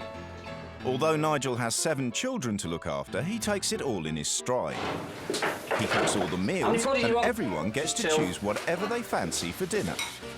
I usually do around about 5, 6 different meals at night. Some people say I abuse him because he does it all. There are things that I can do that I don't do, purely because I don't do them as well as him. He tells me it's not good enough, it's not up to his standard. I said, do it yourself. So he does it himself. Nigel got a new Dyson the other day. You know, I had to be enthusiastic for him. Before he became a house husband, Nigel used to be a miner working down the pits. I was going out to work and coming back and having to clean the house. So we decided she would go to work because she's rubbish at most things. She's a slob, basically. In Wales, Darren believes in delegating domestic duties, and since Darren moved in, 10-year-old Victor has had to do all the washing up. If there's like a mountain of dishes, it'll take me half an hour to an hour because I have to wash, dry and put away and do all the surfaces. I can be quite strict. I suppose I'm slightly a disciplinarian, really. But, you know, that's kind of what I'm trying to do with Victor, you know, get him ready for life. Nigel doesn't believe his children or his wife should have to do any housework. He prefers to do it all himself. I like being in control. I wouldn't change it for Will. Not for Will. I won the jackpot when I met you, didn't I? Why did you? I did. You know, I've always said that. I got frigging booby prize.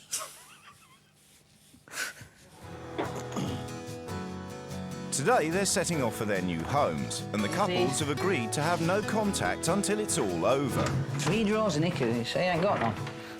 Alexandra wouldn't like anybody to be controlling. They would have to be somebody creative. The worst possible scenario for me is someone that doesn't do anything. Someone that, like me.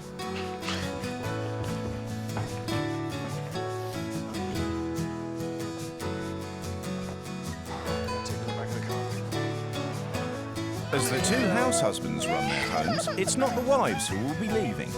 This time, it's the men who'll be swapping. Wives, homes and children for 2 weeks. Bless you. Love you too.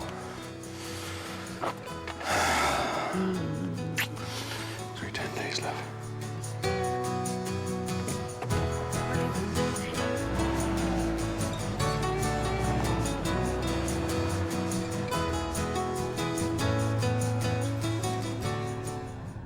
I like my new wife, probably. Just to do a little bit of something now and again, and do it properly to my standards. And if she does, we'll get along fine. 24, 26. Don't friggin' bin men come round here. It's been a while since I've lived on an estate. This has got to be 31, haven't it? Before they meet their new families, the husbands get a chance to explore their new homes. Oh, Lord. Look at all friggin' rubbish. Dearie, dearie me. Lovely smell in the house. Everything smells nice and clean. Smell the dogs. I mean, why have dogs in the kitchen? It's just unhealthy. Television in the kitchen. I wonder if that means that he does some cooking. That's never been cleaned out.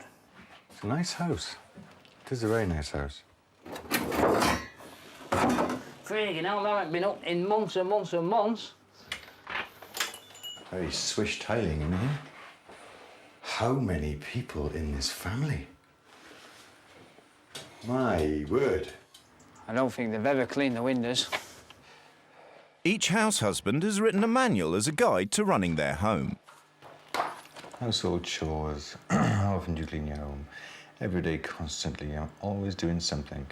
The house is only clean on a Tuesday and a Thursday. But it's only Friday today and the house is filthy. Who cooks and when? I cook different meals for each of the children every night, depending on what they fancy. Ironing. I don't do the ironing, nobody does. Oh, Lord. Who does the shopping for food and household goods? Me. I change our bedclothes every 3 weeks. Oh dear. How do you spend evenings from Monday to Friday? Tuesday, game of snooker. Marina sometimes comes. Piano session and play the didgeridoo. Oh dear. It's Ralph Harris. There's not enough hours in the day to do what this guy is doing. The first week will probably kill me because I want to get in now with my sponge and clean. I've got to do what he does, so I've got to wait. Beginning to dawn on me now what I've got in front of me. It's finally time for the husbands to meet their new families. Hiya. You all right? Nice to meet you. Hi. I'm Nigel. Hi. And you're Victor. You all right? Yeah, fine, thanks. Good.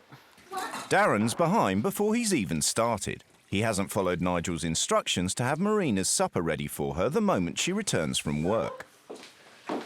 Hello. Are you all right? You must be Marina. I am. Pleased to And meet you you, are? Darren. Hello, Darren. How'd you like a steak? Cooked. Yeah, I'm all right with steak, actually. Yeah, well, actually, I like it quite rare, and I also like a nice cup of tea. So. Nice cup of tea. I'll see what I can do. I'll see what I can do. Great. Before he cooks Marina's dinner, Darren meets the 7 kids and has to take their food orders. You're... Ryan, I'm probably going to forget all your names. Jamie? Yeah. Ryan? I'll let you go first in case they attack me. And he's not that old either, are they? It's time for Nigel to meet the dogs, who've rolled in some cow dung and are in need of his cleaning skills. Right.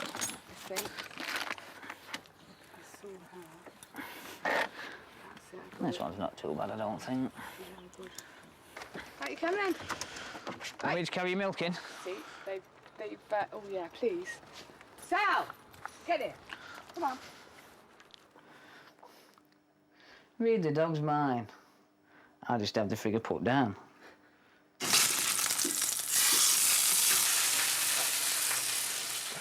Darren is 3 hours behind Nigel's schedule, but he's finally cooked all the individual meals for the kids and Marina. How come you eat like that? Never ending in Marina's house. So have you got a dishwasher at home then? Yeah, his name's Victor. Oh, right, yeah, you said it. Back in Wales, it's bath time. Washing dogs. Where'd you go? Come here. The main thing is that the dogs are beginning to settle, and the dogs will be the barometer of how successful this is. They'll be the barometer for their atmosphere in this house. She's well into spiritualism. And she talks to her dogs. I think she knows what they're thinking. It's nearly 10 o'clock and Darren is still hard at work.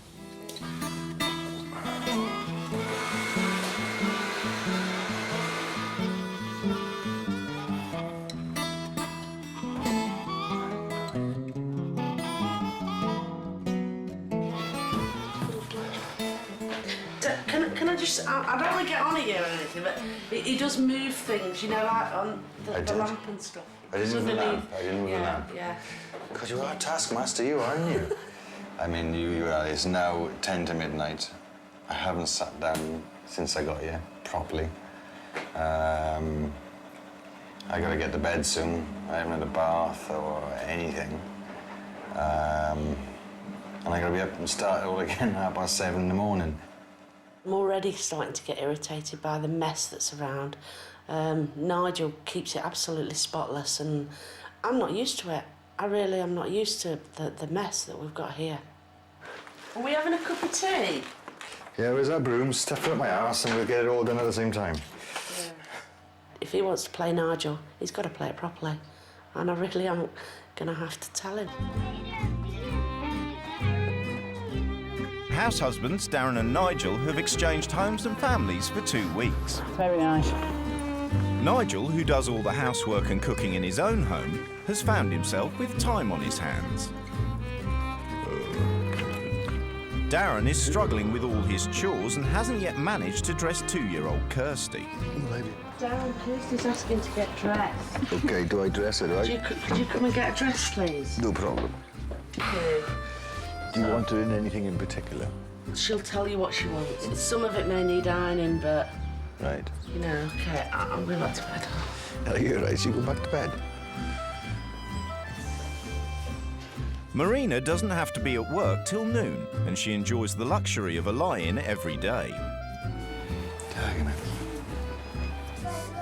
While Darren is doing all the housework in Worksop, 10-year-old Victor is still doing most of it in Wales. And Nigel can't wait to get stuck in. Filthy. I need loads of clothes. Bleach. Cleaning stuff. Alexandra, though, has other plans for Nigel.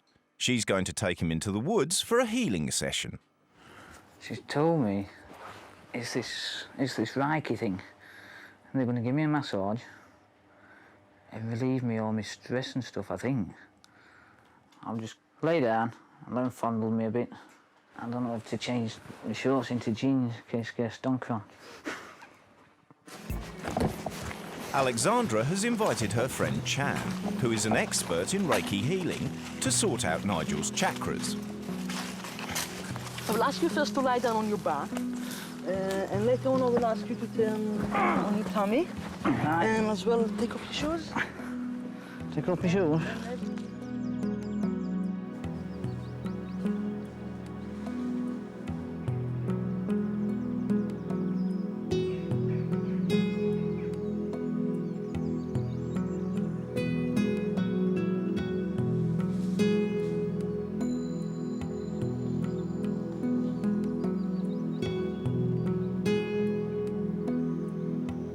I felt some burning on my face. And that dog farted while my head was down there. Beg your pardon? The dog chumped as my head was down there. Something's definitely happened for you there, Nigel. Do you reckon? I could feel it whilst I was sat over there, yeah, especially when Chan was concentrating on this area and here, which are you know, your solar plexus and your base chakra, and those are... You've lost me here. So am I balanced now, then? I hope so. Bit strange, isn't it? I think there's too much wacky-backy going about.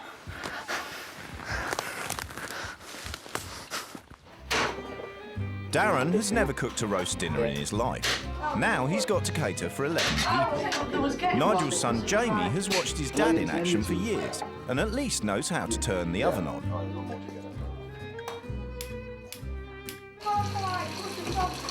Best off waiting a bit, yeah, to put that on. Right. So when you put your roasted in the oven, then you just switch that on.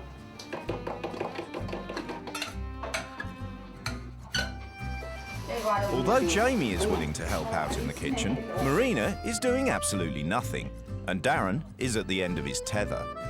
I don't feel that Marina is a wife to him. Marina is another child to him because he picks up after her. He waits on her hand, foot and finger. You know, to do that for a child is a different scenario to do that for a partner. I can't see how they can have a partnership. Where is the partnership? Where is the balance? Nigel's a slave to the family. Oh yeah, probably. Enjoying it. Probably. Whereas where I'm coming from, I believe that however many people are in a household, once you get to a certain technically, age, it is his job. To me, right? This is his job in our household. Marina, let me remember? finish, please. Yeah, let me finish. You forever stopping me talking. Please let me finish a sentence. Yeah, hang on, wait, stop. No, you stop. I'm talking. Please. No, I'm asking you a question. It's his job.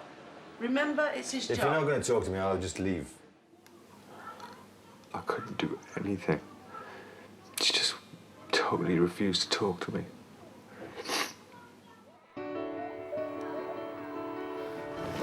Like frigging mountain climbing, isn't it? You need a frigging rope to get up here, don't you? Yeah. Alexandra thinks it's time Nigel started getting in touch with his creative side. Do you fancy writing any poetry? Me? I can't even write a text message. I haven't mastered that yet. Do you fancy having a go? Could we set each other a challenge? Would you have a challenge for me? You know, that I could do? I'll learn you how to do windows. Okay. All right. Right? Fair enough then. Right. Deal. Okay.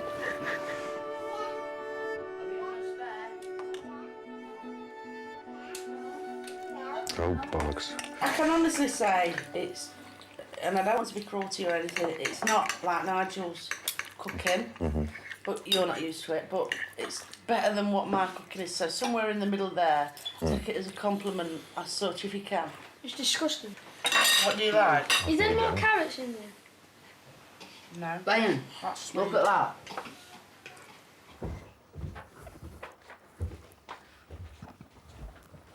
Can you tell me how to write a poem? Show me how to write a poem. How you would write one. Okay, I'll try. I've wrote all these down. That's a list poem, isn't it? Yeah, that's quite good to start you off. And then think of some verbs. Pick out a word like, say, horses. Pick out interesting things about horses. So maybe... Bookies. No, that they do in the field. Tell those hills, tell them, you know, this is my life, this is what I do with my kids, this is really important to me. I love going on this walk with my kids and I'm going to tell everybody about it, including the hills, and thank them for being there. Blue-green land, field grass, open space, veg, fruit, sand, bike, people, dogs, tractors, horses, walking kids, road cows. So I'm a poet. That's it, shout it to the hills. I'm a poet! I'm not, though. It's the day before the husbands get to change the rules, and Marina has taken Darren for a drink with Nigel's sister and her husband. So his obsessional behaviour then really stems... He's not got an obsessional behaviour. Bullshit. He hasn't. You're talking absolute crap. I'm sorry if I miss my opinion. He has not got an obsessional behaviour. Nobody washes the floor on their hands and knees 3 times a day. Look. Over maybe once or twice a week. You're joking with 5 dogs? I'm not joking, no. My God. Yeah, but what about them weeing on the floor and stuff? Clean it up. Yeah, but you... I don't leave it, I clean it up. It's an awkward comparison to make, yeah? Look, but if you're going to make a comparison, I will wait till the dog shits before I clean it up. Nigel, to make that comparison, will follow the fucking thing around with a dish ready to clean it up just like he's dead, like. If he did it. Nigel can't wait to change the rules, which means the dogs are in trouble. The dogs aren't going to be allowed in the kitchen. No, I'm sorry, no. Really serious, you can't mess about with the routines with the dogs. The things you can't touch, they've been messed about as it is already. All I've got and to do, they're they can go in another room, can't they? No, We should be but... doing it my way. No, sorry, that ain't the principle of this at all. It is, basically, it is, isn't it? No, it's not. I think it's unhealthy to be cooking food around dogs, myself. He doesn't listen that well. He doesn't listen that well to others, to women, to himself, or to the universe. She thinks I'm going to learn her spiritual ways. And all I've done is come to clean the frigging house, basically. He's a saint, as far as I'm concerned. For putting up with it, he is a saint. I do it. Darren's convinced that Marina's claim that she can't do housework is just an excuse.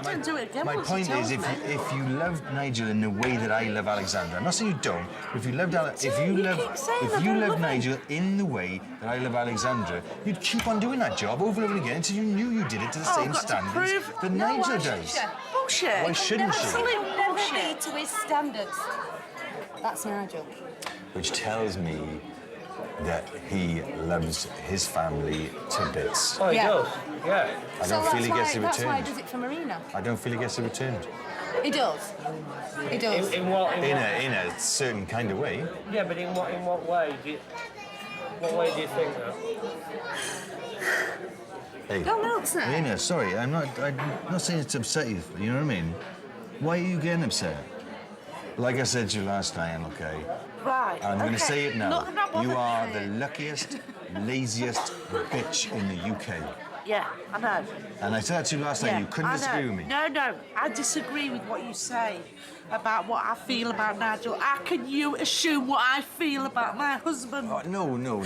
Yeah, how can you ever assume that you do? Don't even say it. Don't even go there. No, I'm There sorry. is no one I love more in this whole world. I'm not surprised. Do you know that? I'm not So don't surprised. say it. Just don't I'm say not it. surprised. It hurts. He seems to have summed us up and got a totally different idea to what it's really like.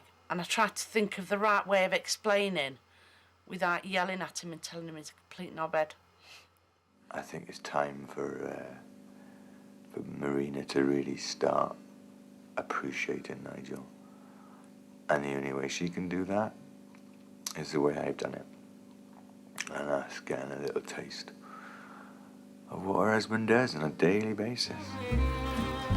Nigel and Darren have been living in each other's homes by each other's rules for a week. Got your cup of tea and a bacon sandwich, babe. Now, everything's about to change because the families have to live by the new husband's rules. And Nigel's wasting no time. Where's the cleaning products? Bleach, active toilet gel, scrubbing brush. I need cloths and toilet duck. Wash powder. Get some of them figures. I like a lot of them. In fact, we just take these, shall we? Bathroom cleaner.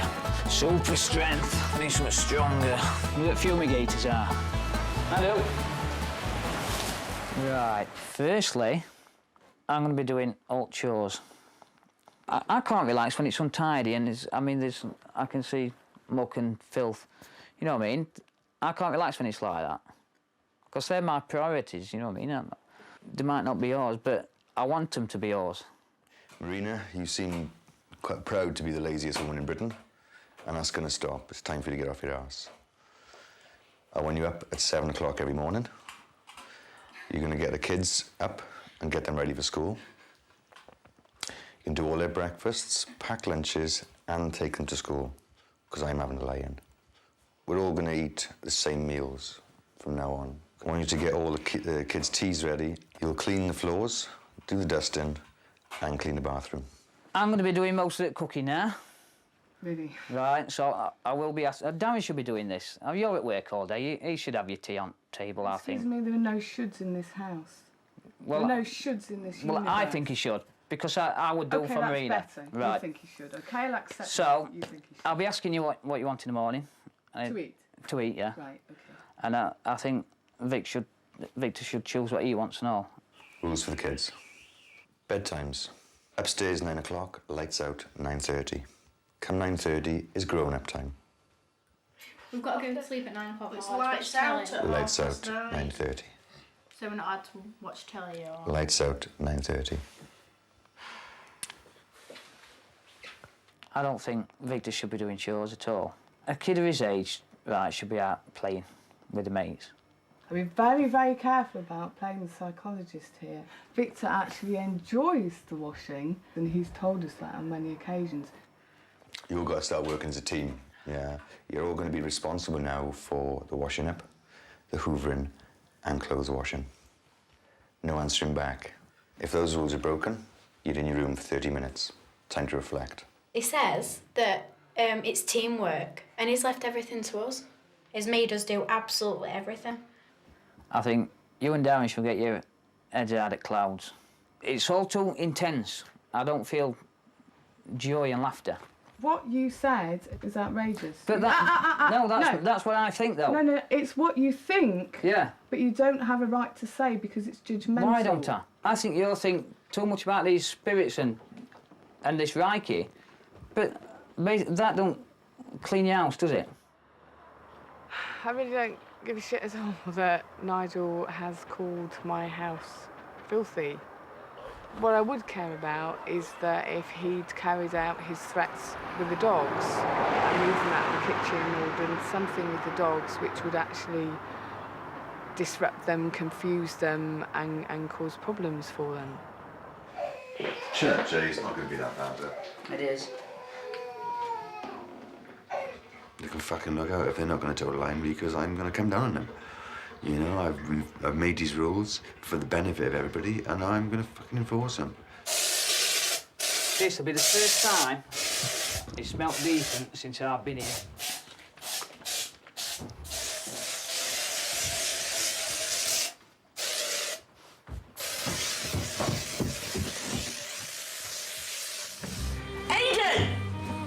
Does Kieran normally wear this coat for school? Marina's struggling with the early For start. school? Kieran, you better not be lying to me. She's never been up in the morning to see how Nigel normally dresses the kids. You fibber. Get it off. The children are doing their chores, but Darren is fast becoming the most hated man in Worksop. Can you come down and talk to me like a grown-up, please? Shut up. Leave me alone. I've got things to do. Shut up, leave me alone. All right, I'd like you to go and put your coat away and then go to your room again for half an hour, please. You can do 30 minutes now, or you can go to bed at 8:30, lights out at 9 o'clock. Choice is yours. The frequent punishments for minor infringements of the rules aren't helping. Does my head in. Neither does the fact that Darren appears to be doing nothing himself. Marina, I feel a bit rough, so I'm going to go to bed for an hour, right? Can you give me a shout when the food's ready? Aye. Thank you. Twat. Back in Wales, Alexandra's out of the way at work. Nigel decides to make some small changes. I'm going to gut this kitchen. Get rid of all the rubbish. I mean, all these, none of these laid about. I want the dogs out.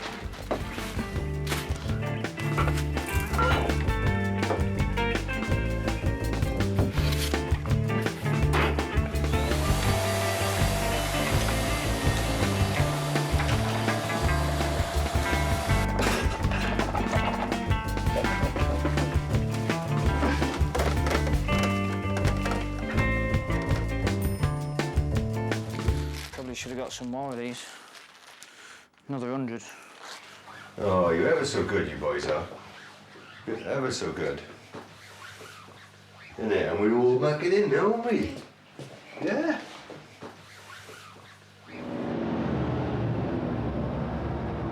Nigel has ordered a van, so he can put the personal items he feels Alexandra doesn't need in temporary storage.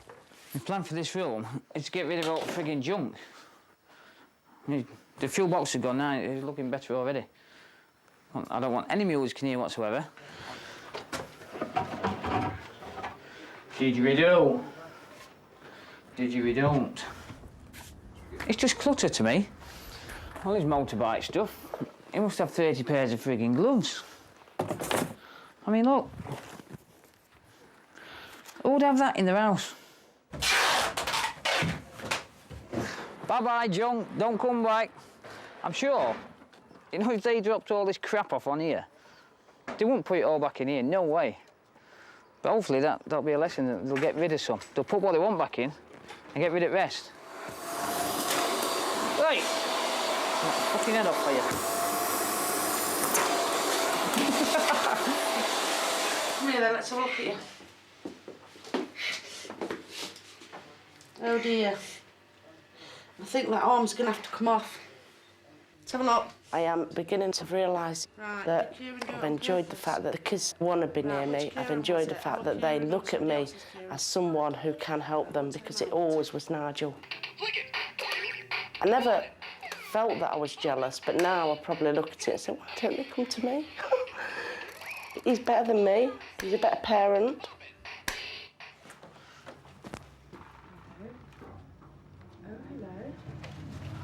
Alexandra arrives home unaware of Nigel's clutter and filth removal operation.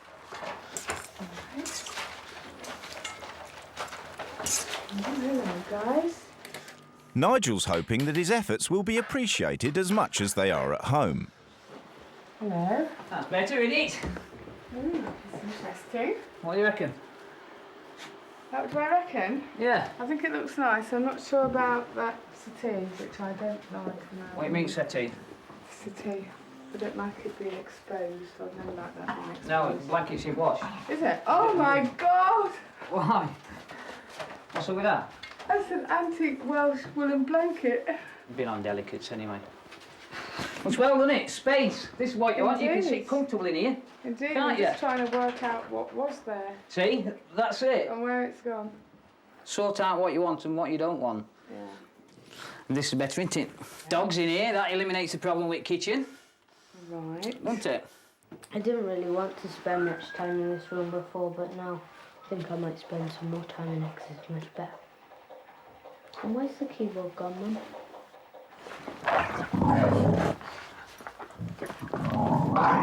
Dogs, like cats, get very put out of joint by things changing and moving around. You know, it really does disrupt them. They find it very hard to handle. Now, you may not be aware of that, but that is always the case. That's going to happen. You've fucked up their minds today. No, not me. You know, and what? Yes, you have, because Well, you're no. responsible, because you've changed things around. But you in the knew, house. you knew I would come in here to sort your house. When I'm gone, then you're going to let them back in the kitchen. Of course, I'm going to let them back in the kitchen, So Nigel. what's the point me teaching you to keep them out? You're not teaching me anything about, you know, how to keep a house, Nigel. See, they're the big issue, aren't they? Dogs. Despite her protests that she can't cook, Marina's managing to prepare a roast dinner for the whole family. Her culinary skills haven't gone unnoticed by Darren. Kieran's. This is mine. Yeah. There's all the burnt bits, eh? There's all the burnt bits. I expected burnt bits.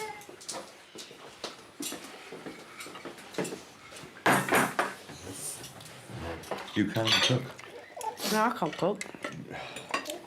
You bloody well can. Fact is, I don't enjoy it. You say you can't do it because, you know, you burn it. Well, I have said that, and I have done that. Can't just shut up arguing. No, arguing, we're talking. You are. Can't just eat and argue later. It's a discussion. When we're in bed. Why is there this whole pretense that she can't do anything? Because she clearly can. You know, she proved it tonight. You know, the man is taking a piss out of the male, you know what I mean? Alexandra's having an early night. She's sleeping downstairs with the dogs to help them deal with the trauma of moving from the kitchen.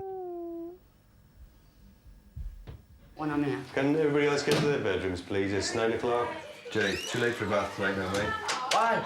Because it's 9 o'clock. You should be in your bedrooms at 9. It's 2 minutes to 9 now. It's not, it's 5 to. All right, 5 to. I'm going to spend days with you. You can't have a bath. Yeah, we don't in have 5 to be minutes. asleep until 5:30. You answering me back, Jay? Yeah. Right, we'll get So I you need a in bath. Kieran and Aidan are in their bedrooms already, but that's only because they're on a punishment. You're in your room at 9 o'clock. No, I'm not. It is now 9 o'clock. No, you said So upstairs I'd like at you 9 in your o'clock. room, please. You said upstairs at 9 o'clock. I said upstairs at 9 o'clock, did I? Mm. Let me just check these here. Bedtime, upstairs, 9 o'clock. There you Right, go, so upstairs, easy. 9 o'clock. Upstairs, Whoa, whoa, whoa. upstairs, 9 o'clock. End Yeah. of story. I proved It you doesn't wrong. say upstairs in I the proved you bathroom, wrong. does it? So what? You don't said prove- upstairs. Bathroom's upstairs. I proved you wrong. All you're doing is proving yourself silly, bud. Why am I? I proved 'Cause you you wrong. are. You said you had to be in your room. I can do without this cheekiness. You do it. You're not doing it. I'm not doing it, am I? No. No. Room, now, please. I'm watching this. Get off. Don't touch me. I'm helping you to get No. out of the room. Can you go upstairs, please, Jay? No. Can you go upstairs, please, Jay? No. If you were my kid, you would have had my hand across your arse now. You think Oh, yourself not your lucky kid. you're not, okay? Not your kid, mate. Am Don't mate me, because you're talking to me like shit. I? I'm mate. You're not my mate. I'm Not not. at the moment, you're not my mate. Good. So don't touch me. You're a cheeky little sod. No. Children. Who'd have them? Adults who would want them.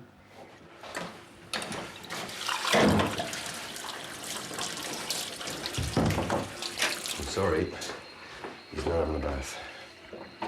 Might be childish, but rules are there for a reason. If he wants a bath, he can have a cold one.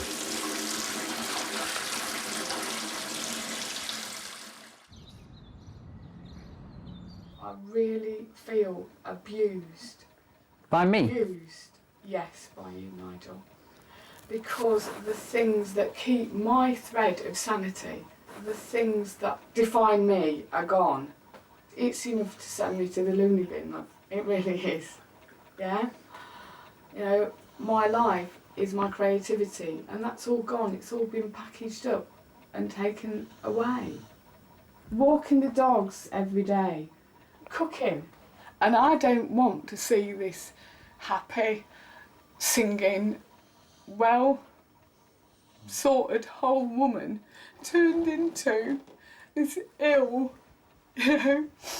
kind of woman who has to explain to her husband when he comes back how she let these things be touched and be taken away. She's basically pissed off at me. I've took all her life away over this 2 week. She won't drink and committing Harry Carry because I'm cooking a fucking tea. Work it out for yourself. I can't fathom her. Nigel Bailey's been living by his new cleaning rules for a few days, but feeling unappreciated, he's starting to lose his sparkle.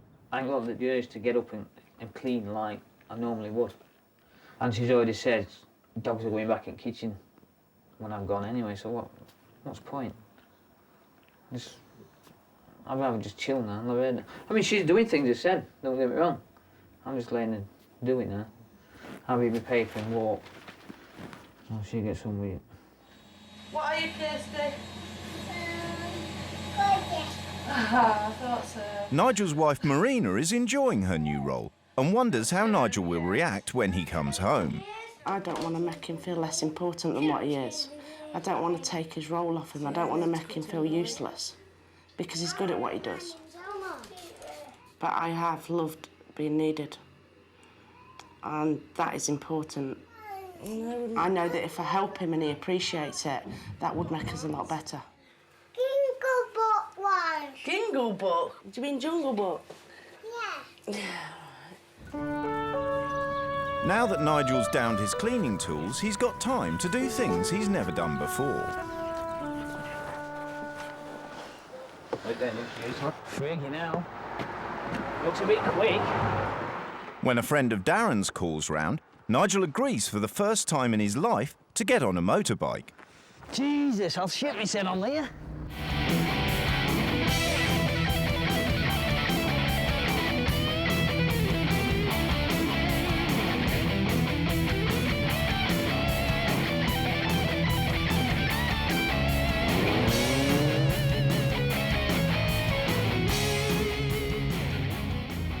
It was excellent. The thrill of the speed. And it was so free in the power. Unbelievable. Yeah, I want some more on it. Fuck the housework. Get out and play. But I let him be in control. Well, it's usually me what's in control. And I've quite enjoyed it. I'll be doing it again. So watch this space. Mrs. Bailey. It's the final day of the swap, and within hours the couples will be reunited. But before they go home, all four are meeting up to discuss their experiences. Yeah, I'm going to take a lot away with me. And I hope I'm going to leave a lot here as well. Yeah, if I can leave something behind, I'll be over the moon, you know. I mean, I wouldn't admit it to Alex, but I have learned some stuff off her, you know what I mean? I don't want her to see me as a wimp. But, yeah, I'll think a lot more before I act, I think. Because I dumped loads of stuff at kids and marinas, but they never asked for it back, so they didn't want it, in my eyes. They haven't missed it. But I'll think twice, because she starts bubbling every time I move out. Right. Kirsty, is here? Is here? Kirsty? Take care, bud. Do I get hug or what? Yeah. Take care, man. You look after your dad when he gets back. I shall see you all soon. Okay, Lindsay. I'm not giving up, because you're not wimp, are you? Can we get a kiss before I go? Yeah. Give me a kiss, then. Mwah. Thank you, Flower. You miss me? You look strange, actually. Ooh. You all right? Oh, it's good to be back with you, babe. Yeah. So good to be back with you. Is my house tidy? Not as tidy as I found it. Ain't it? Why? But you've both been at it this week. And I do agree that you do have to, in your house, go on your hands and knees to clean those floors, but not 3, 4 or 5 times a day. It won't so much now, so I think, fuck it. Oh no, don't get like Darren. Darren's all right, but he doesn't do things like you do. It's a lot. You're more meticulous than Darren. Biggest lesson I've learned. I feel a bit guilty. Some of the smacked arses I've given Victor. Sometimes it's necessary. Yes. But I've had a bit of a to-do with Jay this week. Jamie, I knew this. I said if anybody is going to argue, it'd be Jamie, because he's... If he was mine, he would have had a couple of smacked arses this week, but he hasn't been mine. I haven't been able to take it that far, which has forced me to do it in a different way. I don't have to lash out. It was really awkward at first when Darren came, because the kids had no one. They always had you. So then they went to the next best, which was me. And it's constant. Mum, I want this. No. Mum, I want that. Mum, get me this. Mum, get me that. And I was literally pulling my hair out. But in a way, I felt needed. Despite what you say about me being crap at cooking and crap at cleaning, I found that I can do it. I've really learnt a lot about myself and feel horrible. Why? Why do you feel horrible? If you don't tell me, I won't know. No, just looking inside and being selfish in the way things have gone on. And you deserve more. You've always been the one that controlled the whole household, sort of the backbone of the family. Yep.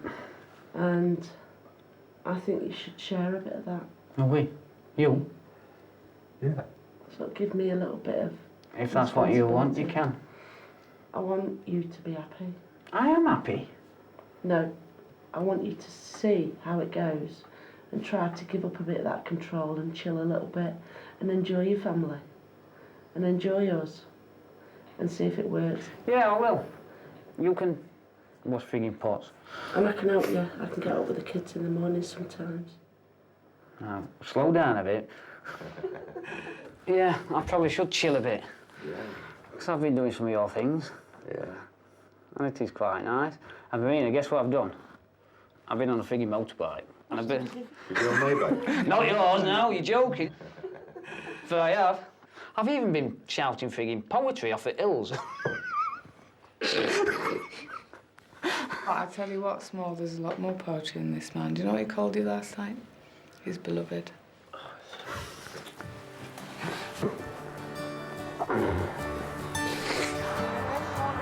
See you soon.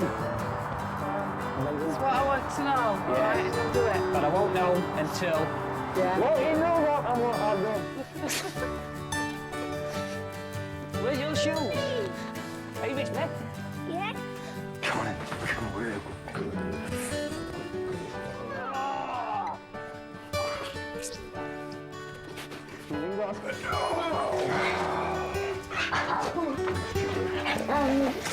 There's no need to get wet through, is it? No. See, you're doing it all wrong. Things down there. Go on. You're right. No need to get it all wet, Fred. So, wash our things. Can we go there? Yeah.